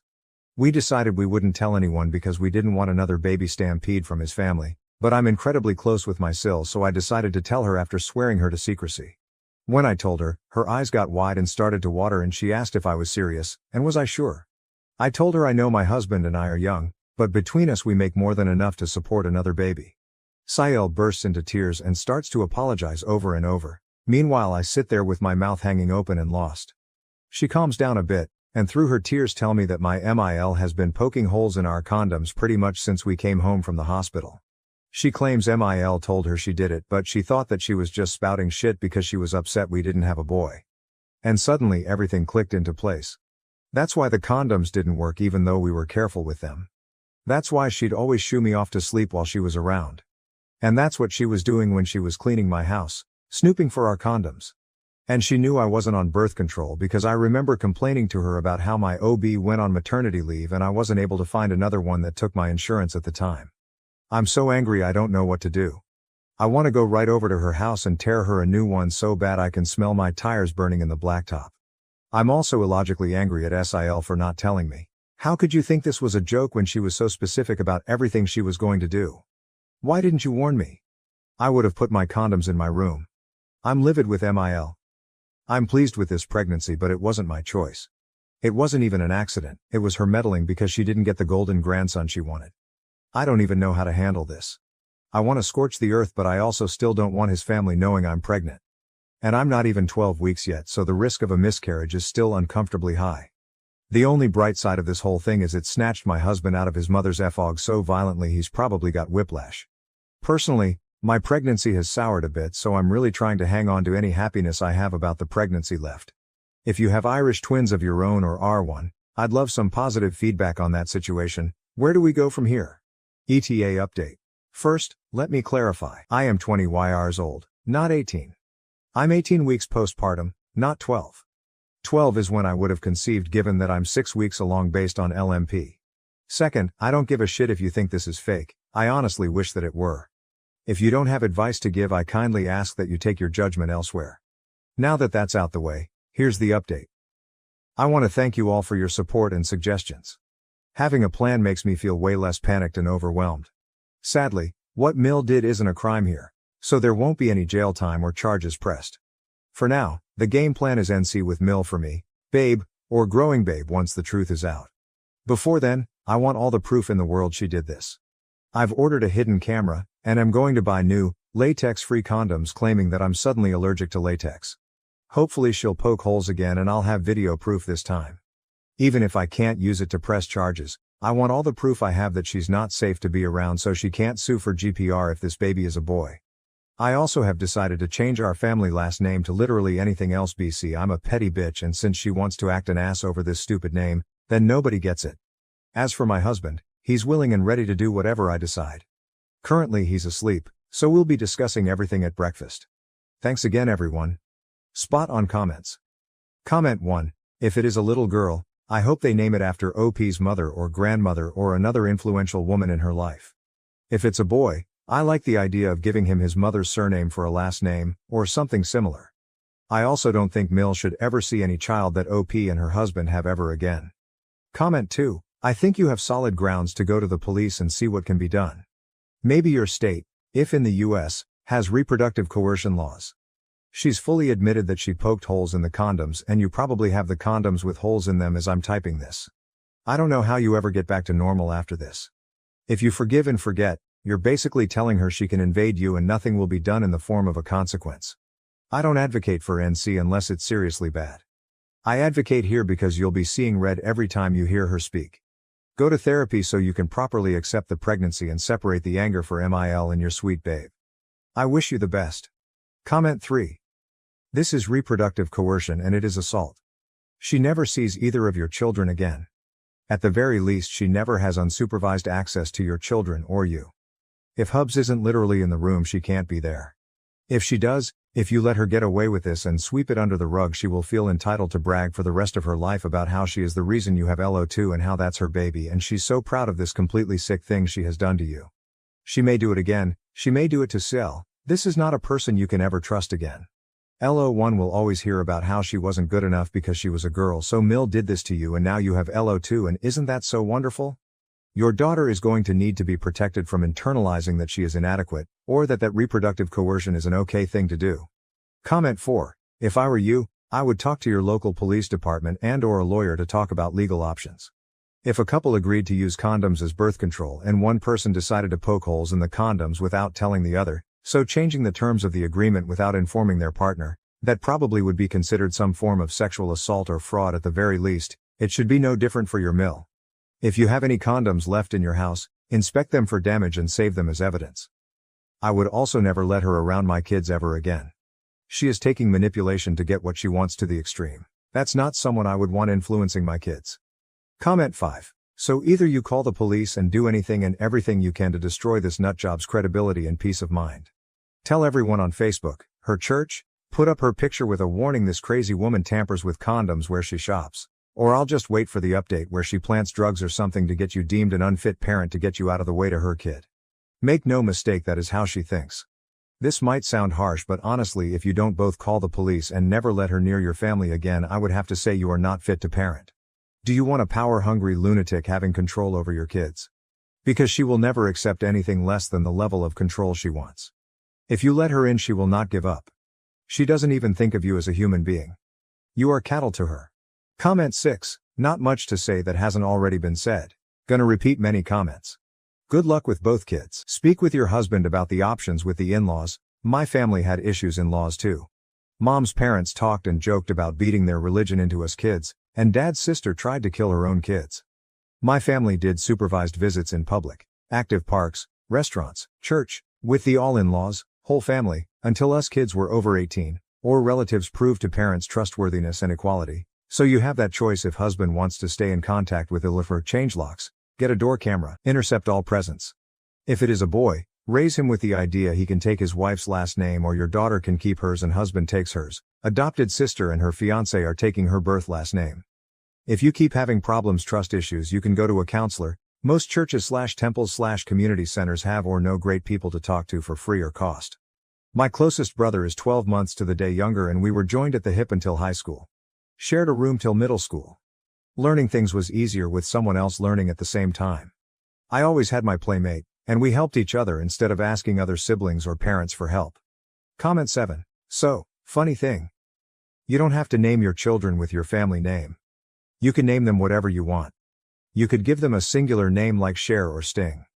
Or to be more subtle, with a great big fuck you. You could give your child the family name of your own parents.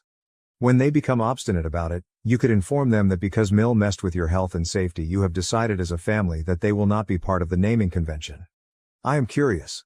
It seems your husband supports your decisions regarding planning your future, but I don't see any commentary on how he is handling his parents. Personally, if my parents treated my wife that way, they would have just lost their grandparent visitation privileges. And they wouldn't get them back until they apologized and my wife agreed that they deserved them back. Even still, I would have a mandatory 1-year minimum ban. What if you had been on birth control? Would she have just switched your pills for Tylenol? Because mixing Tylenol and alcohol causes permanent liver damage. Maybe she switched to aspirin. Maybe you're on an anticoagulant after the pregnancy because of a developed clotting disorder.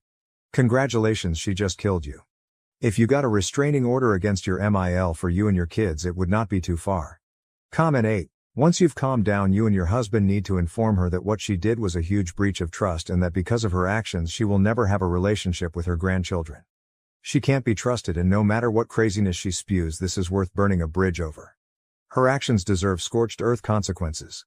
Don't let her threaten you with grandparents' rights, because those usually only proc if their child has died, plus they have to establish a relationship with the child prior to filing, which as of now they have zero relationship with your next child.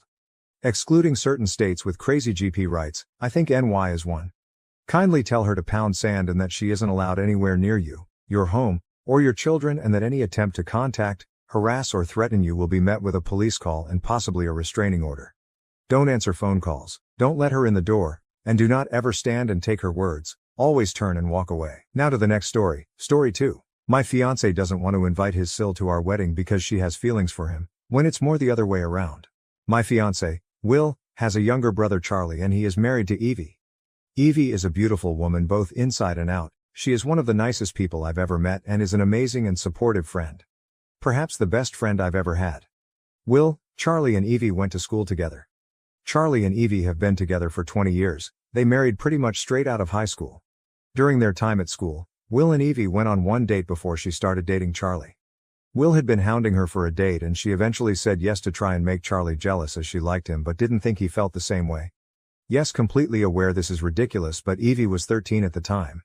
Evie told me about this date pretty early on. She had wanted me to know in case I thought she had feelings for Will. She made it very clear that she's never had romantic feelings for Will and that she just used him for that one date to make Charlie jealous. I do know that Will had feelings for Evie, and from what he's said that he's stopped having them since we've been together. Will and I are currently in the process of planning our wedding for next summer. We've been putting together a list of who we want to ask to be a part of the wedding party and who we want to invite to the wedding. I want to have Evie as one of my bridesmaids because I know she will be supportive and reliable. Will frowned and told me that he wasn't planning on Evie being part of the wedding. I asked if he had a falling out with Charlie and wasn't inviting him either, as they're a package deal as a married couple. Plus there is no way one would attend without the other. He replied that he hadn't fallen out with his brother, but he couldn't see himself getting married with Evie there, as according to him she still has feelings for him and he wouldn't want her to ruin our day. I know for a fact that she doesn't. I asked him if she had confessed feelings or something. He said no, but it's the way she is with him. He gave examples like how she's always around our house. Evie and I run together 3 times a week. As I live closer to her work, she comes to ours to change instead of going home. How she'll make his favorite dessert when we celebrate Christmas at theirs. His birthday is Christmas Eve. How she does little thoughtful things like dropping off baked goods for us, or how she takes an interest in things he is interested in. The 3 of them support the same football team. To me, none of this is Evie showing she has romantic feelings for him. She's just being a good friend. I told him this, but he is insistent on not inviting Evie to the wedding. I know that if Evie isn't invited, Charlie won't attend and it will snowball further as the family are really close, but it will look like I'm the one causing this. I reached out to Evie after the conversation with Will, and I asked her to be honest with me if she had any sort of romantic feelings for Will. At first Evie laughed at the idea of her having any sort of feelings for Will. She then admitted that until I met Will he had made her uncomfortable, but it had lessened since we got together 2 years ago. She explained that Will would make comments about how they were more suited than her and Charlie. He used to send her drunk messages about how they belonged together. She told me that Charlie knew about the messages and they had pulled themselves away from Will during that period but only allowed him back in when I started dating him. I asked her if he had sent her anything like that since we'd been together. Evie went quiet on the phone before saying that he had sent her a message at the weekend when Will, Charlie and some of their friends had gone out drinking. She had canceled on running this week, but hadn't given me a reason, and it turns out that she is avoiding Will. Charlie also hasn't been talking to his brother since the night out because of the message. She sent me the message and it was very explicit. He told her that he wished he was the father of her child. Evie's pregnant with their 4th child, and not Charlie, and how he'd be a better dad than Charlie could ever be. I'm not sure what to do. I love Will and he is convinced that Evie has feelings for him when she's made it clear that she does not. I thought Will had moved on, but he's now sending Evie messages. Is there anything I can do, or is the relationship just doomed? TLDR. Fiancé doesn't want his SIL to be invited to the wedding, saying it's because she has feelings for him. Turns out he has feelings for her and has started sending her messages again, saying that he loves her and they belong together. Edit. Not that it makes anything better. Will was 15 when they had the date. Evie is 6 months younger than her husband. She's 34 next month. I've told Will that we need to talk when he comes back from taking his mom to an appointment this morning. It's nothing serious, just taking her to get new glasses, but she needs the help as she's got mobility issues. I think he knows I want to talk about Evie, as he asked if it was about Evie and the wedding. I said yes, and he sighed before telling me we would discuss it when he comes back. I'm gonna put together a weekend back so I can leave quickly if needed.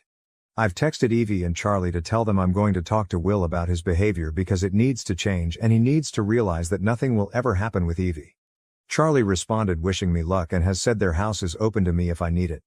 He also apologized for me having to go through this, as they shouldn't have stuck their heads in the sand about this hoping it would go away. I know I should have brought this up after she told me, but I'm very non-confrontational and will try and avoid an argument if I can. Update: Will and I had a talk when he came back. I told him that I knew about the text he had sent Evie at the weekend. He denied it straight away, telling me she was a fantasist, but quickly changed his tune once I started reading him the text. He then started to apologize and claimed it was just a moment of weakness after Charlie had been showing the group pictures from their family holiday last month. One of them had made a comment about Evie being out of Charlie's league, which reminded Will that he had lost his chance with Evie all those years ago. He then sent her the text. I asked him how he would feel if it had been Charlie harassing his partner, and he just lowered his head and said he would be upset, but that Charlie didn't deserve Evie. I told him that Evie wasn't an object to be given to whoever is deemed worthy of her, and that she chose Charlie, and that should have been enough for him. The fact there is someone out there who loves Charlie for who he is and makes his brother happy should be enough. Will told me that he was jealous of Charlie as he has everything he wanted, and it wasn't fair because he's the eldest. Charlie did better than Will in school. He was better at sports. Charlie is more successful as he was able to do what he wanted. Will feels he had to do what his parents expected while Charlie could go to uni for whatever he wanted. Seeing Evie with Charlie is a reminder that Charlie has everything he wants. I asked Will if Evie was single and interested in him, would he leave me? Will refused to answer the question, but it was all I needed to hear. I told Will that I was going to stay elsewhere for a couple days while I figure out where I will go because we are over. I don't want to stay living with someone who doesn't care about me. When I went to go and get the bag I packed, Will asked me if he could have the ring back as it is a family heirloom. It belonged to his gran and was intended for whoever got married first, but when Charlie asked for it, Will apparently threw a massive tantrum over it, saying that it should be his as he is the eldest, so their mum said Charlie couldn't have it. I told him no, it was going to the person who it was meant to go to, Evie. I'm now at Charlie and Evie's for a couple days while I figure out getting a new place to stay or if I will move closer to my family.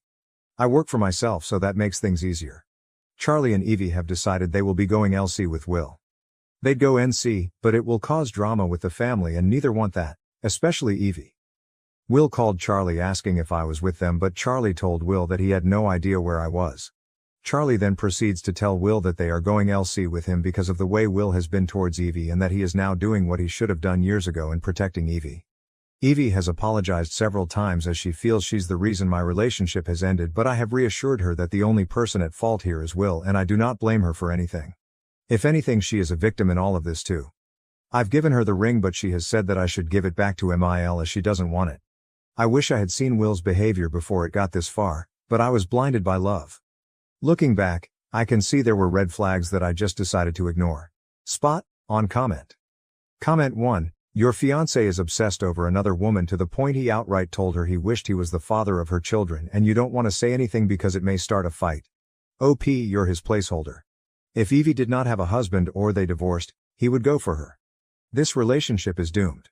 Comment 2. Why would you marry someone who is in love with someone else? You are the backup plan.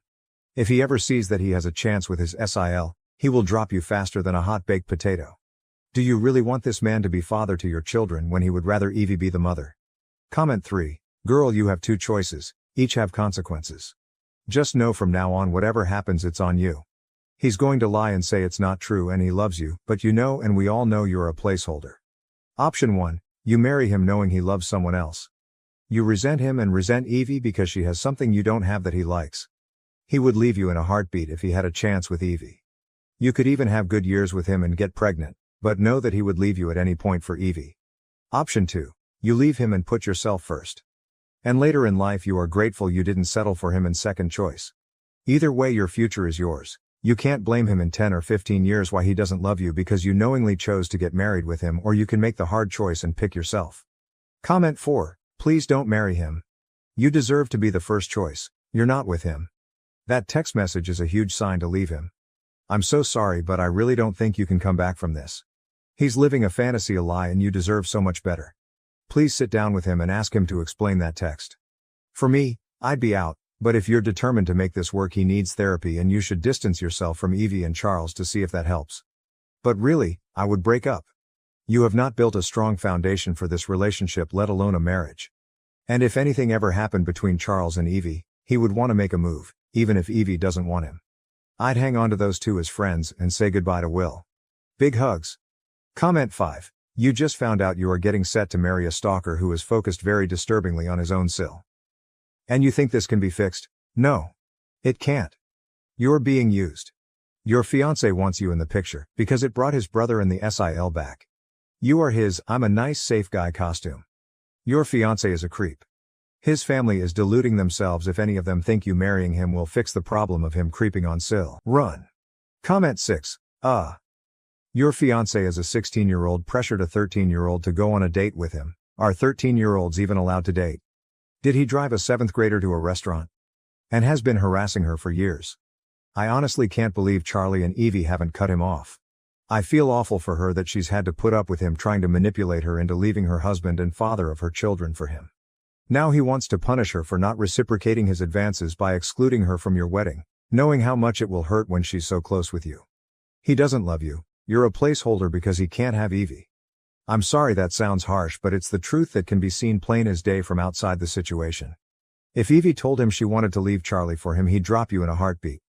I would call off the wedding and be so glad Evie told you all this before the breakup became a divorce. Your husband is a creep. Thank you for watching. If you haven't subscribed yet, please do so and hit the notification bell to stay updated with more shocking real-life stories happening around you. My girlfriend was assaulted and became pregnant. I broke up with her because she wanted to keep the baby. This sounds really horrible, but please hear me out. Me, 30-year-old male, in a really shit situation. 2 months ago, my girlfriend was attacked. It happened in a park. She didn't want to report it and went into a full breakdown. She wouldn't speak to the police or go to the hospital. I couldn't force her, so I just stayed with her. She was in a really bad state, and I've been by her side, listening to her, helping her. We've been to therapy, and she knows I'm there for her. She has a history of depression, and I've been really worried.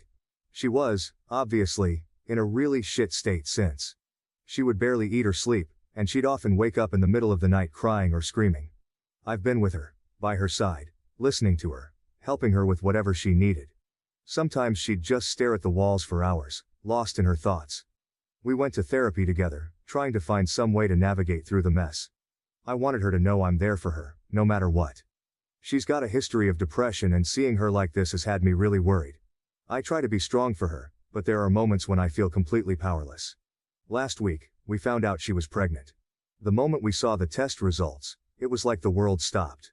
I felt a mix of anger, sadness and helplessness all at once. I was abroad for 2 months before the attack on work, and I came back early to care for her. So the baby definitely isn't mine. She is 100% sure it's the attacker. We had hoped it was just a false alarm, but the tests don't lie. The realization hit her hard, and she broke down again. The fact that this pregnancy is a constant reminder of that horrific night is tearing her apart. She feels trapped, and I don't know how to help her escape this nightmare. So we had a discussion. It was one of the hardest conversations we've ever had. She's a devout Catholic, and her faith means everything to her. Initially, we decided on an abortion. It seemed like the only way for her to start healing and move forward. But after she spoke to her mother, everything changed. Her mother told her that under no circumstances should she abort, saying it would be a grave sin. After that talk, she decided to keep the baby, saying that it isn't the baby's fault. She believes that every life is sacred, no matter the circumstances. I could see the turmoil in her eyes, torn between her faith and the trauma she's been through. It was like watching her heart break all over again. I flat out told her that I would not help raise a baby of a guy who attacked her. The words felt harsh, but I needed her to understand my stance. She cried and begged me not to leave. Her tears were heartbreaking, and I hated seeing her in so much pain, but I couldn't back down. I told her that she is the one making the choice. Either she keeps the baby and I leave, or she aborts the baby and I stay. I would not let this go. I couldn't see myself raising a child that would be a constant reminder of the worst thing that ever happened to her. It felt like an impossible situation, but I needed her to understand that I couldn't compromise on this. The decision was her, but I had to be honest about what I could and couldn't handle. She didn't want either of those things to happen, so I told her we were done. I feel shit. Was I wrong? Update 1. I'll post the update first, since there has been some change since I last posted. Then I'll respond to some general points made from the last thread, and the ton of PMs I received. Yesterday, I received a call from my girlfriend. She was crying, and she begged me to listen to her. I told her that I still care for her, and that I'll obviously listen to what she has to say. She told me that a few days after I told her we were done, she called up her mother to talk about this. She needed someone to confide in, and she thought her mother would understand. Apparently, what happened before, was that she pretty much decided on aborting. She felt it was the best way to start healing and move forward. But then, when she spoke to her mother, everything changed. Her mother told her that under no circumstances should she abort, saying it would be a grave sin and that she would regret it for the rest of her life. She even said that I was actually manipulating her to have the abortion, making it seem like I was the villain in all of this. Her mother went on to say that if she aborted the child, she would no longer consider my girlfriend as her daughter. Those words cut deep. She felt trapped, torn between her mother's harsh judgment and her own trauma. The weight of her mother's disapproval was too much for her to bear, leaving her feeling isolated and overwhelmed. After I left her, my girlfriend called her mum up to talk about what went on. She needed to make sense of everything and hoped her mother would offer some comfort. My girlfriend said that she desperately wanted to abort the baby, explaining how the pregnancy was a constant reminder of the attack. But her mother was relentless. She again said that if she went through with the abortion, this would be the last time they would ever speak. She made it clear that the decision would sever their relationship forever. My girlfriend broke down on the phone, sobbing uncontrollably, feeling more alone than ever. Her mother kept pressing her, asking over and over what she would do. It was like she was being forced to choose between her own sanity and her family. The conversation ended when my girlfriend, choking on her tears, said she didn't know what to do. The weight of that ultimatum left her feeling completely devastated and lost. Then she started texting. Her hands were trembling as she typed, the weight of the decision pressing down on her. Finally, she sent her mum a text saying she was going to abort. She hoped that maybe, just maybe, her mum would understand and offer some kind of support or at least a compassionate response. Instead, the reply was swift and brutal. She was blocked immediately, cut off without another word. The person she had always turned to in times of need had shut her out completely. My girlfriend then called me, and told me everything. She will be having an abortion in 3 weeks. I discussed this with my girlfriend, and we both completely agreed that I had not manipulated her in any way. We talked about everything that had happened, from the attack, to the pressures, from her mother. She appreciated that I put my foot down, recognizing that my stance had helped her see things more clearly. She admitted that if I hadn't been firm about my boundaries, she might have ended up having a baby who would remind her of the worst time of her life. Those were her words, not mine.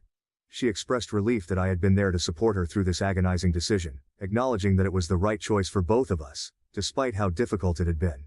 She further went on to say that I am the best thing that has ever happened to her, and that she knew that even if she no longer had a mum, if she had me, she could get through this. I broke down at this point. I love her so much. Seeing her in so much pain has been unbearable.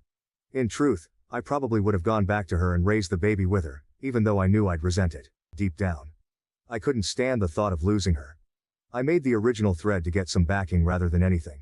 To see if I had made the right decision. I needed to hear from others, to find some validation and reassurance that I wasn't a monster for making such an ultimatum. The outpouring of support and perspectives from others helped me realize that standing my ground was necessary for both of us. It was a way to protect our future, and help her move forward from the trauma. I'm so relieved things have turned out the way they have. Also, screw any mother who places religion over their own child. Friggin' lunatics. Now to respond to some of your points from the last thread. 1. No, my girlfriend did not cheat on me. I am almost certain about this. Not only because she had the conscience of a fragile angel, but also because we both know each other's schedules really well, and we often talk to friends who can corroborate timings. Moreover, her roommate took photos of my girlfriend after she came home assaulted. It's not rough sex as some of you dicks put it. 2. I don't give a rat's arse if you think abortion is a sin or the killing of a baby. Come and raise the baby or give us money to raise the baby or hire us a live-in maid to tend to my girlfriend's every need while she is pregnant if you're so sanctimonious. Talk the talk, then walk the walk, you wanking tit baboons. 3. My girlfriend was absolutely clear she wanted to raise the baby, probably influenced by the mum. 4. Thanks for all the people telling me I did the right thing. It was really difficult. I'm very glad it turned out the way it has though. 5. To the people who PM'd me telling me I'm a monstrous baby killer, I fail to see what my hobbies have to do with this issue. Update 2.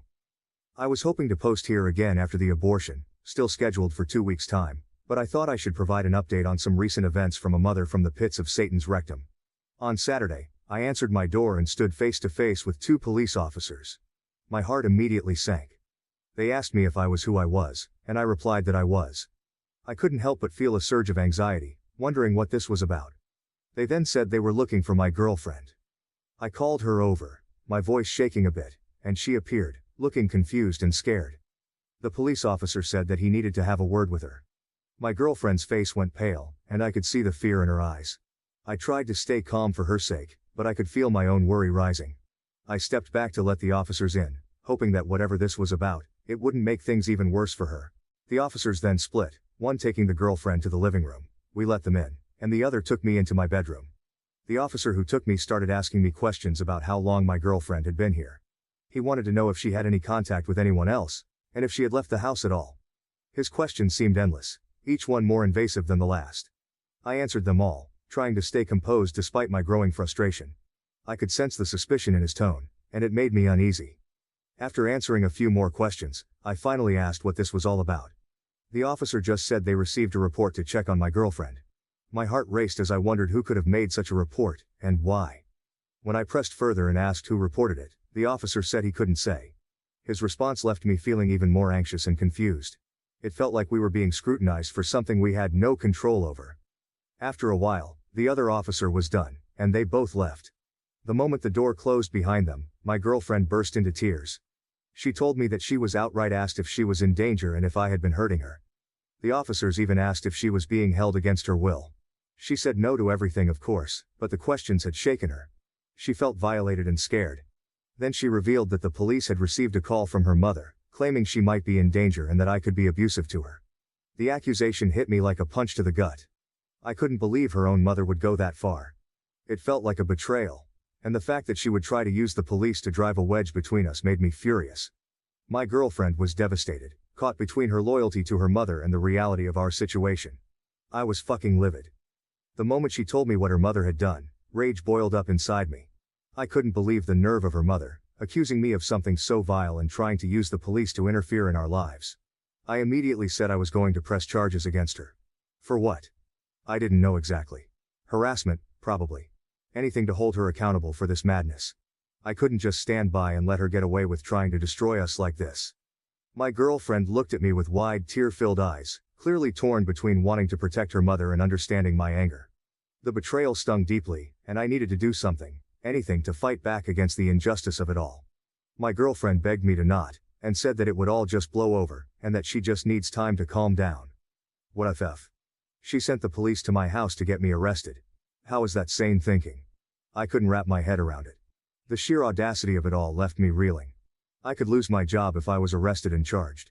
My career, my livelihood, everything I had worked so hard for could be shattered because of her unfounded accusations. What the hell is she thinking? It felt like she was trying to ruin my life and our relationship all in one fell swoop. The implications were terrifying, and the fact that someone so close to my girlfriend could be so reckless and malicious was beyond comprehension. The weight of it all pressed down on me, and I felt like I was teetering on the edge of a precipice. I told my girlfriend that if the mother does anything like this again, I will definitely press charges. So the girlfriend decides on Sunday to talk to the mom to not do anything like this again. They had a conversation for about 2 minutes, then I started hearing sobs. Immediately, I walked into the room, saw my girlfriend was crying, still holding the phone against her ear. I plucked her phone from her hand, and held her for a bit, as I heard, "Hello," from the phone. Then I put it on me, and said, "You're a disgrace of a mother," and hung up.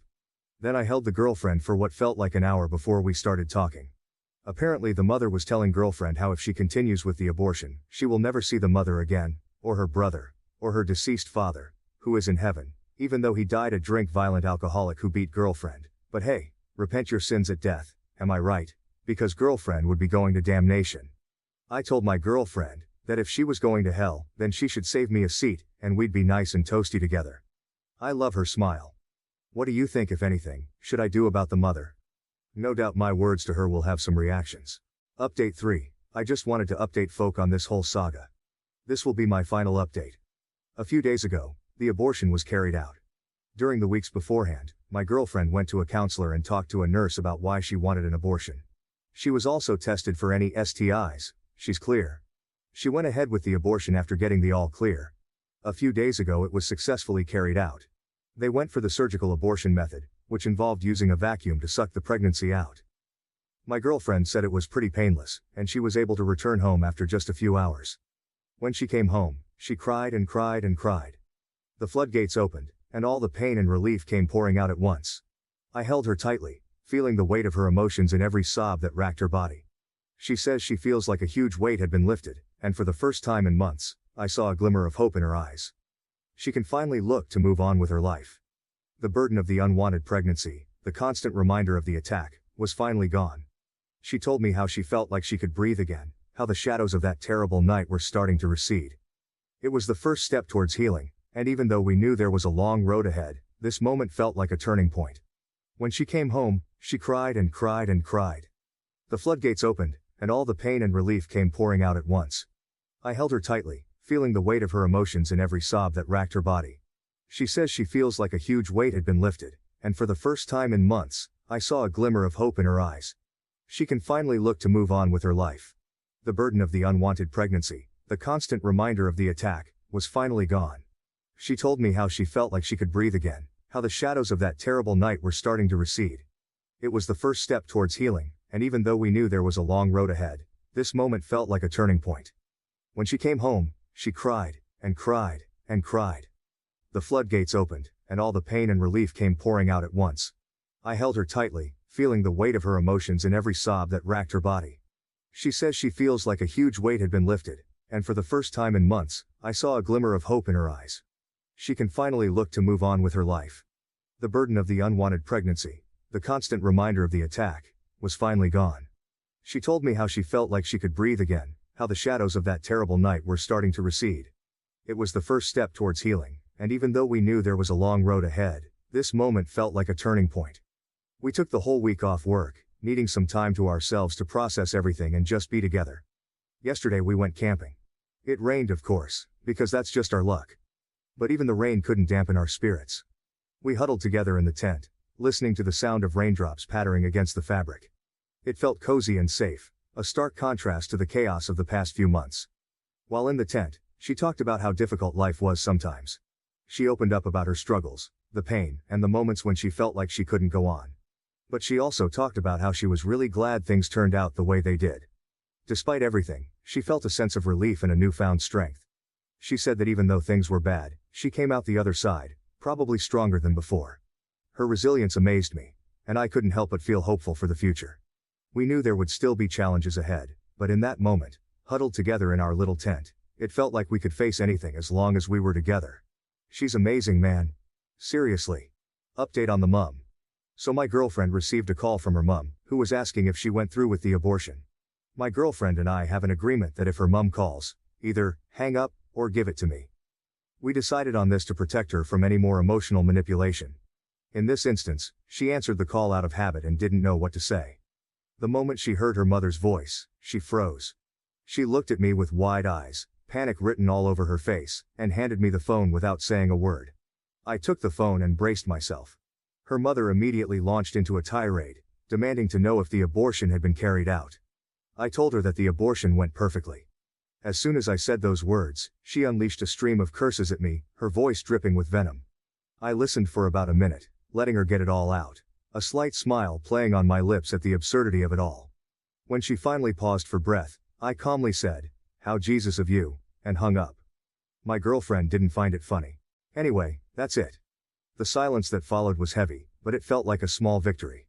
My girlfriend gave me a grateful look, relief washing over her face. We knew her mother wouldn't take the news well, but standing up to her felt like reclaiming a bit of our own power. Good luck to everyone in their lives. Also, if you're going to message and insult me via PM, just be warned. I've killed a baby before. In your opinion, what do you think about this story? Please leave your comment below to let me know. Me and my girlfriend were on a romantic trip in Italy after some months of emotional distancing, due to work. Then on the final days she suddenly wanted to stay without me to find herself despite the plan. So I cut her off financially and left. So, here's the deal. Me and my girlfriend of 2 years. Before the whirlwind of my current job kicked in, life with Jay, that's my girlfriend, was pretty much like something out of a feel-good movie. We met at a friend's barbecue and clicked instantly. She had this easy laugh and a way of seeing the funny side of everything, which made every day a bit brighter. We spent countless evenings just walking through the park, cooking together, or binge-watching series. We were that couple always holding hands, always planning the next fun thing.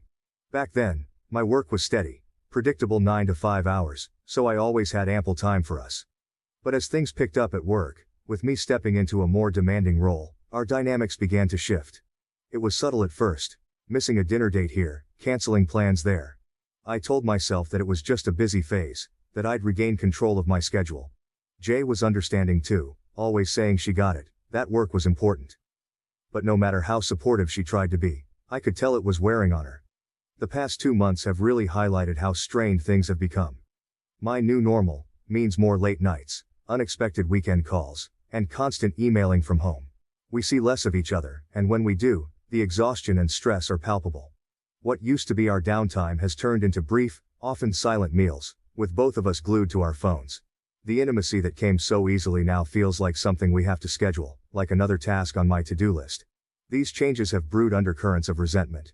Jay, once so laid back and jovial, now snaps over minor things like forgetting to buy milk or leaving a wet towel on the bed. We argue over these trivialities, but there's always an unspoken heavier air about time, about neglect. We haven't had a big blowout, nothing that dramatic, but there's this constant, nagging feeling of drifting apart, like we're slowly losing grip on what made us us. Recognizing the toll my new job was taking on Jay and me, I knew something had to give.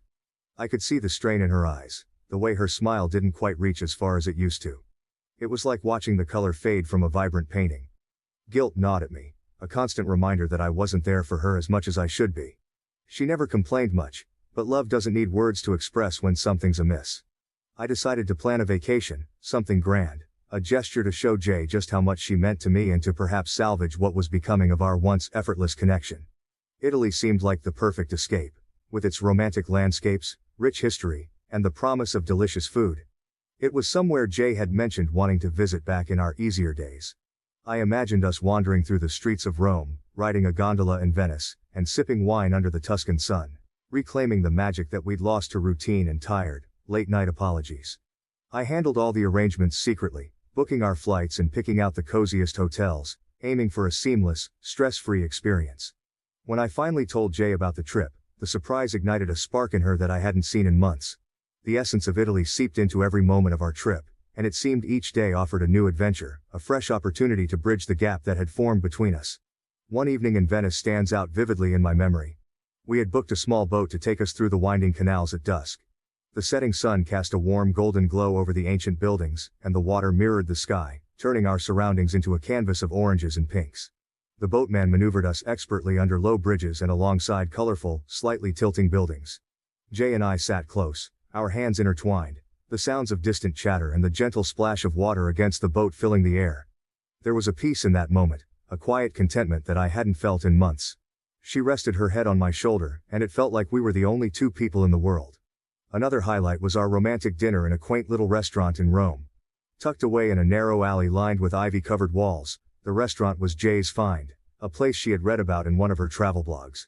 We dined outside under a string of small lights, the atmosphere buzzing with the soft murmur of other diners and the clink of glasses. We indulged in a meal of fresh pasta, drizzled with a truffle sauce that was nothing short of divine, paired with a bottle of local red wine recommended by our waiter.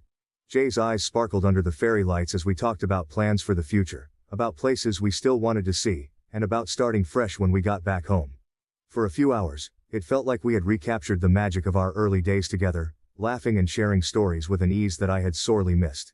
These moments, so full of promise and rediscovery, made the sudden shift on our last day all the more jarring. As we stood on that cliff in Naples, with the vast blue sea stretching out before us, I couldn't help but feel like the picturesque scene was mocking us, presenting a stark contrast to the turmoil that was unfolding between us. Someone's life can't really be like that. That's when she dropped the bombshell. Out of nowhere, Jay told me she needed more time here, in Italy, without me. She told me she wants to stay longer to find herself, and think about our relationship without me. I was stunned. There was no lead-up, no conversation about feeling constrained or unhappy. Not like this. Until that moment, I thought we were healing, getting better, finding our way back to each other. But her words made it clear she felt differently. She hadn't planned this with me, hadn't even hinted at needing more space until that instant. It felt like a betrayal, not just of the plans we'd made together, but of the progress I thought we'd been making. I felt a mix of emotions swirling inside me, anger, confusion, but mostly, a deep, unsettling sadness. Here I was, thinking we were mending our relationship, while she was apparently still questioning everything about us. The idea of leaving her there, in a foreign country, tore at me, but so did the feeling of being so unexpectedly pushed away. It was supposed to be our trip, our time to reconnect, and now it was ending with her choosing to stay behind, to continue without me. This wasn't just a small hiccup, it felt like a seismic shift in what I thought our future was going to look like. The conversation escalated quickly from her initial bombshell. Standing there, overlooking the Mediterranean, the salt air mixing with the tension between us, I struggled to keep my composure. I needed to respond, to say something, because silence would just be acceptance, an agreement to her sudden plan without any consideration of what it meant for both of us. So, as calmly as I could muster, I addressed the financial side of her decision, a decision she had made alone but one that would affect us both. Jay, I began, trying to keep my voice even.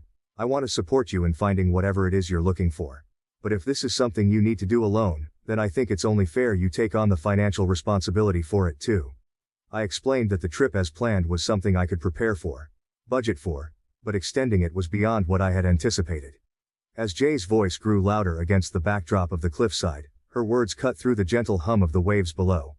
The tension was palpable, and her accusations stung deeply. How can you just cut me off like this?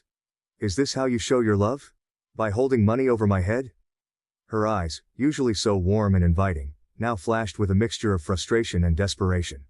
I tried to keep my own emotions in check, to respond without escalating the situation further. Jay, this isn't about money, I replied, my voice steady but filled with emotion. It's about us, about commitment. When you say you need to stay longer without me, it feels like there's something more, something you're not saying.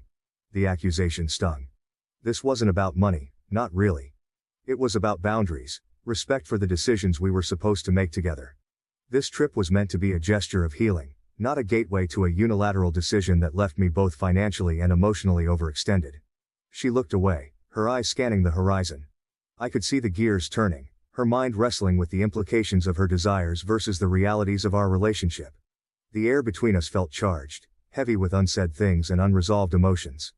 I took a deep breath, trying to read between the lines of what she wasn't quite saying. The idea of her needing time alone here, now, seemed to point to something more than just soul-searching. Jay, are you telling me everything? I asked gently, hoping to coax out what was really on her mind. We ended the conversation with no real resolution, the issue hanging over us like a dark cloud. She was hurt, feeling unsupported in her moment of need for independence. I was confused and upset, feeling like the partner left holding the pieces while she sought something I couldn't give her on those cliffs. We spent our last night in Italy in silence, each lost in our own thoughts, wondering what the next step would be for a relationship that had just faced one of its toughest tests. When I returned from Italy, the tension between Jay and me hadn't eased, but the addition of our friends' opinions only magnified the stress. It started with a few offhand comments during a group video call, when one of our mutual friends, Mark, mentioned hearing about our little disagreement in Italy. The word choice felt minimizing, and the discussion quickly spiraled from there. Dude, you left her stranded in Italy? That's harsh, Mark said, shaking his head, his tone more accusatory than concerned. Another friend, Lisa, chimed in. Yeah, I mean, I get that you're upset, but cutting her off financially? That seems a bit extreme. Their words stung. Here were people who knew us both, who knew our dynamics and the struggles we'd been facing lately. Yet it seemed they only saw the situation from one side, Jay's. They weren't there to see the confusion and hurt in my eyes when she told me she wanted to stay behind. They didn't feel the weight of betrayal that I felt when my efforts to mend our relationship were met with a sudden demand for space and independence. I tried to explain my side, to tell them how blindsided I was, how we had planned this trip together as a couple and how her sudden decision felt like a step away from everything we were supposed to be working on. It's not about the money, I insisted. It's about being left out of a major decision that affects both of us. It's about feeling like I'm not a partner but a provider to be switched on and off. But the conversation didn't go far. Their minds seemed made up, and the more I tried to justify my stance, the more defensive I sounded, which only seemed to validate their criticisms. The call ended with a heavy silence, and I was left feeling isolated, not just from Jay but from my friends too. This rift made me question a lot of things, not just my relationship with Jay, but also my friendships. It felt like they were quick to judge without understanding the full complexity of the situation, Or maybe, I wondered, had I failed to communicate the depth of my feelings effectively? Either way, I felt cornered and misunderstood, caught between defending my boundaries and appearing uncaring to the people whose opinions mattered to me. It was a precarious balance, trying to maintain my stance while navigating the disapproval of friends I had once relied on for support. Update. Wow. I can't believe my situation got so many of your attention. Well, thank you for all of your advice. A month had dragged by since Jay decided to extend her stay in Italy, a decision that stretched the fabric of our relationship to its limits. The weeks were marked by a strained exchange of messages, brief, cold, and sometimes days apart. I had hoped the distance might bring some perspective, perhaps soften the edges of the conflict we had left simmering. Yet, as her return approached, a knot of anxiety grew within me, tightening with each passing day. She didn't call to let me know she was coming. I simply heard the key turn in the lock of our apartment. The sound, once a signal of comfort, now struck a chord of apprehension. As she stepped inside, the air shifted, heavy with the weight of unspoken grievances and pent-up frustrations. She looked different, tired, yes, but there was also a hard set to her jaw, an armor she had donned during her time away. The door barely closed behind her before the storm broke. How could you just cut me off like that? Jay's voice was sharp, her words slicing through the tense air. Her bags dropped to the floor with a thud, mirroring the heavy drop of my heart. I had not cut her off financially without a warning. I had told her during our last painful conversation in Naples that if she chose to stay longer, she would need to do so on her own dime. But it seemed she had either misunderstood or chosen to reinterpret the facts. I didn't cut you off, I replied, trying to keep my tone level despite the rising tide of emotion. I said if you decided to stay longer, you'd need to manage without my financial support. You made that choice, not me. You left me stranded in a foreign country, she exclaimed, her face flushed with anger the moment she saw me. The accusation felt like a slap, harsh and unfounded. It was the breaking point after weeks of built-up tension and uncertainty. I didn't leave you stranded, Jay. You chose to stay. We had a return ticket already booked, I retorted, my voice rising to match hers. I felt betrayed, not just by her decision to extend her stay without discussing it with me, but now by her twisting of the facts. It was as if the careful plans I had made, meant to bring us closer, had been forgotten, discarded like an inconvenient truth. The argument spiraled quickly. Jay paced back and forth in the living room, each step seeming to echo her escalating frustration. You could have supported me, understood that I needed more time, she argued, throwing her hands up in exasperation. And you could have talked to me about it, Jay. Communication goes both ways, I shot back. The gap in our perspectives seemed insurmountable. I had envisioned our discussion as a chance to air our grievances and seek understanding, perhaps even find a way to mend the rift between us. Instead, it turned into a volley of accusations and hurt feelings. As we argued, the hurt became palpable, filling the space between us with words and silences equally heavy. The room felt smaller, as if the walls were inching closer with each passing moment of our disagreement. I could see the strain in her eyes, mirroring my own fatigue. It was draining, this dance of stubbornness and pride, and it hurt more because it was with Jay, the person I had once been so in sync with. Finally, with neither of us willing to budge, Jay grabbed her bag and keys. I can't do this right now, she said, her voice breaking a little. I need some space to think, away from here. Without another word, she left the apartment to stay with a friend. The door closed with a definitive thud, marking the physical and emotional distance now fully imposed between us. The weeks following Jay's departure from our apartment were a haze of confusion and melancholy. I tried to keep myself busy, diving into work and avoiding our mutual friends as much as possible, not ready to face the questions or the pitying looks. It was during one of these long evenings, as I was leaving the office later than usual, that I ran into Ben, a close friend who had always been more like a brother to me. Hey man, Ben greeted me, his expression uneasy as if he was wrestling with something he wasn't sure he should say. We decided to grab a coffee, finding ourselves seated across from each other in a quiet cafe that was almost closing for the night. The low buzz of the few remaining patrons gave a semblance of privacy. Ben hesitated, stirring his coffee slowly. Look, I wasn't going to say anything at first. I thought it wasn't my place, and maybe it isn't, but... He trailed off, looking up at me with a serious expression. I heard from E, she's close with one of Jay's friends, you know, that Jay's been... Well, she borrowed quite a bit of money from friends and relatives back when she was in Italy. I felt a knot form in my stomach. Borrowed money. The Jay I knew was financially prudent to a fault. Ben continued. Yeah, and there's more. They said she partied a lot over there, and got pretty wild. And... He paused, the weight of his next words hanging between us. She met someone. Something happened, and now she's back here, and she's pregnant. The news hit me like a physical blow, each word a punch that knocked the wind out of me. Pregnant. My mind raced as I tried to piece together the fragments of this new, jarring reality. But Ben wasn't done. There's talk that she's planning to make a scene. To claim the kid is yours to get you to take responsibility. I was stunned into silence, the coffee in front of me growing cold. It felt surreal, like a plot from one of those overly dramatic TV shows Jay and I used to watch together and critique for being too unrealistic. But this was real, and it was happening to me. Why would she do this? I finally managed to ask, my voice a mixture of disbelief and anger. I don't know, man, Ben replied, shaking his head. Maybe she's desperate, maybe she's not thinking straight. But I thought you should know, from someone who cares about you. I thanked Ben, my mind a whirlwind of emotions as I left the cafe. The night air felt colder as I walked home, the streets empty and echoing with the footsteps of my solitary return. Betrayal, confusion, hurt, it was all there, building up a storm inside me. What was I going to do? How could I confront Jay about this? The trust we had built over years seemed to crumble in an instant, leaving me to navigate the debris of our shared past and an uncertain, possibly contentious future. The days following my conversation with Ben were a blur of sleepless nights and distracted days. The seed of doubt he had planted grew into an overwhelming tangle of suspicion and uncertainty. Was Jay really planning to betray me so profoundly? Or was this all some kind of misunderstanding? I needed answers, and I needed them before Jay could make any moves. I started with our mutual friends, casually bringing up Jay in conversations to gauge their reactions. I'd steer the topic towards our relationship, watching carefully for any sign of discomfort or evasion that might suggest they knew more than they were letting on. Despite my efforts, nothing substantial came out of these interactions. It was as if Ben's story was an echo in a void, leaving me even more isolated with my worries. Frustrated but not deterred, I decided to take a more direct approach with someone who would know the truth. Kay, one of Jay's closest friends, she has always been honest with me ever since. She wasn't one to mince words or shield her thoughts behind polite facades. If anyone would tell me the truth, it would be her.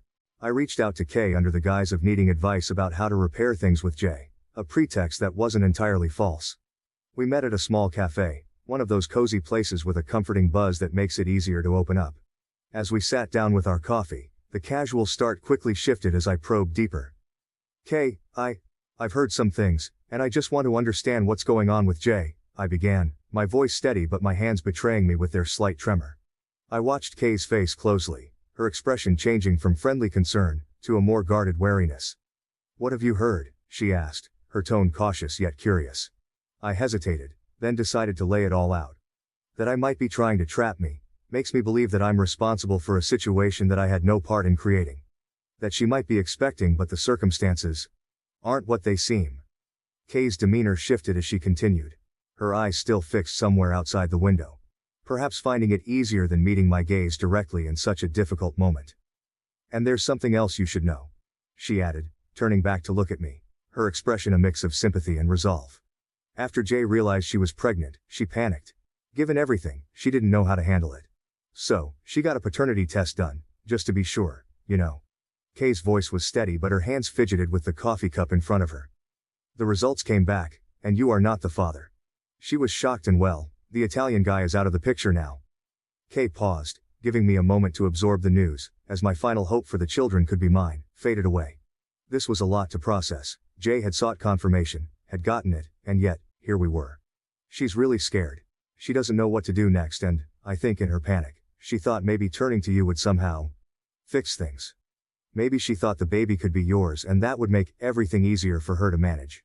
Kay looked genuinely pained to be delivering such news. Her loyalty to Jay strained against her moral compass to tell the truth. I'm telling you this because I think you deserve the whole picture. It's a mess, I know. But Jay is really struggling with what to do next. She's mentioned wanting your help, not just financially but also emotionally, maybe hoping that there was a chance this situation could bring you back together. It's not fair to you, and I thought you should know the truth before anything went further. Sitting back, I tried to process everything Kay had laid out. The complexity of Jay's actions, driven by fear and a desperate grasp for stability, was overwhelming. The paternity results only added another layer of betrayal and sadness to the situation. It wasn't just about the breach of our relationship now, it was also about the impact of her decisions on an innocent life. Thanks, Kay, for being honest with me, I said finally, finding my voice after a long silence. This changes a lot. I need some time to think about all of this, about what I want to do and how I can handle this situation without making things worse for anyone involved. Kay nodded, understanding the weight of the moment. Of course, take all the time you need. If you want to talk more, or if you need anything, I'm here. As I left the cafe, the cool air felt sharp as I breathed it in. The news had not only clarified but also complicated the situation further. Now, more than ever, it was crucial to approach the next steps with careful thought and consideration for all parties involved, especially the unborn child caught in the middle of this turmoil.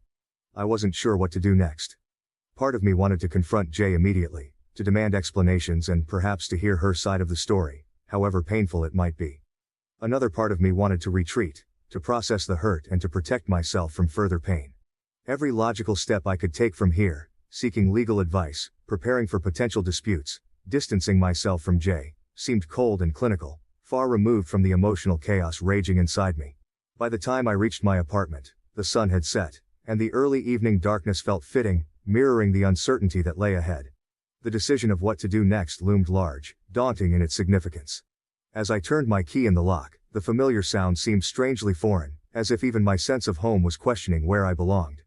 Inside, the quiet of my apartment was a stark contrast to the storm of thoughts in my mind. I sat down, alone with the echo of Kay's last words, stretching out before me. After 3 days of agonizing over everything, I decided it was time to face Jay. I needed clarity and closure, no matter how painful the conversation was going to be. I texted her, asking if we could meet at the little coffee shop where we'd spent countless lazy Sunday afternoons together. It felt like a neutral place, public yet intimate, appropriate for the kind of serious conversation we needed to have.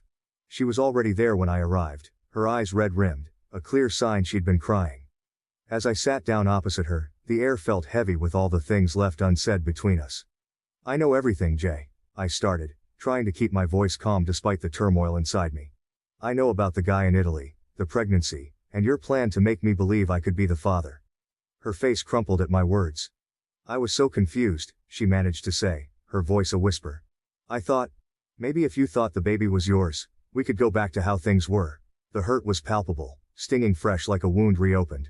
Jay, we can't go back. Trust doesn't work that way, I replied, feeling a strange mix of anger and pity. And I can't just overlook this. It's too big. There was a long pause, filled only by the soft murmur of other patrons, and the clink of coffee cups. Finally I took a deep breath and continued. I've decided I'll help you clear your debts from the trip. It's the last thing I can do for you, out of whatever love and care is left. Jay started sobbing, her shoulders shaking. It was tough to watch, knowing how deeply intertwined our lives had been. But after that, we go our separate ways, I added. It's for the best. Helping her financially was a decision I made not just out of mercy for her but as a way to free myself too. From guilt, from the what-ifs, and from a relationship that had become too fractured to mend. As hard as it was, I knew it was the right step towards healing, towards not letting this situation keep a hold on me any longer. As I stood up to leave, the finality of the moment sunk in. Jay was a significant part of my life, but it was clear that chapter had to close. Walking out of the coffee shop, I felt a weight lift off me, a sorrowful relief, knowing that this was a necessary end for both of us to move forward. As I reflect on the journey I've shared with you all here, I want to extend a heartfelt thank you to everyone who took the time to comment and offer their support and advice. Your words have been a beacon during a tumultuous time, guiding me through moments of doubt and encouraging me, when the path seemed too difficult to navigate alone. The wisdom shared in the comments was not only invaluable in helping me make informed decisions but also provided comfort in knowing that I was not alone in this struggle. Many of you shared your own stories, which reminded me that life's trials are universal, yet they also bring us together in understanding and solidarity. I am especially grateful for those who reminded me to stay true to my values and to approach this situation with integrity and compassion. Your reminders to protect my emotional well-being and seek professional advice were crucial in navigating the complexities of this situation. Thank you too for the reminders about self-care and the encouragement to look forward after difficult choices. These messages helped me maintain perspective and focus on healing. To everyone who commented, your support has made a real difference in my life during this challenging time. I am moving forward with a renewed sense of purpose and hope, buoyed by the kindness and wisdom of this community. Thank you for being a part of my journey. My mom abandoned me when I was a kid, and now she disrespects my wife for not understanding her struggles. Me, 38. Male. When I was 10, losing Dad felt like the universe had suddenly tilted on its axis. It wasn't just a quiet, peaceful kind of passing, it was abrupt, shocking, the kind you replay in your mind over and over, trying to make sense of it. He was there one day, his laughter filling up our small living room, and then he wasn't. The details around his death were messy and painful, too much for a kid to really grasp, but enough that the memories just sort of stick with you. Mom took it hard. Really hard. She tried to hold it together, but you could see the strain in her eyes, the way her hands shook a little more each day. She wasn't the same after that. None of us were. Our home felt like a completely different world. One where the colors had faded and the sounds were muffled. Mom, who used to be the heart of our house, filling it with warmth and laughter, suddenly seemed like a shadow of herself. She'd sit at the kitchen table, staring blankly at the coffee she'd poured but never drank, lost in thoughts that clearly pained her. I remember the morning she told us about her decision to move back to her home country. Her voice was steady, but her hands trembled slightly, betraying the storm inside her. Our house, once vibrant with our family's daily routines, felt increasingly empty and silent. The walls echoed with the ghost of our past conversations, and each room held a memory of Dad's laughter, or his comforting presence. Being there, Mom said, was too much of a reminder of what we'd lost. She needed space to grieve away from the environment that echoed his absence. "It's just for a little while," she said, forcing a smile that didn't quite reach her eyes. "I need some time to heal, to find some peace." The word temporary hung in the air, but as a kid, I didn't grasp the full weight of what was happening. I just nodded, thinking she'd be back soon, that this was just a short break and everything would go back to normal. Mom's move, intended to be a brief escape from her grief, became a permanent arrangement. Her brief visits were filled with awkwardness and a palpable tension, as if she was a guest rather than the mother who had raised us. I could see the guilt in her eyes, the struggle to reconnect with the children who felt more like strangers now. As weeks turned into months and then years, the reality of her prolonged absence settled in. Birthdays and holidays came and went without her. Phone calls were our only bridge, her voice becoming less familiar over time, strained with a sadness that didn't seem to fade. Each call was a reminder of the widening gap between our old life with Dad and our new reality. After Mom left, it was the Nelsons who took us in. They were old family friends, the kind who had known us since we were in diapers. Mr. Nelson was Dad's college buddy, and Mrs. Nelson had been Mom's maid of honor. They tried to fill the void as best they could, turning their guest room into our new bedroom, stocking the fridge with our favorite snacks, and even trying to keep up the same holiday traditions we used to celebrate as a family. Despite their kindness, the house never quite felt like home. It was always a bit too clean, a bit too quiet, lacking the chaotic warmth that had filled our own home. At night, the walls seemed to echo with the silence, a stark reminder that this wasn't just a sleepover, that our mom wasn't going to be back at the end of the weekend. I remember lying in that guest bed, staring at the ceiling and listening to my sister breathe softly in the bed next to mine. She seemed to adapt better, or maybe she just hid her feelings more. Nights were the hardest for me. That's when the what-ifs would haunt me. What if I had been less of a hassle, quieter, easier to handle? Would Mom have stayed if I hadn't been so much like Dad, as she often said I was? These thoughts would spiral, and I'd find myself gasping for air, feeling that old familiar pang of abandonment. Mrs. Nelson would hear me sometimes, her soft knock on the door a prelude to her sitting by my bed, whispering reassurances, trying to soothe the fears and doubts that gnawed at me. But no matter how gentle her touch or kind her words, they couldn't replace the comfort that would have come from my own mom's embrace. This experience shaped how I parent my own kids. I've always made it a point to be there for them, to be a constant presence in their lives. I've gone overboard at times, maybe, being too protective, too present. I want them to feel secure, to know I'm always there, no matter what. Because the absence of my mom, her choice to distance herself when we needed her most, left a void in my life that I've sworn never to replicate in theirs. It's tough sometimes, knowing that Mom was just grappling with her own grief while trying to find a way to cope. I understand it on a rational level, but emotionally, it still stings. Accepting her decision has been one of the hardest parts of growing up, and even now, it's a struggle not to let that old resentment color the love I still have for her. My wife, a wonderful woman, we married and have 2 wonderful childs together. I met my wife in college, a stroke of luck that I still thank my stars for. We had both chosen the same dreary morning lecture, Economics 101, and it turned out the only thing more potent than our mutual disdain for the subject was our instant connection. She sat next to me on the first day, her presence a stark contrast to the monotonous tone of the professor. She had this way of scribbling notes that was almost artistic, her expressions flickering between amusement and exasperation. We started sharing notes, then coffee, and eventually, our dreams and fears. Telling her about my family came later, when our casual coffees had turned into long dinners and we started thinking about a future together. It was a summer evening, one of those perfect ones where the air is just cool enough to be comfortable. We were at a little park near campus, watching the sunset paint the sky in strokes of orange and gold. I felt the weight of my past nudging at me, urging me to open up about everything. I started with the good memories, my dad's roaring laughter, the way he used to scoop me up into the air, my mom's holiday cookies, and the noise of a house that felt full. But then I shifted to the harder truths. I explained how things changed after Dad passed away, how the brightness dimmed and how Mom eventually moved away. I told her about the years of feeling adrift, being raised by family friends who were kind but couldn't fill the void my mom left. My wife listened quietly, her hand finding mine as I talked. Her eyes never left my face, and in them, I saw a well of empathy and understanding.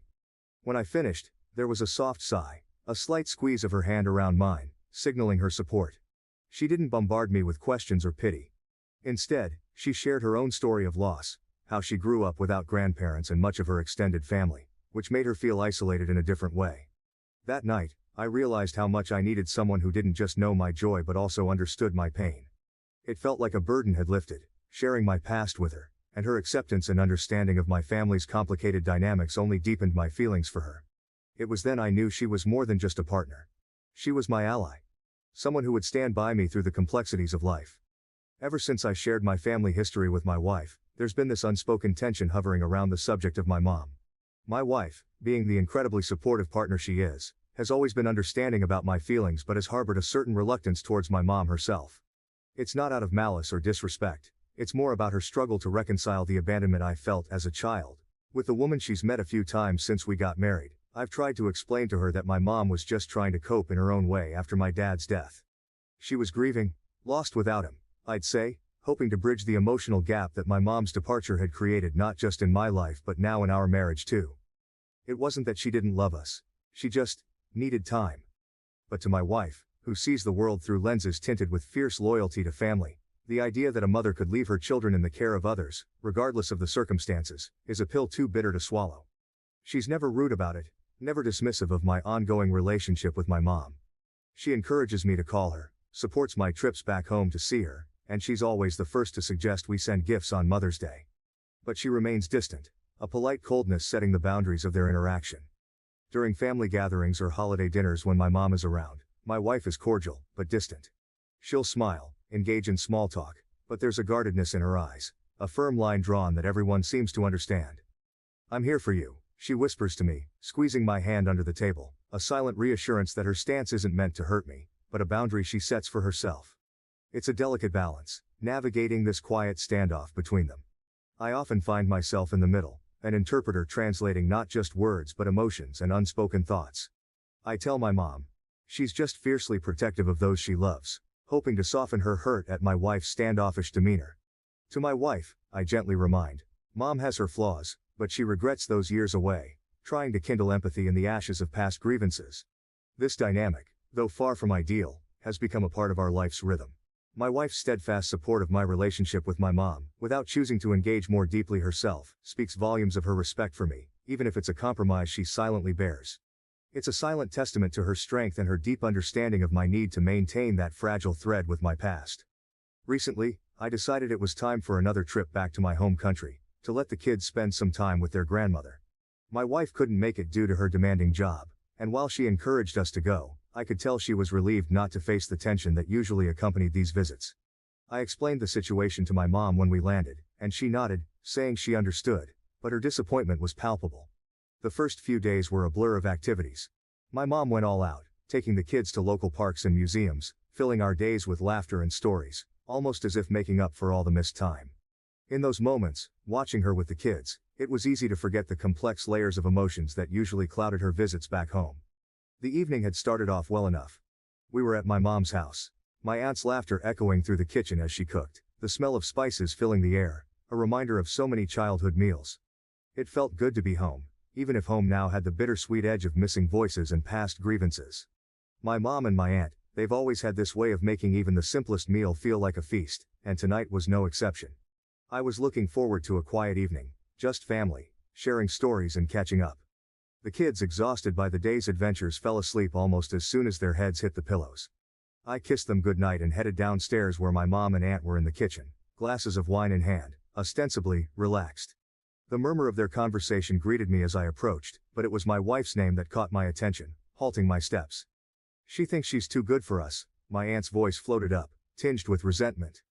There was a clink of glass, probably my mom nodding in agreement as she added, "Yes, but don't bring it up around him. She's a snob, but it's not worth the argument." It stung, hearing that. There in the dim light of the stairwell, a knot tightened in my stomach. My wife has always been meticulous about how she interacts with my family, careful never to flaunt her background or make anyone feel less. She'd go out of her way to connect, to show interest in their lives, even if it meant stepping out of her comfort zone. Her reticence at times, I knew, was out of a fear of overstepping, not a feeling of superiority.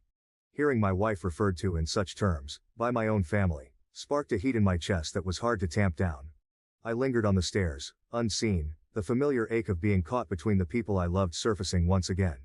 They continued, oblivious to my presence, airing grievances that were usually spoken in hushed tones behind closed doors. I wrestled with my emotions, debating whether to confront them or retreat. The decision was made for me when my mom glanced up and caught my eye, her expression shifting from surprise to something like guilt. The conversation snapped off, replaced by a tense silence that filled the room like smoke. "I heard what you said," I found myself speaking, my voice steadier than I felt. My aunt tried to brush it off, saying it was just a slip of the tongue, but the damage was done. The air was thick with unsaid things, with years of miscommunications and hurt feelings. I explained, maybe more sharply than I intended, that my wife had never acted superior, that she simply prioritized her career and our family's well-being over everything else. My wife grew up in a world quite different from mine.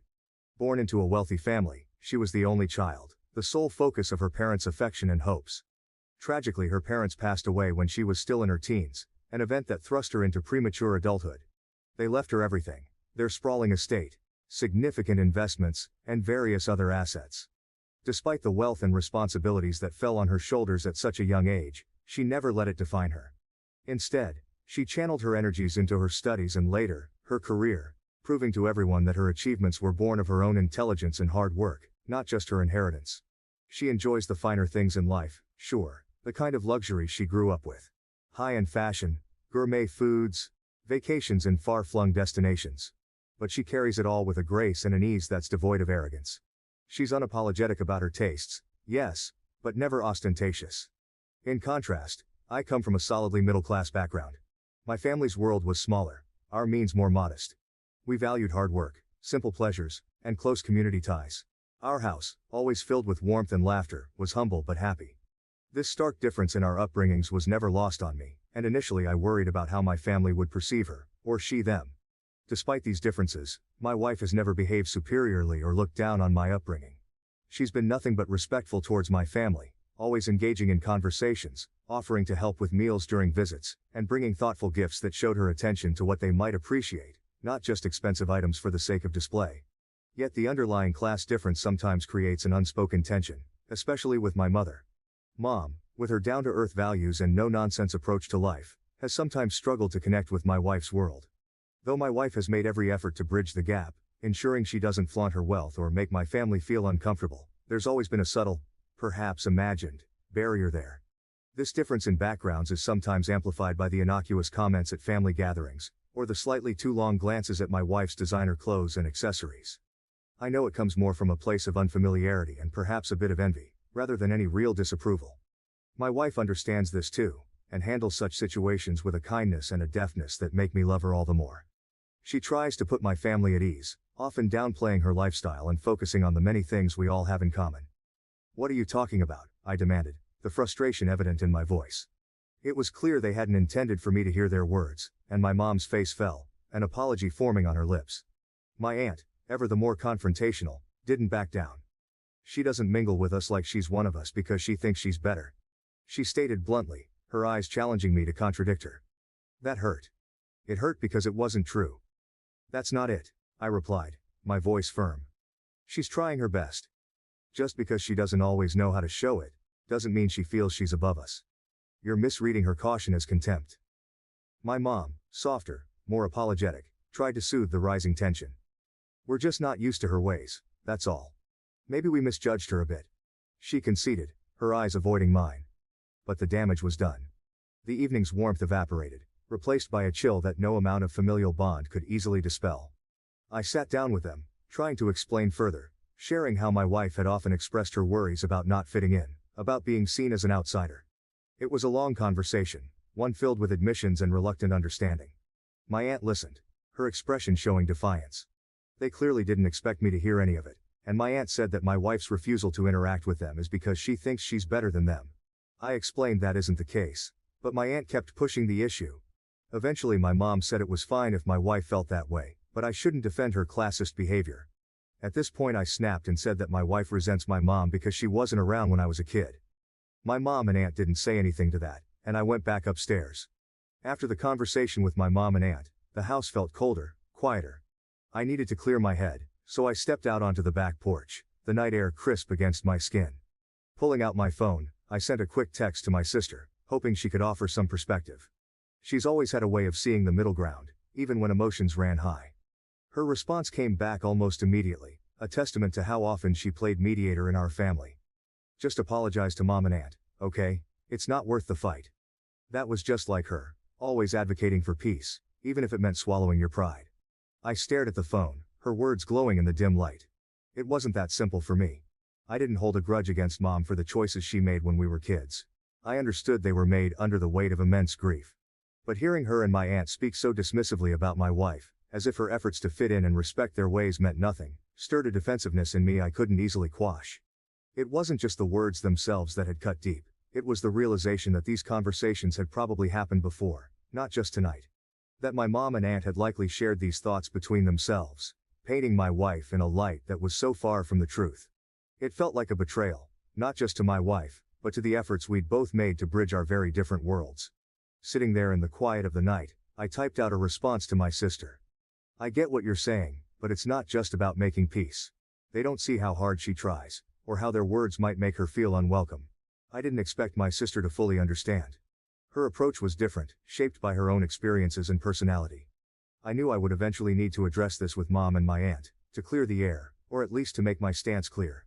But I also knew an apology from me wouldn't fix the underlying issue, that my family still held on to preconceived notions about my wife, notions that weren't fair or accurate.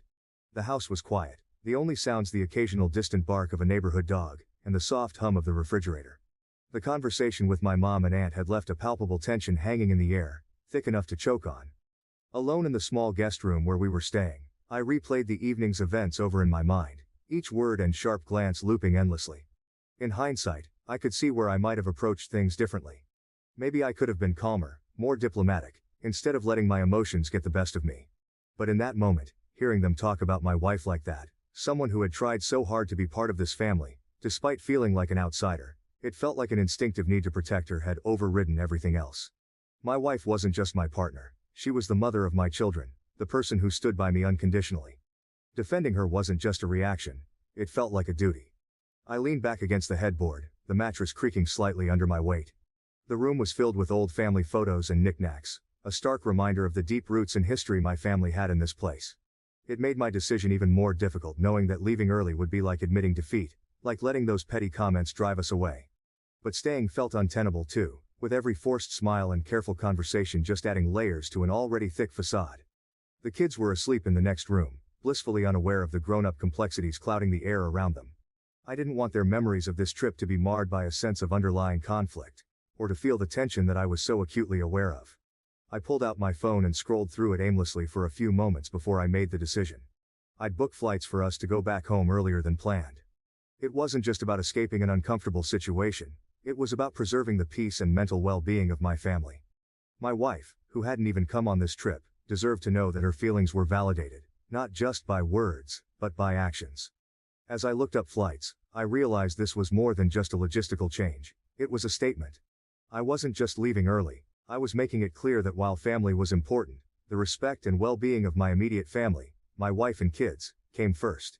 She's not opposed to the idea of visiting my home country, and has done so in the past. Her job is just very demanding and she said she'd rather do a longer trip with the four of us. We have 2 kids, when she can arrange more time off and the trip isn't solely based on seeing my mom. My wife's relationship with my home country, and especially with my family, is complicated to say the least. She's not against the idea of visiting. In fact, she's joined me several times before. But her job in corporate law is demanding. Long hours, constant deadlines, high stakes. That kind of pressure doesn't pause for anything, not even family trips across the globe. She's practical about it. She told me once, over a late dinner while the kids were already in bed, that she would rather wait and take a longer trip together with the four of us. If we're going to travel that far, let's make it a real vacation, not just a quick visit, she had said. Her logic was sound. It wasn't just about the travel time but also about the opportunity to truly relax and enjoy each other's company, without the shadow of obligations or past tensions lurking in the background. The last part is crucial because the trips to see my mom have often been tense. It's nobody's fault, really. It's just that their worlds are so different, and my mom has this way of making her opinions known in a manner that's a bit too straightforward for my wife, who is accustomed to the more measured, polite exchanges of her professional world. So, this time around, when the opportunity came for me and the kids to visit my mom, my wife encouraged us to go while she stayed behind to manage a major case at work. She framed it as practicality, not preference. Go, have fun with your mom. The kids miss her, and it's important they spend time with her, she had said, kissing me goodbye as we headed for the airport. She's always been clear about boundaries. If my mom were to visit us, she would welcome her with open arms, offer her the guest room, cook her meals, and engage in pleasant conversation. There's no animosity, just a preference to avoid situations she knows will be uncomfortable. This isn't just about personal comfort, it's about maintaining peace, about ensuring that when we do spend time together, it's quality time, not just obligated time filled with awkwardness and forced conversations. My wife has always been very composed about her feelings towards my mom. She isn't the type to harp on things unnecessarily. Early on, back when our relationship was shifting from serious to truly committed around the time of our engagement, I asked her point blank about her hesitation towards my mom. It was a quiet evening, just the two of us cleaning up after a quiet dinner at home, when I broached the topic. Her response was straightforward, devoid of any malice. She explained that the unease stemmed from my mom's long absence in my childhood, which to her signaled potential complexities in family dynamics she'd rather not entangle herself with more than necessary. She wasn't judgmental about it. She just laid out her feelings with the kind of clarity and foresight she applies to most things in life. It's about ensuring we have less stress in our interactions, so we can enjoy our time together as a family when it happens, she had said, her tone even, but firm. That conversation set the tone for how things would be, and true to her word, she hasn't brought it up unless absolutely necessary. Over the years, becoming a parent myself has opened my eyes further to her perspective. The thought of not being there for my kids, of leaving them prematurely, is unbearable. I see now how my wife's understanding of family and commitment could be so deeply affected by my mom's choices. Having children has a way of amplifying the protective instincts, the desire for stability and presence. It's clarified for me why my wife places such a premium on these qualities, and it's helped me appreciate her stance, even if I don't always fully share her reservations. Update. It's been a few months since I made my post. After reading your comments, I realized it would be rash to leave without trying to sort things out, so I had a conversation with my mom the next morning when my aunt was out and my kids were still in bed. The morning after the tense conversation with my mom and aunt, I approached my mom for a private talk.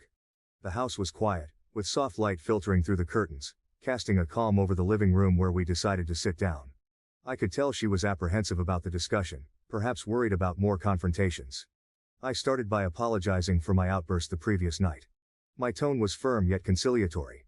I wanted to clear the air but also to stand by my wife's perspective, which I felt was important to communicate clearly. I'm sorry for how I reacted, I began. But we need to talk about why you think it's okay to say those things about my wife. My mom nodded, her expression one of regret mixed with a hint of defensiveness. She listened as I reiterated that the comments I overheard were hurtful, and simply, not true. If there are issues, we should be able to discuss them openly, not just let them fester, I added, hoping to establish a more open line of communication. My mom sighed, a long weary exhalation that seemed to carry the weight of the past decades. I understand, but you need to see where I'm coming from too, she responded. She then explained how isolating it was for her after my dad passed away, how she needed to be around her own family back home to grieve. It wasn't about escaping from you or your sister, she insisted. I listened, trying to bridge my understanding with her experience. I get that, Mom, and I don't think anyone faults you for needing support, I said. But my wife sees it differently. She can't understand leaving kids behind during such a critical time, regardless of the grief. My mom bristled slightly at this. It's unfair for her to judge my actions from back then. She wasn't there. She didn't see the pain I was in. Her voice broke a little, her eyes conveying the turmoil of those days. You and your sister don't hold it against me, do you? I shook my head, trying to reassure her while also explaining my wife's point of view. We don't resent you, Mom, Because we love you and we know you did what you felt was necessary. But you have to understand that my wife views family responsibilities differently, especially now that we have our own kids. The conversation moved slowly, with pauses that were filled with unspoken thoughts and regrets. I stressed that my wife's feelings were valid, just as her actions had been to her at the time. It's not about right or wrong, I concluded. It's about understanding each other's perspectives and finding a way to respect them. I can't make my wife forgive you, Mom, I said, trying to keep my voice even despite the frustration building inside me. And I need you to stop speaking poorly about her. It's important you tell Aunt Jane to do the same. Mom listened, her expression a mix of understanding and helplessness. I'll do what I can, you know I will, she replied. But then she added, but I can't control what your aunt says or does, she has her opinions. This response frustrated me further. But don't you see? It's not just about opinions. It's about respect. If there's talk like that going on, it creates an environment I don't want around our kids. They pick up on everything, Mom. The idea of my children overhearing such comments about their mother worried me deeply. I can't be comfortable in a place where my wife, their mom, is disrespected. It's not just about us adults, it's about what kind of example we set for them. Mom nodded slowly, seemingly understanding the gravity of my concerns, but she held firm on her stance about my aunt. I'll talk to her, I promise. I'll try to make her see. But you know how she is, stubborn. And I can't openly criticize her. She's helped me through a lot. The room fell silent for a moment as I processed her words. The sunlight streaming through the window cast long shadows across the floor, a stark reminder of the day moving forward while we seemed stuck in this impasse. I looked at my mom, seeing the years of strain etched into her face, realizing that her relationship with her sister was just as complex as any other family dynamic. I understand she's family, I finally said. And I get that you've supported each other through thick and thin. But this is important. It's about protecting my family's well-being. Mom sighed, a sound of resignation mixed with resolve. I'll do my best, she repeated, her tone more assured this time. No one should feel unwelcome in my home. Things weren't going anywhere, so I told my mom I was going to go home early. She got upset and defensive, and I realized she would also keep badmouthing my wife, just when I wasn't around. That was the final straw. I went back upstairs and got flights for the next day. I sent my wife a text saying we'd be home early and I'd explain when I got back, but everyone was alive and healthy. She said that she was looking forward to it and asked if I wanted to call, but I just wanted to do it all in person. The next 24 hours in my mom's house were like walking on a tightrope, each of us carefully navigating around the tension that had settled in the air after our talk. The house, usually filled with the comforting smells of home-cooked meals and the sounds of casual family chatter, now felt unnaturally quiet, as if everyone was holding their breath, waiting for something to break the silence. As we packed up our things, the kids obliviously chattered about the trip, unaware of the undercurrents swirling around them. They were excited about going home, talking non-stop about showing their mom the souvenirs they had picked out for her. I tried to match their enthusiasm, but my mind was preoccupied with the conversation I'd had with my mom and the unresolved issues it left hanging between us. Finally, with our bags packed and the car loaded, I went to say goodbye to my mom. She stood in the doorway, her posture tense.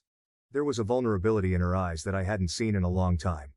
"When will I see you and the kids again?" she asked, her voice thick with emotion.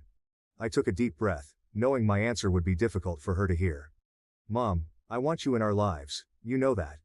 But things need to change before we come back.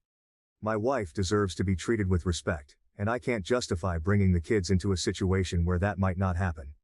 The words hung heavily between us. Mom looked down, nodding slowly. "I understand," she murmured. "I'll work on things with your aunt. I promise." Her voice was sincere, and I believed her intent, but the reality of the situation was more complex than just promises made in the moment. "I hope so, Mom, because we miss you. But I need to put my wife and kids first," I continued, trying to keep my tone gentle yet firm. It was essential for her to understand that while I cherished our family ties, I couldn't compromise on the values I wanted to teach my children, about respect and kindness. Mom reached out, pulling me into a hug, a bit of the old warmth returning momentarily. "Give them my love," she said, her voice muffled against my shoulder. "Tell them Grandma thinks about them every day." As I got into the car and drove away, the image of my mom standing in the doorway lingered in my rearview mirror. When I got home, the sense of relief was palpable.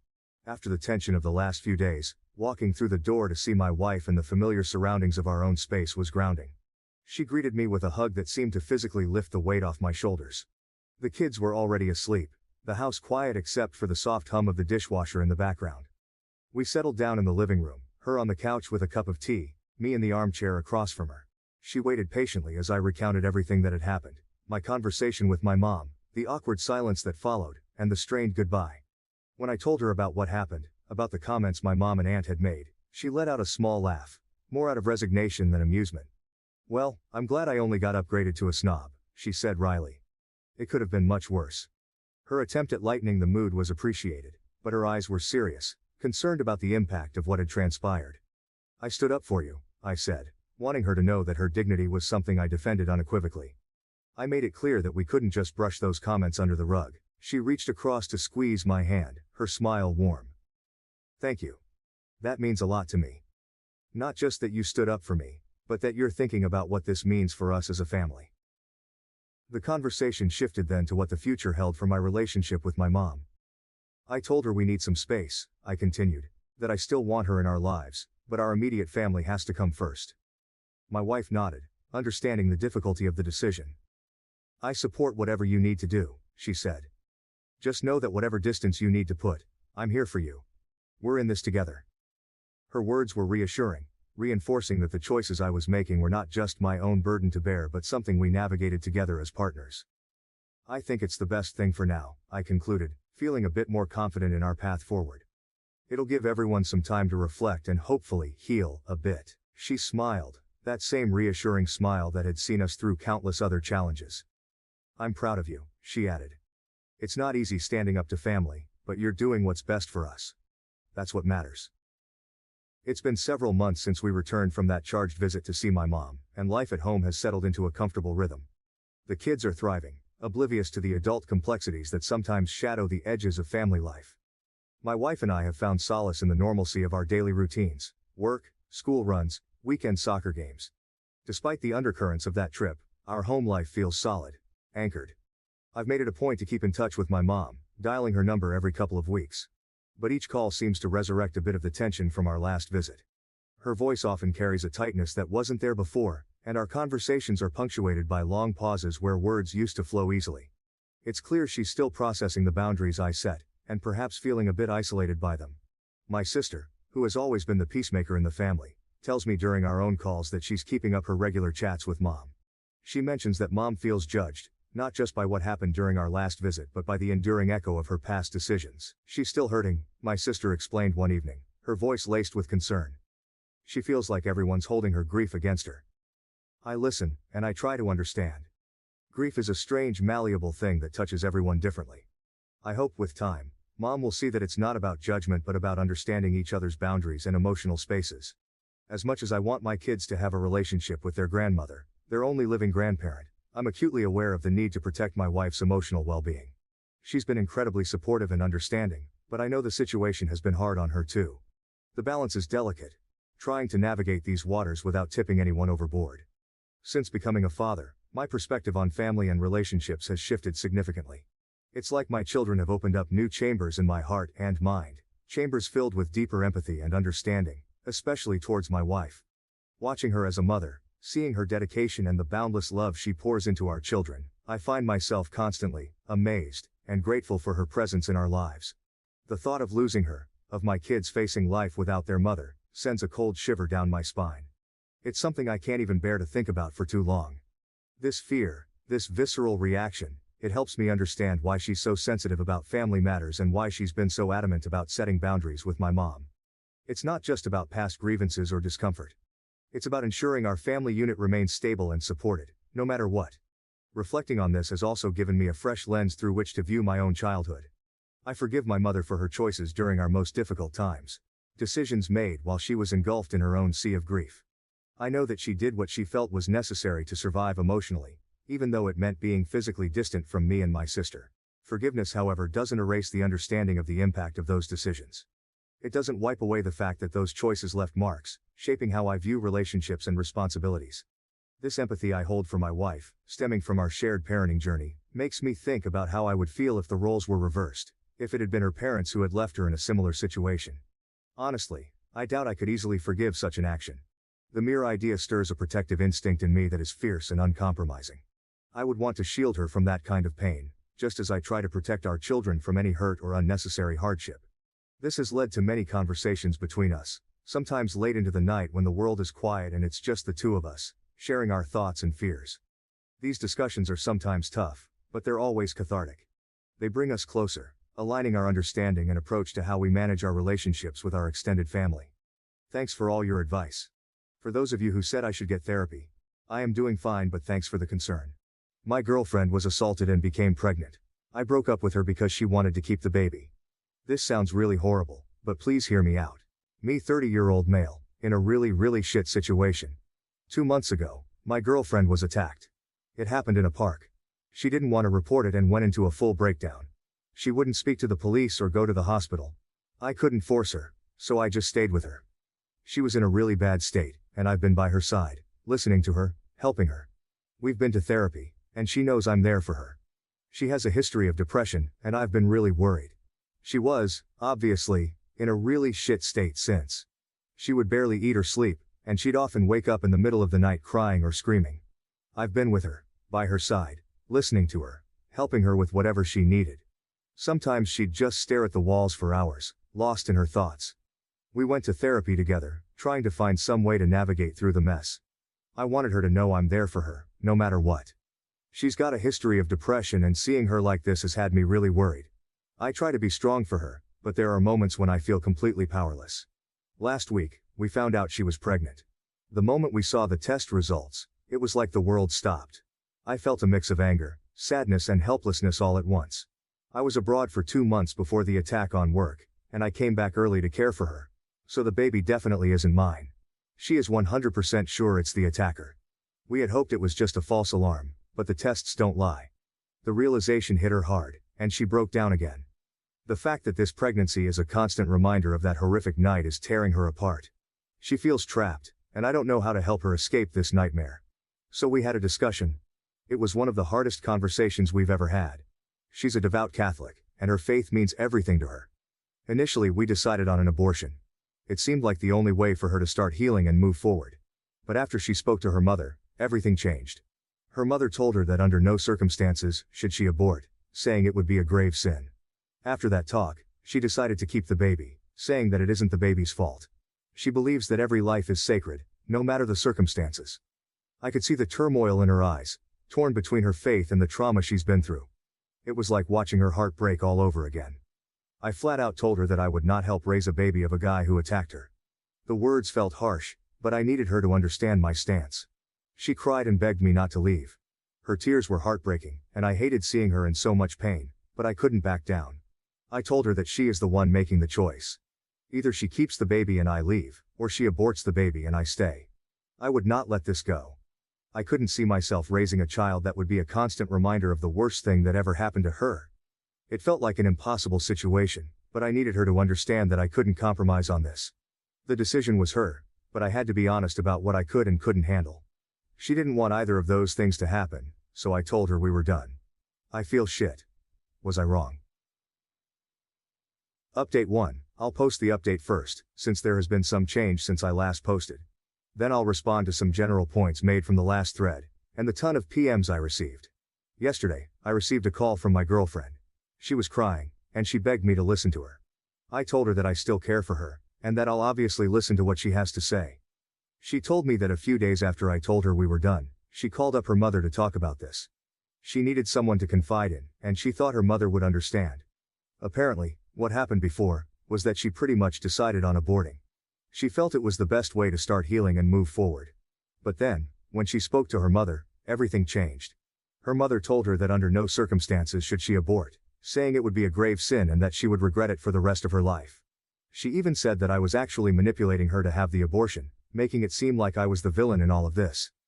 Her mother went on to say that if she aborted the child, she would no longer consider my girlfriend as her daughter.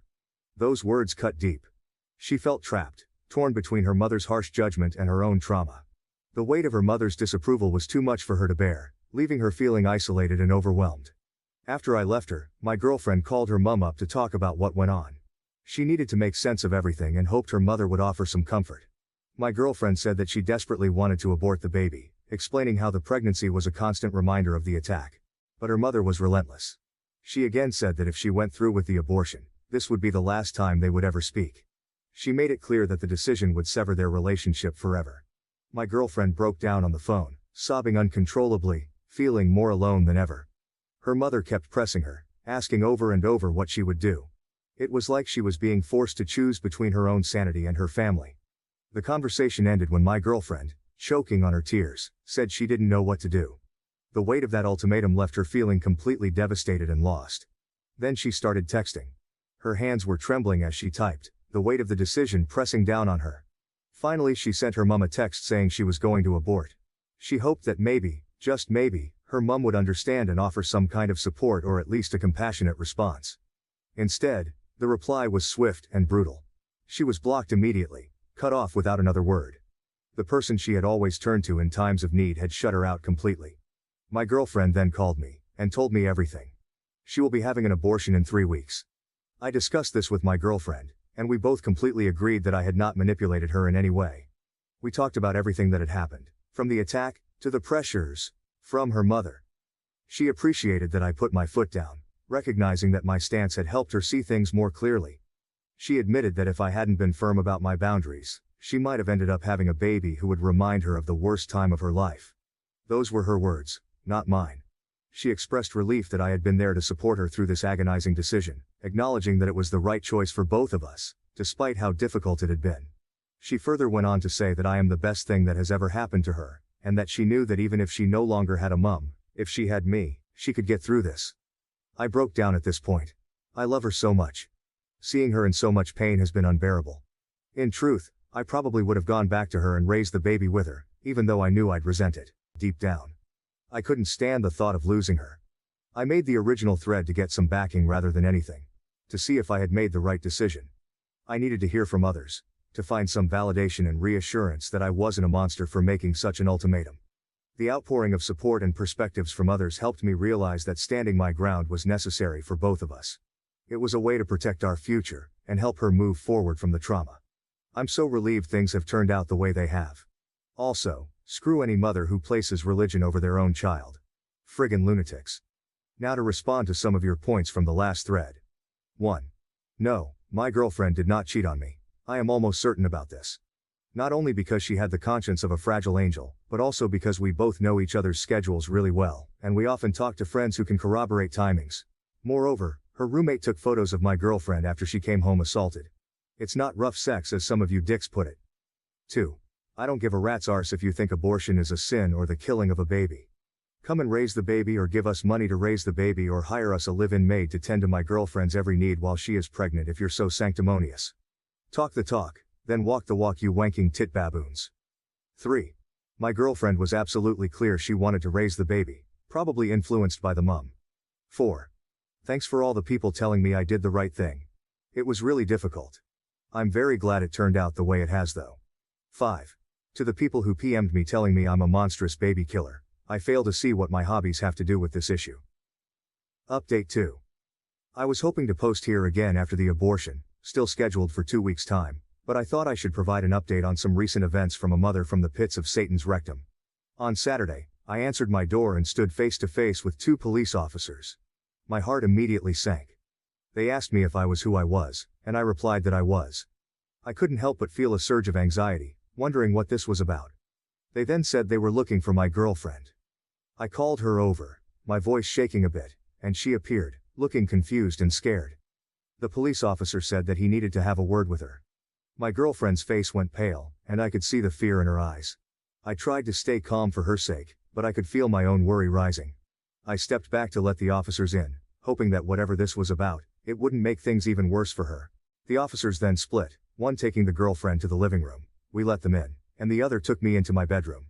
The officer who took me started asking me questions about how long my girlfriend had been here. He wanted to know if she had any contact with anyone else, and if she had left the house at all. His questions seemed endless, each one more invasive than the last. I answered them all, trying to stay composed despite my growing frustration. I could sense the suspicion in his tone, and it made me uneasy. After answering a few more questions, I finally asked what this was all about. The officer just said they received a report to check on my girlfriend. My heart raced as I wondered who could have made such a report, and why. When I pressed further and asked who reported it, the officer said he couldn't say.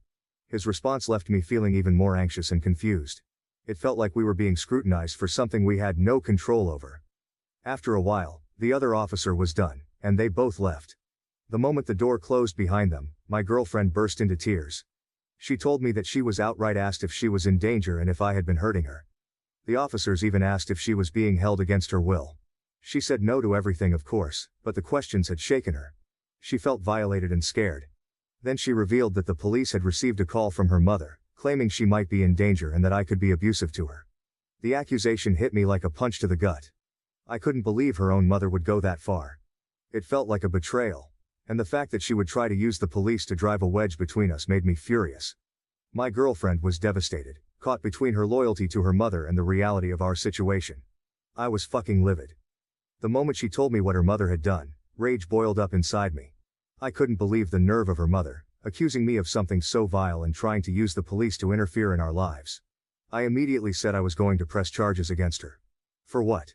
I didn't know exactly. Harassment, probably. Anything to hold her accountable for this madness. I couldn't just stand by and let her get away with trying to destroy us like this.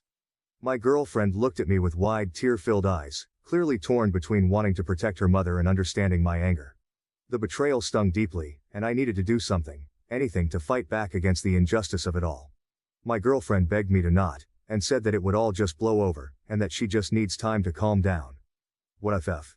She sent the police to my house to get me arrested. How is that sane thinking?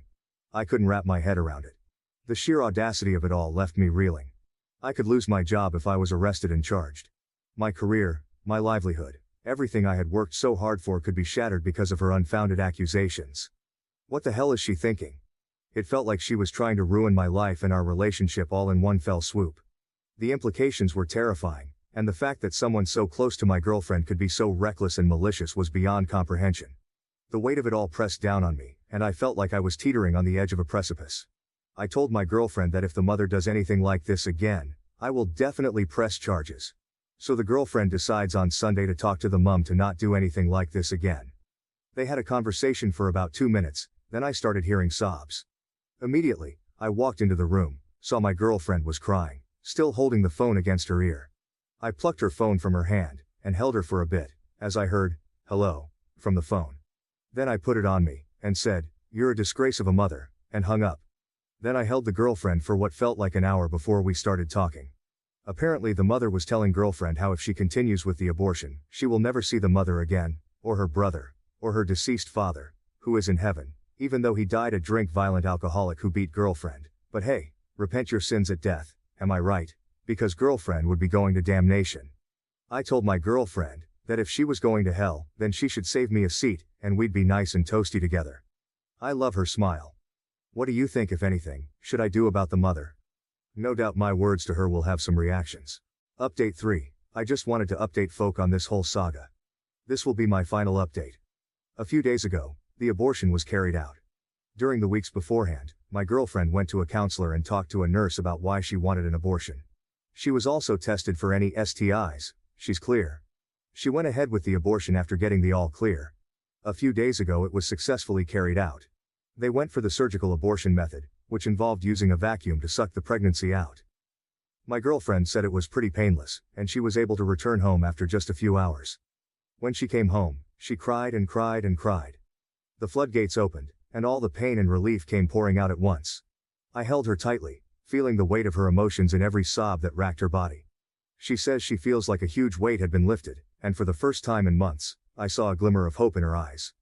She can finally look to move on with her life. The burden of the unwanted pregnancy, the constant reminder of the attack, was finally gone.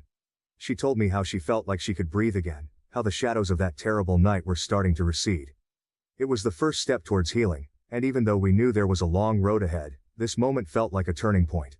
When she came home, she cried and cried and cried. The floodgates opened, and all the pain and relief came pouring out at once. I held her tightly, feeling the weight of her emotions in every sob that racked her body.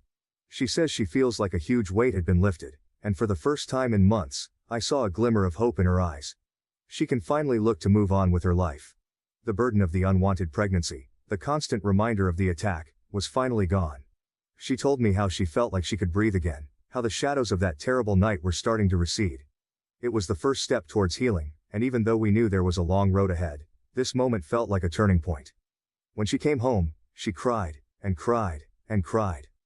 The floodgates opened, and all the pain and relief came pouring out at once. I held her tightly, feeling the weight of her emotions in every sob that racked her body. She says she feels like a huge weight had been lifted, and for the first time in months, I saw a glimmer of hope in her eyes. She can finally look to move on with her life. The burden of the unwanted pregnancy, the constant reminder of the attack, was finally gone. She told me how she felt like she could breathe again, how the shadows of that terrible night were starting to recede. It was the first step towards healing, and even though we knew there was a long road ahead, this moment felt like a turning point. We took the whole week off work, needing some time to ourselves to process everything and just be together. Yesterday we went camping. It rained, of course, because that's just our luck. But even the rain couldn't dampen our spirits. We huddled together in the tent, listening to the sound of raindrops pattering against the fabric. It felt cozy and safe, a stark contrast to the chaos of the past few months. While in the tent, she talked about how difficult life was sometimes. She opened up about her struggles, the pain, and the moments when she felt like she couldn't go on. But she also talked about how she was really glad things turned out the way they did. Despite everything, she felt a sense of relief and a newfound strength. She said that even though things were bad, she came out the other side, probably stronger than before. Her resilience amazed me, and I couldn't help but feel hopeful for the future. We knew there would still be challenges ahead, but in that moment, huddled together in our little tent, it felt like we could face anything as long as we were together. She's amazing, man. Seriously. Update on the mum. So my girlfriend received a call from her mum, who was asking if she went through with the abortion. My girlfriend and I have an agreement that if her mum calls, either hang up or give it to me. We decided on this to protect her from any more emotional manipulation. In this instance, she answered the call out of habit and didn't know what to say. The moment she heard her mother's voice, she froze. She looked at me with wide eyes, panic written all over her face, and handed me the phone without saying a word. I took the phone and braced myself. Her mother immediately launched into a tirade, demanding to know if the abortion had been carried out. I told her that the abortion went perfectly. As soon as I said those words, she unleashed a stream of curses at me, her voice dripping with venom. I listened for about a minute, letting her get it all out, a slight smile playing on my lips at the absurdity of it all.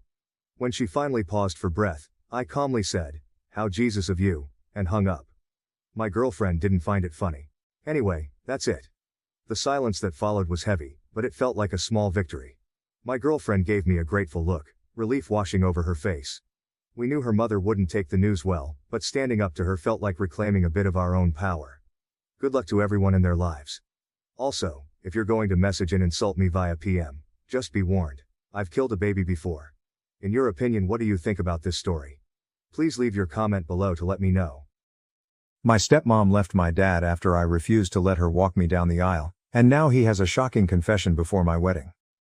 I'm Lily, a 28-year-old woman who will marry her fiancé Richard, a 30-year-old man, in 3 months. To comprehend my current circumstances, I must return to my childhood.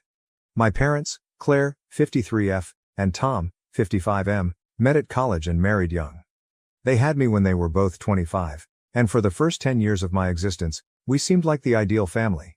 I remember spending weekends at my grandparents' lake house, where Dad taught me how to fish while Mom made lunches. Every Friday, we had family game night, and my parents took turns reading me bedtime stories. It wasn't perfect, they argued like any couple, but I always felt loved and secure. Everything changed when I was 10. Dad began working late more frequently, and Mom appeared increasingly tense and sad. I overheard arguments about someone named Tanya, but I had no idea what was going on. Then, one day, I returned home from school to find Mom crying in the kitchen. She sat me down and told me that Dad had an affair with his coworker, Tanya, 48F, and they were getting divorced. The following few months were a jumble of tears, conflicts, and bewilderment. Dad moved out, and I remember being furious with him for hurting Mom and splitting up our family. The divorce was messy and traumatic. There were intense debates over custody and property partition. I recall sitting outside the courtroom during one of their sessions, feeling disoriented and terrified.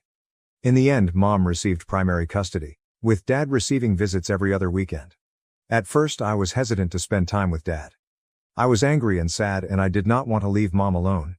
Mom, despite her own anguish, pushed me to give Dad another chance. She informed me, "Your father made a mistake, but he still loves you. It's fine to adore him too." Gradually, I began to like spending weekends with Dad. He'd take me to the movies, show me how to cook, badly, and we'd have lengthy discussions about school and my friends. Things became more problematic when Dad declared 2 years after the divorce that he was marrying Tanya. Tanya and I met for the first time at a dinner Dad had arranged. She appeared pleasant enough, bringing me a gift, a diary with my name embossed on it, and inquiring about my interests. But I couldn't get rid of the idea that she was the reason my family had come apart. Tanya worked hard to establish a bond with me after Dad and Tanya married. She was constantly buying me gifts, clothes, books, art supplies, and recommending mother-daughter activities such as spa days or cooking classes. However, her efforts felt forced to me, and I was never comfortable around her. Part of it was out of loyalty to my mother, and part of it was because Tanya appeared to be attempting to replace her. As I approached adolescence, my connection with Dad and Tanya deteriorated. They would frequently make disparaging remarks about Mom, such as, "It's a shame your mother is so bitter," or, "If only your mother could move on like we have." These statements bothered me because I understood how hard Mom worked to co-parent harmoniously. My mother, on the other hand, never spoke negatively about Dad or Tanya in front of me. She listened to my complaints but always pushed me to give them another shot. "They're not perfect," she'd continue, "but they try. It's acceptable to have many relationships with different people in your life." Tanya became pregnant when I was 16 years old. Dad was overjoyed, continually mentioning how happy he was to have a real family, now. Those words struck deep because they made me feel like I wasn't enough for him. Like I was a relic of his past rather than an important part of his new existence. Tanya had a miscarriage at 20 weeks. It was a tough time for them, and I recall feeling a combination of anguish for their loss and guilty relief that I would not be replaced by a new baby. Dad informed me that Tanya would require additional love and support from me, which put a lot of strain on me at a time when I was already dealing with usual teenage concerns and the lingering consequences from the divorce. Tanya's attachment to me grew stronger following the miscarriage. She began introducing me to everyone as her daughter, which made me very uncomfortable. She also started urging me to call her Mom, something I flatly refused to do. This resulted in several arguments, with Dad always siding with Tanya and accusing me of being insensitive to her feelings. During this time, my relationship with my mother remained solid. She was my rock, always willing to listen without judgment and provide support without pressuring. She encouraged me to pursue my interests, which led to me joining the school newspaper and later studying journalism in college. I met Richard in college. We were both writing for the campus paper and bonded over our shared interest in investigative reporting.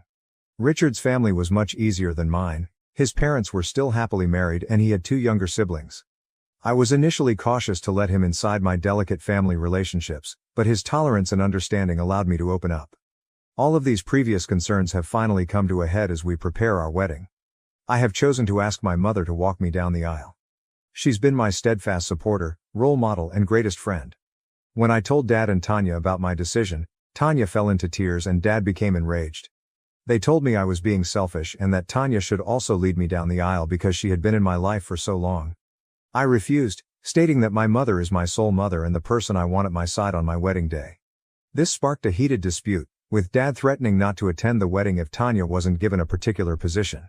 He mentioned all the times Tanya tried to be there for me, the presents she bought, the activities she planned, but to me, such things pale in contrast to my mother's unwavering love and support. Tanya blamed me of never giving her a chance and claimed that after all these years, she considered me her own daughter. She brought up her miscarriage again, expressing how difficult it had been to lose a baby and then have her stepdaughter reject her. I understand that the miscarriage was difficult for her, but I don't think it's appropriate to use it as emotional leverage against me. I'm sticking to my decision, but now I'm wondering if I'm being too severe. Richard fully supports me, saying that it is our wedding and we should do whatever feels right to us. However, some of my extended family members believe I should make a compromise to keep the peace.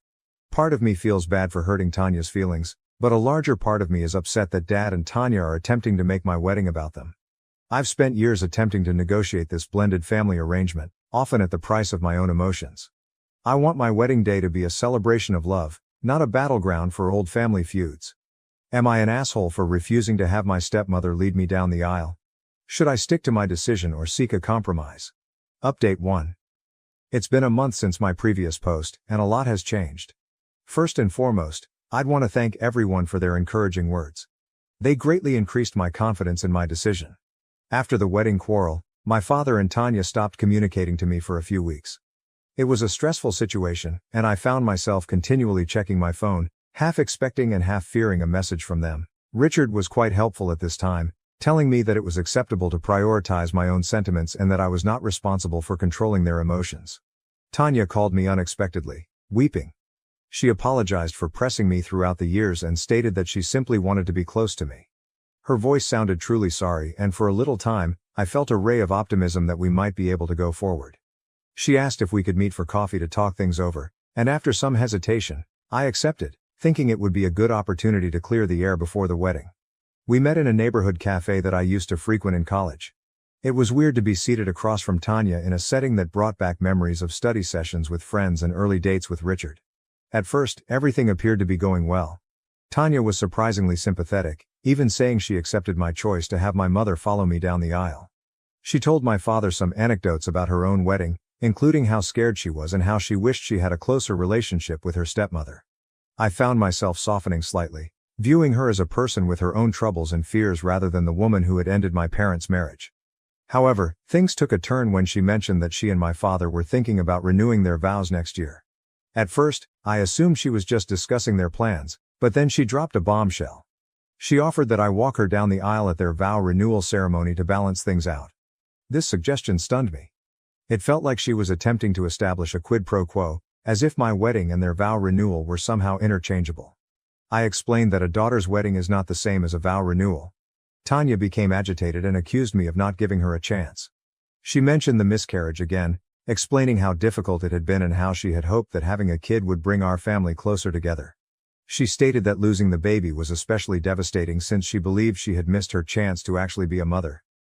I attempted to be empathetic, recalling how awful that time had been for everyone, but I also stated that her death, while tragic, did not require me to regard her as my mother.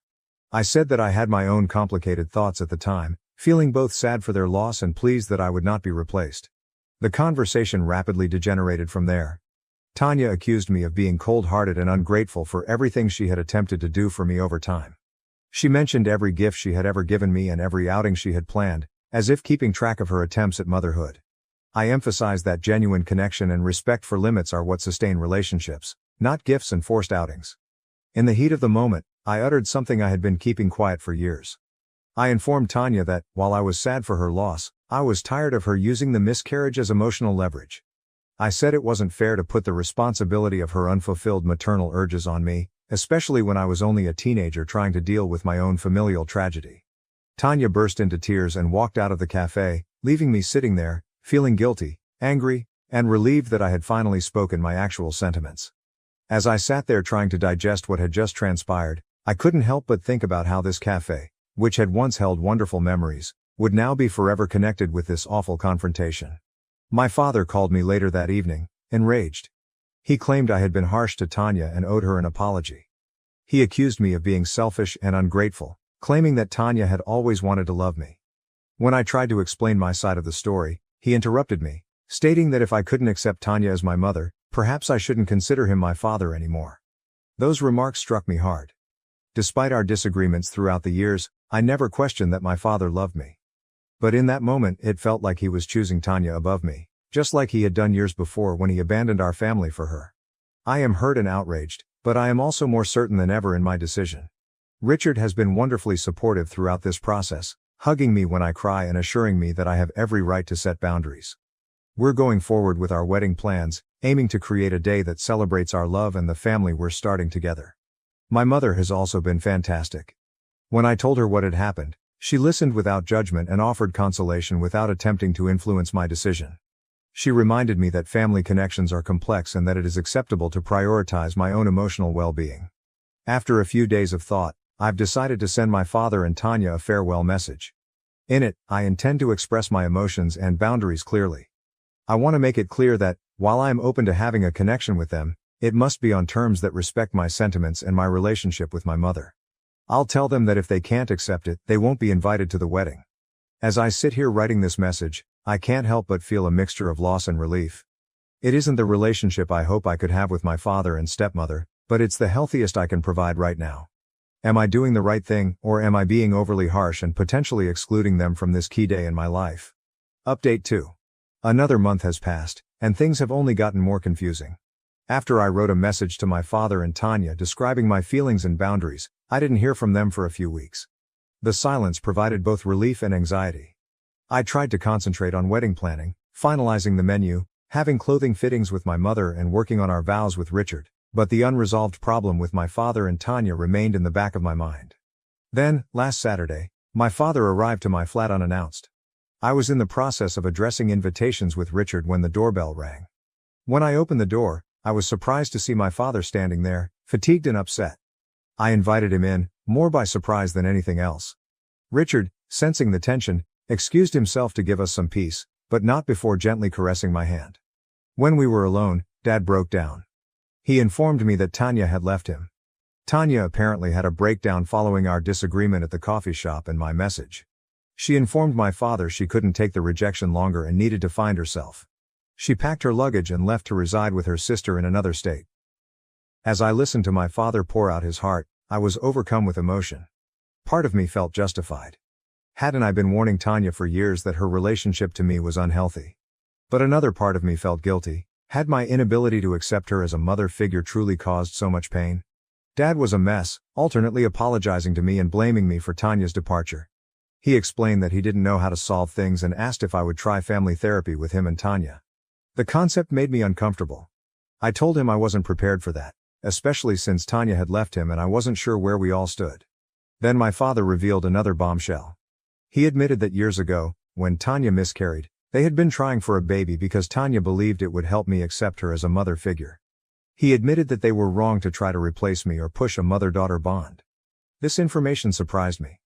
It explained a lot about their behavior over the years, including the increased pressure to bond with Tanya, the continuous comparisons to a real family, and the guilt-tripping following the miscarriage. However, it also made me angry. I felt manipulated, like my feelings had been ignored in their effort to build their ideal family. I told my father I needed time to comprehend everything and begged him to go. I was overwhelmed as I closed the door behind him. I contacted my mom because I needed her calm presence and smart guidance. She listened attentively as I explained everything, then suggested that I take some time to seriously consider what I want my relationship with my father and Tanya to look like in the future. Now I'm feeling conflicted. On the one hand, I feel vindicated in my decision to maintain boundaries with Tanya. Her leaving my father appears to demonstrate that her attachment to me was motivated more by her selfish desires than real concern for me. On the other side, I feel horrible for my father, who appears truly sorry and bewildered.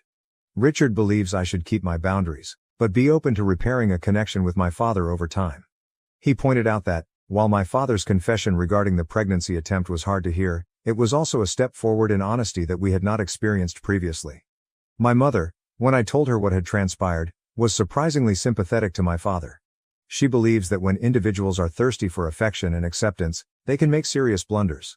She reminded me of how young my father was when they had me, and how he may have been attempting to recreate the family life he believed he had lost. The wedding is now only a month away, and I'm not sure what to do about my father's invitation. Should I still invite him, giving him the opportunity to be a part of this special day? Should I contact Tanya now that I understand her motivations? Should I focus on my own happiness while they deal with their problems? As I sit here, staring at the stack of unsent invites, I understand that this decision is about more than the wedding. It's about the future relationship I desire with my father and whether Tanya has a role in my life. It's about striking a balance between compassion and self-protection, as well as determining what forgiveness looks like in a circumstance where the wounds are deep. Update 3. The wedding was last weekend, and I wanted to provide a last update on how everything worked out.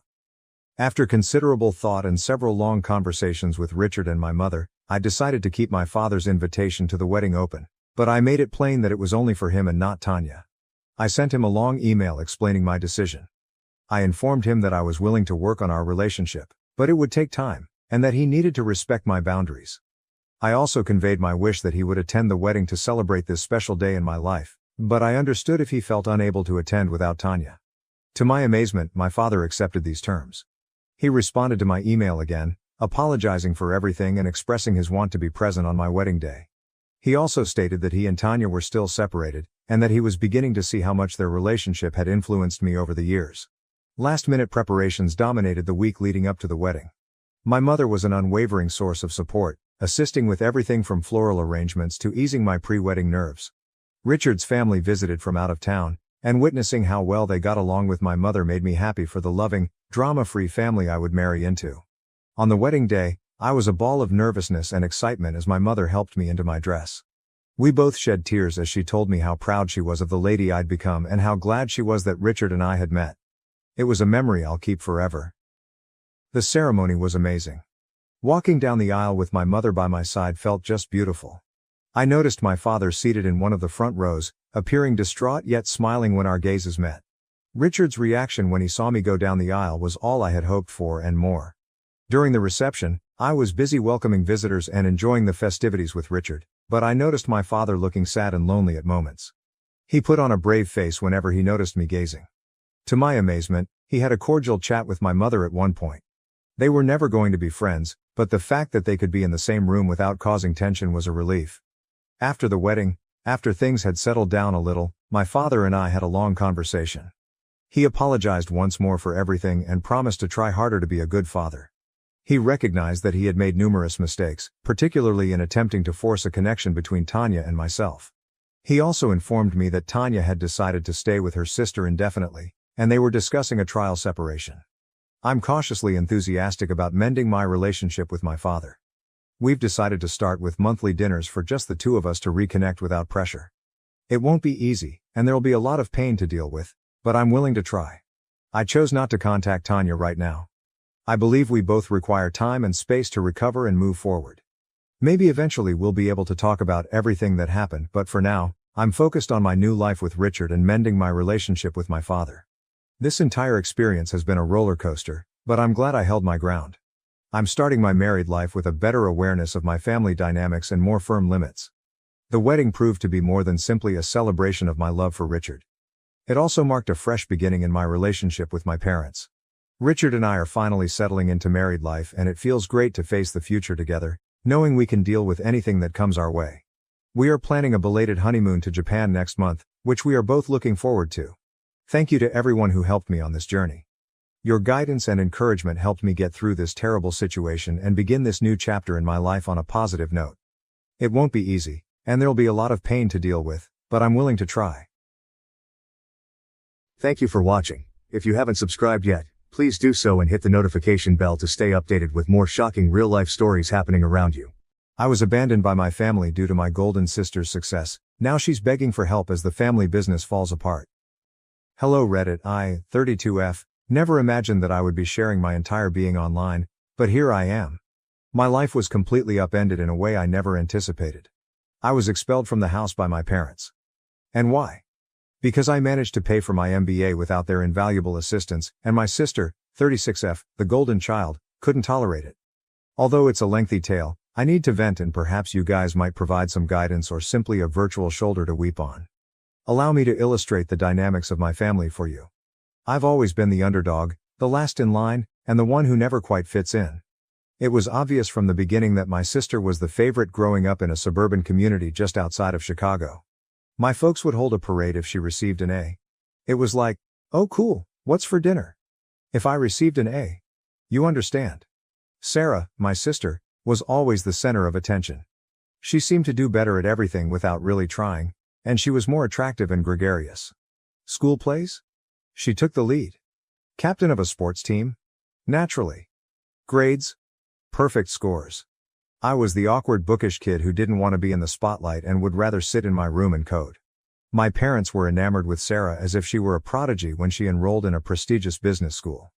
They covered everything, including her tuition, fashionable clothes, her apartment in a fancy area of town, and even her excursions to Cancun over spring break. They were often boasting to anyone who will listen about their successful daughter because they were so proud of her. I kept my head down and assumed I would have to handle things alone in the interim. Despite taking out loans and working part-time jobs during my time in college, I was still able to earn honors in computer science. But was there a celebration for me? No, my mother just said, "Dear, that's nice. Have you looked at the pictures from Sarah's graduation? Wasn't she beautiful?" In the present, I have spent the last few years managing projects for a digital company. Although it pays the bills and is a fine job, I'm looking for more. One day, I hope to launch my own business, rise in my job, or even get into top management. I therefore made the decision to apply to a respectable university's MBA program. The catch? The cost of tuition is extremely high, 6 figures to be exact. I had the hope that my parents might lend me some support. After all, they funded Sarah's whole schooling, right? After a family supper one evening, I sat them down and, to my astonishment, the topic of conversation revolved around Sarah's most recent achievement at the family restaurant. I outlined my strategy, gave them an overview of the school, described how it would advance my career, and then tactfully brought up the topic of tuition. The expressions on their faces. It would seem as though I had asked them to sell their kidneys or something. They informed me outright that they couldn't pay my tuition, which is fine. I understand that MBAs are costly. But the fact that they refused to even co-sign a loan was what really infuriated me. I only wanted their assistance so I wouldn't be drowning in debt for the rest of my life, not to pay for everything. Their logic. We have already covered Sarah's tuition. Now is the time to consider our future. The worst part is that they also intended to grow the family restaurant. It seemed like they were investing all of their savings in that. What I was hearing was unbelievable. So you could afford Sarah's entire education, but you can't even co-sign a loan for me? Trying to speak steadily, I asked.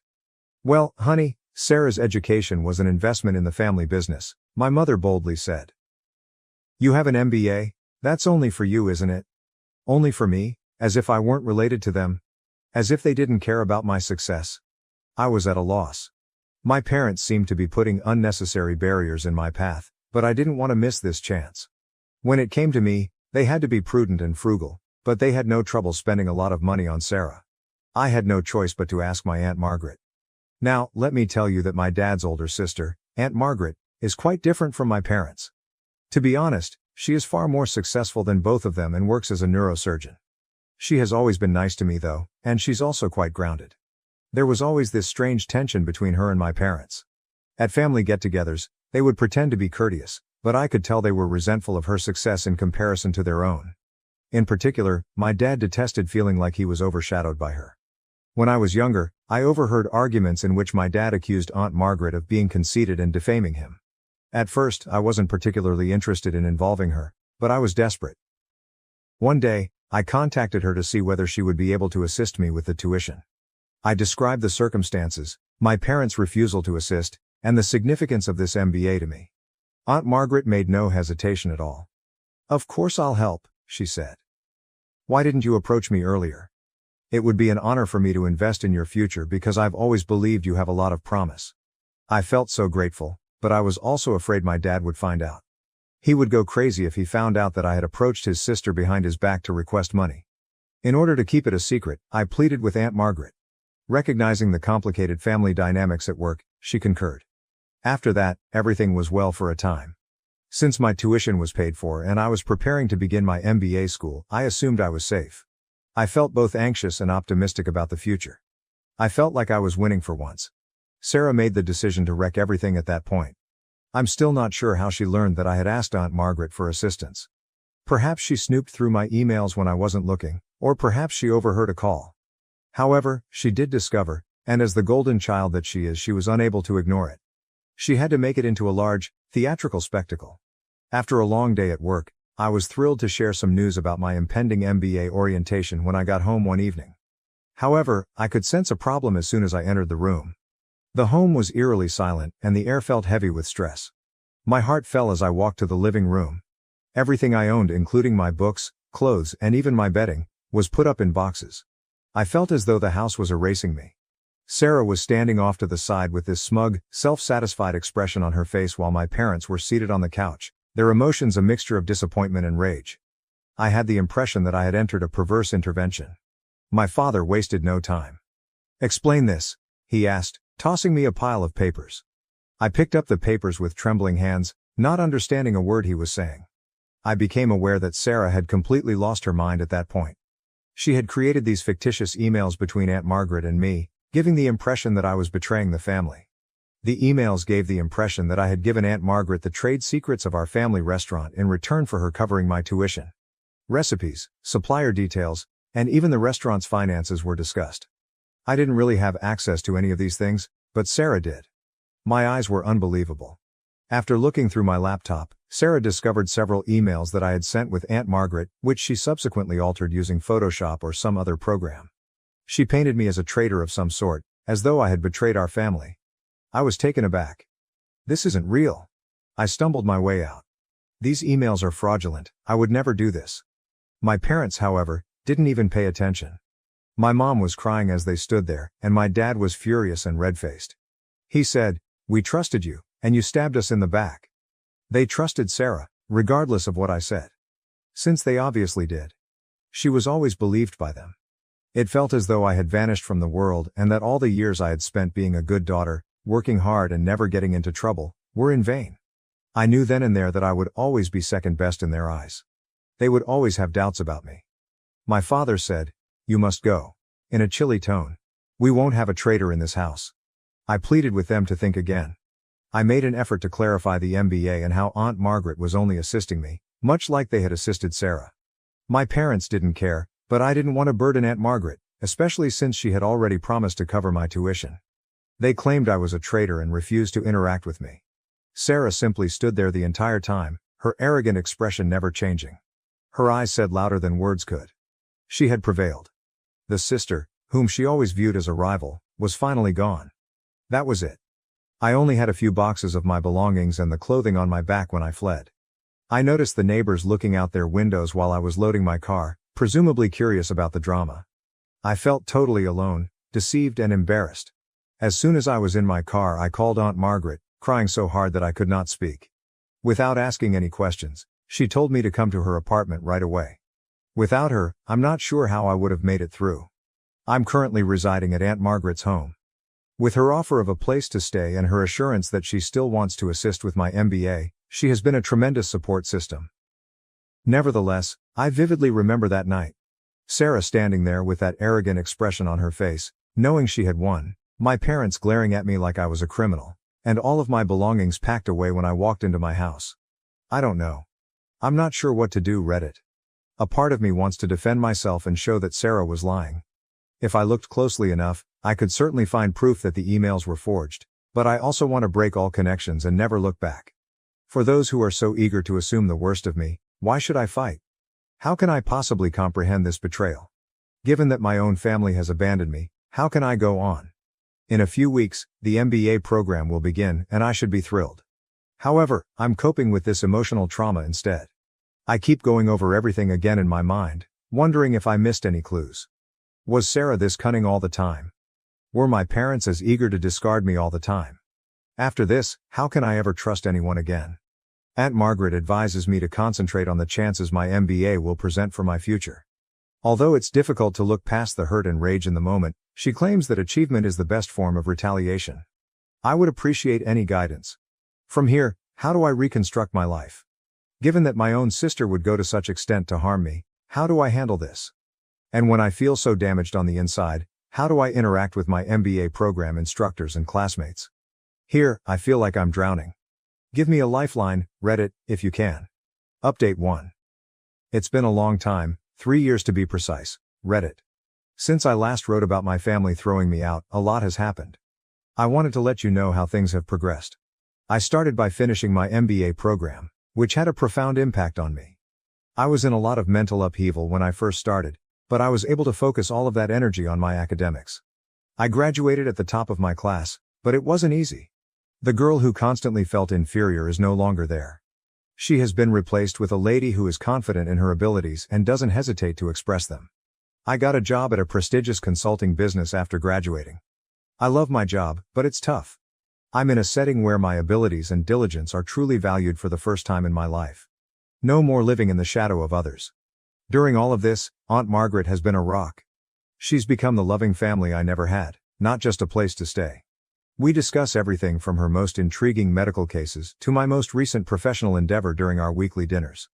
I've learned so much from her about defending my rights and appreciating my own worth. 3 years of radio silence about Sarah and my parents. No emails, texts or phone calls. It was painful at first. However, as time went on, I came to see that their absence was enabling me to develop in ways that I could not have while living with them. I've created a proud life for myself, free from the need for approval and continual comparisons. However, life can be unpredictable. Last Saturday, just when I thought I had everything worked out, Sarah arrived at my door. I nearly failed to identify her. The air of superiority and the fancy attire vanished. She was wearing a basic sweater and jeans that had seen better days, and she had big circles under her eyes and her hair pulled up in a hurry. She looked discouraged. "Hey," she said in a little voice. "Can we talk?" Curiosity overcame my want to slam the door in her face. I opened the door for her. Sarah sat uncomfortably fidgeting on the couch. "I need your help," she blurted out at last. "The eatery is having problems. Serious problems. The family firm," she said, "was close to going bankrupt. Our parents' much anticipated large expansion had turned out to be a complete failure. They were drowning in debt because they had overextended themselves and took out large loans." When Sarah said, "Dad's talking about filing for bankruptcy," her voice broke. "Mom is in disarray, and I'm at a loss for what to do. Despite my best efforts, I am unable to resolve this." As I listened, I experienced a range of feelings. I had a sick sense of satisfaction. Wasn't this retribution for the way they handled me? However, I also experienced a twinge of, not quite pity, but a near feeling. "Why are you telling me this?" I inquired. "What do you expect me to do?" Sarah's eyes were filled with desperation as she gazed at me. "You're doing fantastically in your new work and with your MBA. I hope you may be able to assist, offer some guidance, or—" I understood what she was asking, but she didn't finish the phrase. She desired money. The black sheep is being rescued by the golden child. The irony was nearly unbearable. I said, "Let me get this straight," maintaining a calm voice. "After everything that happened, after 3 years of silence, you show up asking for help." Sarah was gracious enough to appear embarrassed. Quietly, "I know I messed up," she said. I felt envious. "All right. You were always so capable and intelligent. I lost it when I learned that Aunt Margaret was assisting you. I apologize." After 3 years, all she could do was apologize. It was dreadfully insufficient. "Sorry doesn't cut it, Sarah," I responded. "You have no idea what I've been through because of what you did." "I know," she responded, her eyes welling with tears. "But we're still related, aren't we? Family members support one another. Just give it some thought, please. Family." The word struck me hard. After everything that had transpired, were we still related?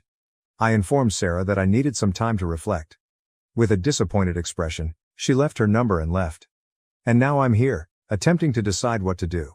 On the one hand, I've put a lot of effort into creating this new life for myself. The familial drama, the incessant comparisons, and the sense of inadequacy have all finally left me.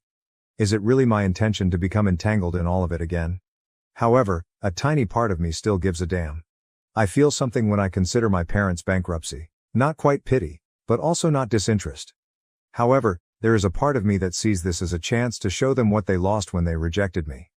To definitively demonstrate that I am not the failure they have always believed me to be. However, is it worthwhile? After the way they treated me, do I owe them anything? And would things truly change even if I did help? Or, regardless of what I do, would I always be the second best daughter? Reddit, I'm conflicted. How would you respond if I were you? Should I defend myself and let my family work out their own problems, or should I assist them and run the danger of getting injured again? I've been thinking about it for the past few days, but I'm still not convinced. A part of me wants to step up, offer them a helping hand and pull them out of this mess. It might present an opportunity to re-establish our friendship on more equal terms. Another part of me, though, is screaming to go away. I'm still recovering from the profound damage they caused me. Would I truly want to expose myself to that suffering once more? Aunt Margaret and I have discussed it. As usual, she has been encouraging, telling me that she will support me no matter what. However, she cautioned me as well. "Sometimes helping others means sacrificing yourself," she stated. "Make sure you're not setting yourself on fire to keep them warm." I've been distracted recently, and my coworkers have noticed. Some have listened sympathetically, but I haven't told them the specifics. One of them stated, "Sometimes the most professional thing you can do is to keep your personal life separate from your work." That statement has stayed with me ever since. The MBA courses on crisis management and corporate turnarounds are still on my mind. It's likely that I could assist them and provide a strategy for escaping this situation. Should I, though? Am I accountable? What about the apologies from Sarah? Is it sufficient? Is this just another ploy, or can I believe that she truly feels bad? I'm also concerned about how it might affect my personal financial security. Even though I'm doing well now, I'm not exactly making a ton of money. Assisting them might jeopardize my future ambitions. One thing is certain, this time, whatever I decide, it will be on my terms. I've changed from being that insecure, terrified girl. No matter what occurs with my family, I will always be a strong, accomplished woman who recognizes her value. What do you think, Reddit? Should I put my own health first and let my family deal with the fallout from their choices, or should I offer them assistance? I'd greatly benefit from an independent viewpoint on this. Update 2. It's me again, Reddit. Things have taken a crazy turn since my previous update, and I can't believe I'm back so quickly. Do you recall how I debated whether or not to assist my family with their restaurant problems? The cosmos, however, chose to give me still another surprise. My parents arrived at my workplace a week following Sarah's visit. You read correctly, my office. They just showed up in the lobby one afternoon after somehow figuring out where I work. Talk about a systemic shock. My assistant buzzed me while I was in the middle of a meeting to let me know that 2 people were requesting to see me. My heart almost stopped when she told me about them. Feeling as though I was walking to my own death, I excused myself from the meeting and proceeded to the lobby. My parents were there, looking older and more worn out than I had recalled. Dad's shoulders were hunched in a manner I had never seen before, and Mom's hair had turned fully gray. The weight of 3 years of stillness hung between us as we simply stared at one another for a minute. Dad finally stated, "We need to talk," in a rough yet oddly diminutive voice. I took them to a coffee shop nearby since I didn't want to have this discussion at work. An uneasy hush descended upon us as we sat down with our beverages. Determined not to make things easy for them, I waited for them to speak. Mom was the first to break. She added, "We were wrong," in a shaky voice. "We ought never to have expelled you. We ought to have paid attention to you. We sincerely apologize. Over the last 3 years I had dreamed of this moment countless times, but now that it was actually occurring, I felt nothing. There was only a hollow emptiness, no relief, no joy, not even rage." Dad added his voice. "You should return home. We can overcome this difficult period as a family once more." To give myself some time, I took a drink of my coffee. "Why now?" At last, I inquired. "Why after 3 years of silence?" After they looked at each other, I realized there was more to this tale.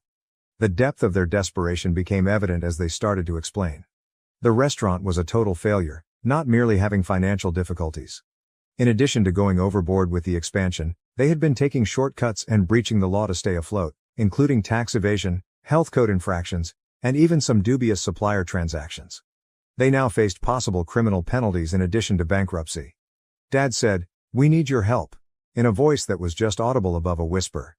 "Your business knowledge, your connections, you could save us?" Stunned, I sat there. My parents, who had dismissed me on false pretenses and had always viewed me as second best, now viewed me as their only hope. "Let me get this straight," I remarked, finding it difficult to maintain my composure. "You kicked me out, believed the worst of me without any proof, didn't contact me for 3 years, and now you want me to bail you out of your illegal activities?" Mom attempted to grasp my hand as she reached across the table. I retreated. With tears in her eyes, she continued, "We know we don't deserve your help. However, we remain family. We're at a loss on what to do, so please." Family. That word was used once more. However, as I observed them, I came to the realization that they were no longer members of my family. Aunt Margaret, a member of my family, had given me unwavering support. My family consisted of the friends I had established at work and in my MBA program who respected me for who I was. I inhaled deeply. I said, "I'm sorry." And I was surprised at how composed I felt. "But I am unable to assist you. What you're asking, money isn't the only factor. You're asking me to sacrifice all I've worked so hard to achieve, including my job and principles. I'm not capable of doing it." Their shocked expressions were nearly funny. They obviously didn't think I would say no. Anger colored Dad's face. "After everything we've done for you," I interrupted him. "What have you done for me? You mean denying me support for my education when you paid for Sarah's, excluding me on false pretenses and favoring her throughout my life?"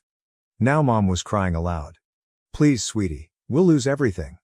I experienced a little pang of guilt.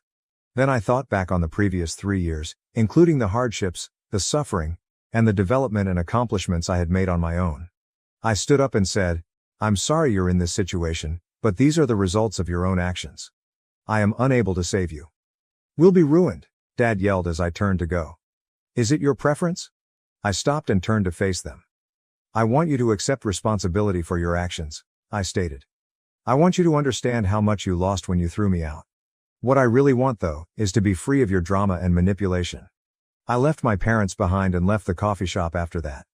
I felt as though a burden had been lifted as I entered the street. I had finally chosen myself, set my boundaries, and confronted them. However, the tale doesn't stop there. I gave that confrontation a lot of thought. I came to the realization that merely leaving was insufficient. My parents' actions were unlawful, and if they persisted, others might suffer harm. I therefore had to make a tough choice.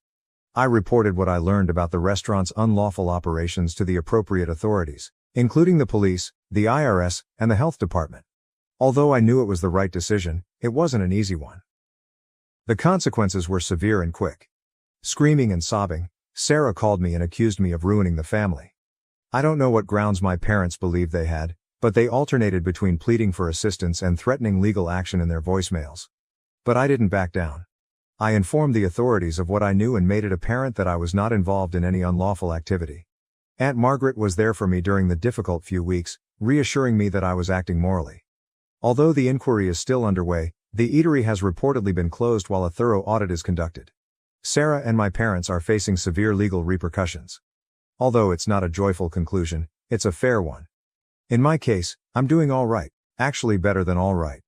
With everything, there's a feeling of closure. The harmful family dynamics that hindered me for so long have now been broken. I have a successful career. I've even received an approach regarding a possible promotion. I feel like I've found a true professional home because of how supportive my coworkers have been during this process. I've never been closer to Aunt Margaret. After everything calms down, we're arranging a trip together, so we have something to look forward to after all this worry. I'm not going to act like it's been simple. There are times when I question whether I made the correct decision and feel bad. However, I know I made the correct decision when I think back on all the suffering they inflicted on me, including the years of manipulation and partiality. Here I am then. I felt confused and alone after being evicted from my house 3 years ago. I am now independent, prosperous in my work, surrounded by individuals who truly care about me, and at last free from my family's poisonous influence. Although some may have wished for a joyous family reunion, this is my tale, and I'm glad of the progress I've made. Remember this: if you're struggling with toxic family members or tough choices, you have the right to put your own health first. You are entitled to establish limits. Additionally, there are instances when the family you choose matters more than the one you were born into. I appreciate Reddit's support along this journey. You have no idea how much your guidance and assistance have meant. Cheers to fresh starts and making our own happiness. Thank you for watching. If you haven't subscribed yet, please do so and hit the notification bell to stay updated with more shocking real-life stories happening around you.